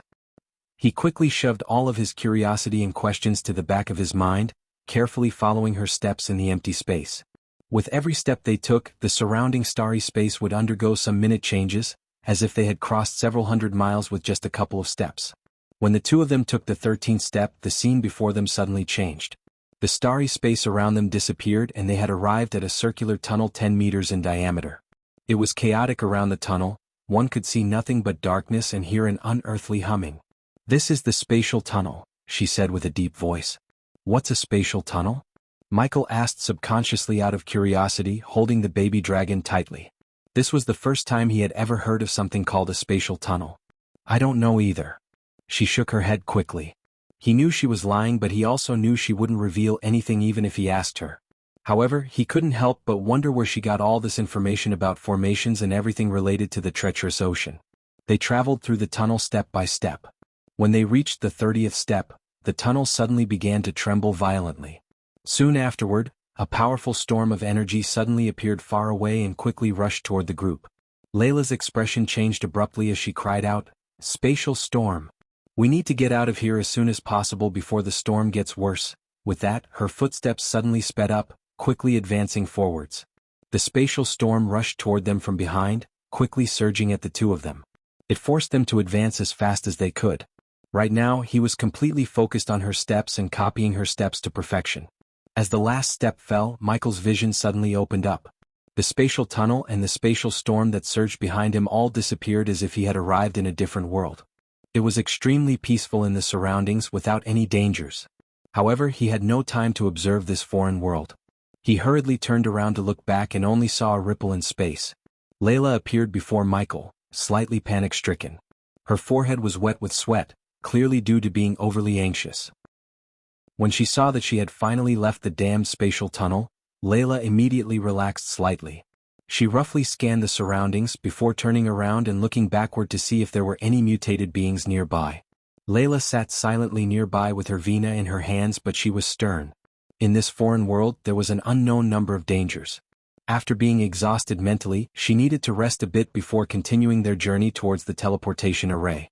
Even up to this point, Michael had no idea that she took the long path filled with unknown dangers and mystery rather than taking the safe and shorter path to the teleportation array. Having no ideas of her deception, he looked around and realized that he was currently in an endless wasteland. It was desolate, without any grass or signs of life. There was no sun or stars in the sky, it was a hazy gray and did not even have clouds. After a while, he turned his gaze to Layla, who just stood up, ready to leave. Where to next? After some silence and thought, she replied, "There should be a path leading to the teleportation array a couple of miles away from here. I can sense it. Let's go," she said, but she herself wasn't completely sure about what lies next. However, since that person who cast the formation put so much effort into constructing a spatial tunnel that crosses through the stars on the Dragon's Island leading up to here, she believed that there's some secret hidden here and she wanted to see what it is. Michael hesitated slightly because even though they didn't meet any mutated beings on their way here, this place and everything gave him a bad feeling. For now, the only thing he could do was follow Layla, in hopes that she knew the way of getting out of here. At this very moment, an ancient, desolate presence appeared in the far-off distance. It was vast and boundless, quickly expanding into the distance with a soul-shaking might. Feeling the presence, the expressions of the two changed greatly. Before the presence, they felt like even an ant was more significant than them. The pair could not even think of resisting before the presence. Shortly afterward, two colors, red and blue, appeared beyond the horizon. They plunged into the sky like two pillars, radiating with an ancient and desolate presence. Both of them unconsciously looked at the two pillars of light. Afterward, their minds rumbled. Currently, they simultaneously envisioned a foreign scene. They witnessed the chaos before everything, as well as the birth of stars, Milky Ways, and even the universes. Wake up. At this very moment, a powerful shout of the system reverberated through Michael's head. It woke him up and the previous scene of chaos completely disappeared. He returned to reality and he was not the only one who awakened. Even Layla beside him returned to her senses from the powerful shout of the system. System, what the hell was that? What did I just see? Did I just witness the scene where this world was created? Michael's mind was filled with questions. His hands were shaking uncontrollably. The scene with the primordial chaos constantly flashed through his head. He had never felt this terrified in his entire life. The scene of the world creation and the presence of the two lights shook his core, making his mind go blank and weak.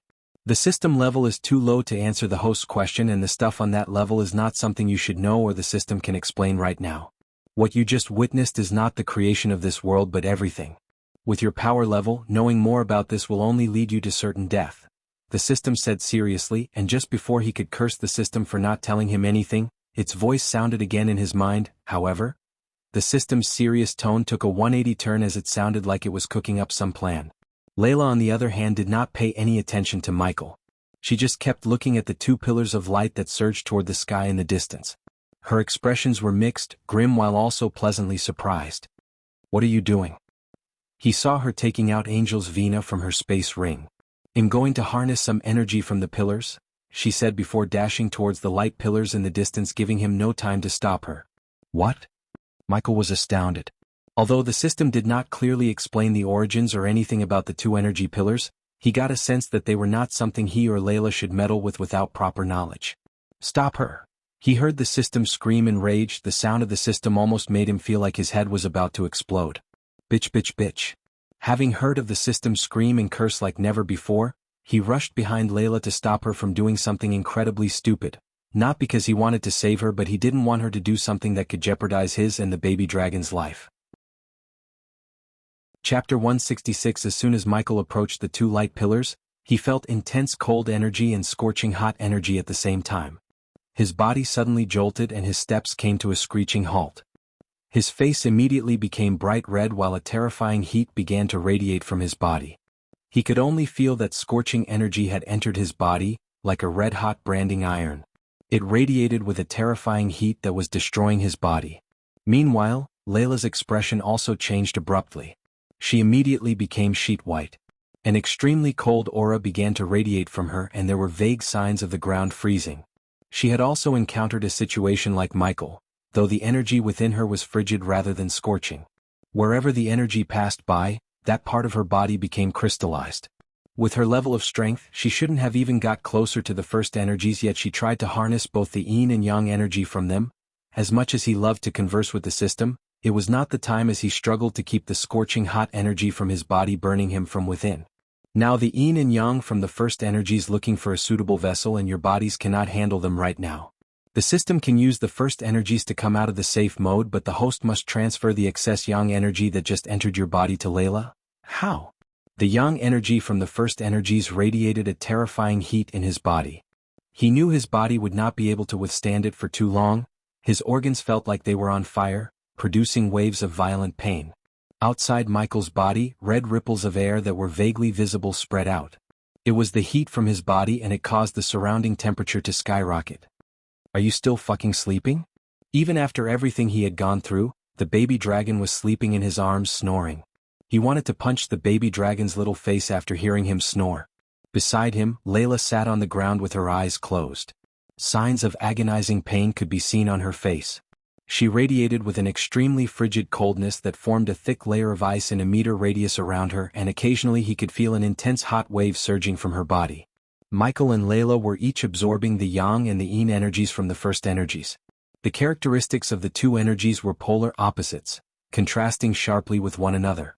There are two methods to transfer the yin and yang energies between your bodies. Just spit it out, I can't resist much longer, Michael said hurriedly. In his body, the yang energy was like a burning flame that slowly inched its way toward his mind, while the yin energy within his body slowly began to crystallize his skin. Master, you and that girl beside you each absorbed the supreme yang and supreme yin qi. If you want to neutralize this energy, both of you must cooperate. You must cancel it by using a method to balance the yin and the yang and then absorb it. This will bring great benefits along with it, Ziying said. He carried a rather weird expression. Bang her. He almost stumbled down when he heard the system shout bang her in his mind, and for a second he thought he misheard the system. Are you kidding me? Having sex with her is the quickest way to neutralize the energies in your body and help the system come out of the safe mode. Don't be such a wuss, just go and bang her, host. You said two methods, what's the second method? Gritting his teeth, he tried to resist the energies from killing him, and in this struggling moment he failed to notice the yang energy, which is positive and flaming energy, slowly being absorbed by the baby dragon. Although the second method is difficult, it's the safest method to neutralize the energy without the host has to have sex with the woman. Well, kinda. What do? You mean, kinda? This method is like having sex but without physical contact. The previous owner of this body has learned about this method of neutralizing the yin and yang energy. The system brought the memories hidden deep within his kind to make him remember, because he was unable to recall them due to the excruciating pain he's in. Spirit walking. He mumbled the name of this method, but his face became even grimmer because this method was considered taboo, an act that was hated by all the cultivators. It was just like the system said, sex without physical contact. Some cultivators thought that this method would pollute their souls. However, Michael would rather choose the safest method than the quickest one. Besides, he considered having sex without the consent of the other one rape, and he would never stoop that low no matter what. Suddenly, the muscles on Michael's face began to spasm. His face was full of pain. The yang energy in his body was currently burning away at his vitality and flesh. It was as if scorching flames currently flowed at his chest, drawing closer and closer to his head. Meanwhile, Michael's entire body had become like a red-hot branding iron, now bright red. Arg! A howl resounded from the side. It was filled with pain. Layla radiated a surging coldness. The yin energy from the first energies had already turned half of her body into an ice sculpture. Why is this happening? Am I going to die here today? Her face was filled with confusion and regret. She had never thought harnessing this unknown energy she learned from her mentor would prove to be this deadly. Placing the baby dragon on the ground, he slowly walked towards Layla. This is all because of your foolishness, but I do have a method to neutralize the energies, the spirit walking. The moment he heard the two words spirit walking, she became torn between rage and shame. She glared viciously at him. If looks could kill him, he would have shred into pieces by now. What? How dare you? I'd rather die then dash. When she reached this point, her expression changed once again. She produced a moan filled with pain. The situation inside her body was worsening. She had already arrived at death's door. All signs of life were frozen within her as the yin energy had expanded toward her head. Even her soul would be frozen, and after that, the yang energy would burn her soul. Shut up. I'm not going to die with you. He became redder and redder. It was not only because of the yang energy inside his body but also anger towards her. The yang energy was roasting his body like a stove from within. If he did not have the system and the baby dragon unknowing for him absorbing the energy, this strand of yang energy from the first energies would have dissolved his body already. His gaze gradually became determined. Gritting his teeth, he directly lunged toward her and placed his head on her frozen forehead to start the spirit walking. Layla immediately snapped open her eyes. Her alluring phoenix eyes lost the calmness from before and were now filled with panic. She tried as hard as she could to raise her arms that were frozen to the point of absolute numbness in an attempt to push him away, but she just could not do so with the current condition of her body. What are you doing? You bastard. Go away. Her voice was filled with panic. She was a strong woman who protected the purity of both her body and her soul. Even if she died, she did not want to be sullied by others. It was all your fault. Who said you to harness that fucking weird energy in the first place? He yelled at her before his consciousness slowly began to fade away. You bastard, go away. She wanted to push him away from her, but she was incapable of that. He tightly grabbed her shoulders to stop her from resisting. The coldness radiating from her just happened to be the counter for the yang energy. When he chanted the ancient words to start the spirit walking with her, the extreme coldness and heat from their bodies came together. There were vague signs of neutralization. It weakened the rigidness and scorching heat from both of them a little. Layla's deeply frozen body also showed signs of melting. Not long afterward, all the ice on her body melted and she was returning to her previous state. The system is creating the Omega level protection. 2% completed, 3% completed. Although the notifications in his mind were a piece of great news to him, he couldn't celebrate as the danger of the yang and yin energies remained. Arg, what are you doing? You bastard, let me go. She cried out as she struggled violently. She began to resist with all she had, sensing her spirit being intruded on by his. At this very moment, the energies within them had already reached their necks. Michael did not act like Layla. For him, spirit walking was not equal to having sex. He couldn't care less of the purity of her soul. At least with his method he was not raping her physically. That was all that mattered to him. Ignoring Layla's violent struggles, he immediately focused harder to keep the connection between their souls. Gradually, the scorching hot yang energy from his body burned their clothes, revealing Michael's toned and Layla's silky soft milky body under her dress. You bastard. Release me. If you do it, I will never forgive you. Let me go immediately. She screamed, resisting the connection between them desperately. If it was under normal situations, the connection wouldn't have been established successfully, but because she tried to harness both the yang and the yin energy, the ancient spell worked without a hitch. Besides, she had no strength left in her body to fend him off. 38% completed. The host is doing a great job. The yin and yang energies from the first energies are extremely pure, so once you balance them out and absorb them, not only will it bring great benefits by increasing your strength, your body and soul will also adapt to the energy. If you ever encounter any yin or yang energy in the future, your bodies will have the power to resist them completely. There aren't any side effects, right? He asked the system in his mind, but the answer he received almost broke the connection between him and Layla. Kinda. Chapter 167, What the fuck do you mean kinda? When you have physical sex, your seed will sprout as a new life inside your female counterpart. Yeah, it's called a baby, said Michael. He wondered whether the system was trying to annoy him intentionally or not. Just like the physical sex, there might be a teeny tiny chance for a spirit child to appear inside her after the spirit walking. Spirit child, what the heck is that?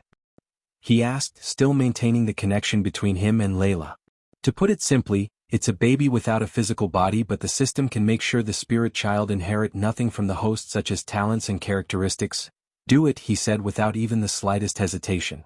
He did not have any idea of having a kid until he reached his goal of controlling the world. Besides, he was not in love with Layla and would certainly not have a kid with her, a spirit baby or a real baby. And can't you stop a spirit child from forming? There's only a little chance for a spirit child to appear through spirit walking. At the moment, the system cannot stop the spirit child from forming but can leave a mark in her body that would prevent the spirit child from inheriting anything from the host, whatever, he said before concentrating on keeping the connection between him and Layla and neutralizing the energies. Little by little he began to lose consciousness. 58% completed, an unearthly humming sound emerged in the desolate wasteland, making the dead world slightly livelier. The sound continued for an hour before slowly quieting down. Afterward there were no more sounds. The wasteland recovered its deathly silence. At the moment, Michael and Layla lay on the wasteland naked. They both had their eyes closed, currently unconscious. No one knew whether they had fallen asleep or fallen unconscious. A miniature version of the red and blue energy on the horizon appeared above their bodies before gradually fading away from the sight. Layla's veil was already removed, revealing her appearance. She was extremely beautiful, to the point where it could no longer be described as alluring or kingdom-toppling. On Michael's back, many scratches crisscrossed. They did not break through his skin, but there were clearly visible marks. The two of them lay on the cold ground just like this. Whether they were in deep sleep or unconscious, they did not wake up even after a long time. 98% completed, initializing the termination process of safe mode. Absorbing the first energies. Forming a shield preventing the Omegas from detecting the creator energy. Shield successfully formed. The host has received a legendary gift box. Found excess amount of yang energy in the host's body. Activating energy devourer. Experience points converted 50,000. Experience points converted 100,000. Experience points converted 70,000. Congratulations to the host for leveling up. The current level is Body Strengthening Stage Level 8. Experience points converted 50,000. Congratulations to the host for leveling up. The current level is Body Strengthening Stage Level 9. Michael was completely unconscious and oblivious of what's happening to him. The energy devourer kept converting the weak excess yang energy remained in his body to experience points, and because the first energy was extremely powerful compared to the arch energy, the conversion directly made him break through a couple of levels at once. On the other hand, Layla could only reach the next sub-level as her body couldn't use the excess yang energy in her body as the system did. Experience points converted 70,000. Experience points converted 150,000. Congratulations to the host for leveling up. The current level is Body Strengthening Stage Level 10. From afar, the two pillars of red and blue light remained, stretching into the sky. They gave off slivers of yin and yang energy that slowly fused into the two. However, the energy was no longer able to cause any harm to the unconscious duo, and as soon as the energy entered their bodies, it would be balanced out, turning into gentle energy before being absorbed by them. A portion fused with their bodies while the remaining part merged with their heads. It caused some slight changes to their souls, strengthening them at the same time. However, most of the energy went straight into Michael's body because the system sucked in as much energy as possible to enhance its protection against the Omegas. At this very moment, the two pillars of light in the distance slowly disappeared. With their disappearance, the first energy in the surroundings vanished instantly, but the energy devourer still kept converting the excess energy in his body, making him near the core formation stage. Congratulations to the host for reaching the next stage, the core formation stage. Congratulations to the host for leveling up. The current level is Core Formation Stage Level 1. After he reached the Core Formation stage, the thin layer of light around his body slowly vanished, stopping his cultivation spree. Wake up, sleepyhead. Wakey, wakey, wakey. Soon after Michael's consciousness began to return, he heard a child's voice and felt his face becoming wetter and wetter. The spirit walking put a major strain on his soul and body, therefore he couldn't open his eyes or move his body quickly. Wake up, it's been 2 days, I'm hungry. Michael heard the child's voice again. It was definitely a boy's voice, but he could hear a tint of roughness in the childish voice he's been hearing. Give me meat, or I'll start eating you. As soon as the child's voice disappeared, he felt a slight pain of something trying to take a bite out of his cheek. The sharp pain made him move his hands to his face while slowly opening his eyes. As soon as his vision became clearer, he was welcomed by a pleasant surprise, the baby dragon. You're awake, you're awake, you're awake. The baby dragon's crimson scales glistened brighter than before. He looked a little grown up, like a 2-month-old puppy. Just like a puppy who met his owner after a few days, the baby dragon bounced up and down, wiggling his long tail. You can talk, Michael sighed before smiling at the baby dragon. He then grabbed the bouncing baby dragon, hugging the baby dragon and placing a gentle kiss on his forehead. Ah, Hugging the baby dragon, he subconsciously wriggled slightly, but when he moved, a numbing moan was heard by Michael. The voice carried some pain. Michael's slight wriggling had finally woken up Layla. Her eyes struggled to adjust to the light after being unconscious for a long time. After the blurriness faded away, she saw the naked Michael and the baby dragon licking his face. Shortly afterward, all the images from a few days ago flashed through her head like a film. Layla's expression immediately became torn between rage and shame. At this moment, she pushed Michael away using all of her physical strength, which was higher than Michael's due to her fusion stage cultivation stage. She then immediately climbed up. When she saw that she was completely naked under the sky, without anything covering her body, and the feeling of her soul had been tainted by him, tears immediately began to well up in her beautiful eyes. "That human is mad, what did you do?" The baby dragon stopped showering Michael's face with kisses and climbed onto his shoulder. Forcefully resisting her anger, Layla pulled out a new violet dress from her space ring and quickly draped it over herself. She stared viciously at him and the baby dragon with flames of rage, while more and more tears welled up. Her eyes were filled with misery. Sensing the hostility towards them in her eyes, the baby dragon hissed at her, ready to attack her any second. "Wow, I've reached the core formation stage." Just like the baby dragon, he too prepared himself not to fight her but to run as fast as he could from her because he knew she was overwhelmed by rage and she would not listen to any reason. "System, don't worry host, the system has left a mark in her soul while you were spirit walking. She cannot hurt you and here's a gift for you helping the system come out of the safe mode." The system voice now sounded more humane. The voice sounded like a man and a woman at the same time. However, the return of the system put a wide grin on Michael's face. The very next moment, a black outfit began to cover his body from toe to chest. If he saw himself in a mirror, he would instantly recognize this iconic outfit once worn by the one and only character Blade, the part vampire, part human. Nonetheless, the outfit was not exactly the same as in the movies. The system had made some changes such as adding shiny metal chest plates, silver embodiment on the edges, and a few other noticeable changes so he wouldn't stand out too much in the crowd. Despite the indescribable beauty standing in front of him, he was too focused on himself. "It's so good to be back together," Michael said under his breath, cracking his neck and knuckles.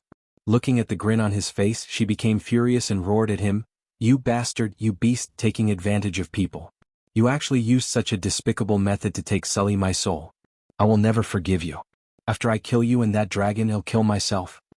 Layla was a woman who seemed gentle on the outside but she was actually tough on the inside. She seemed to be a rather gentle and quiet person but her personality was extremely staunch. She was unable to endure being defiled like this.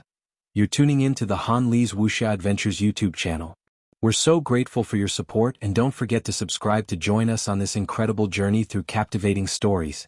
Your generosity through donations truly makes a world of difference, as it's the primary source of revenue that allows me to expand and enhance this channel for you. Thank you from the bottom of my heart for being a part of this adventure.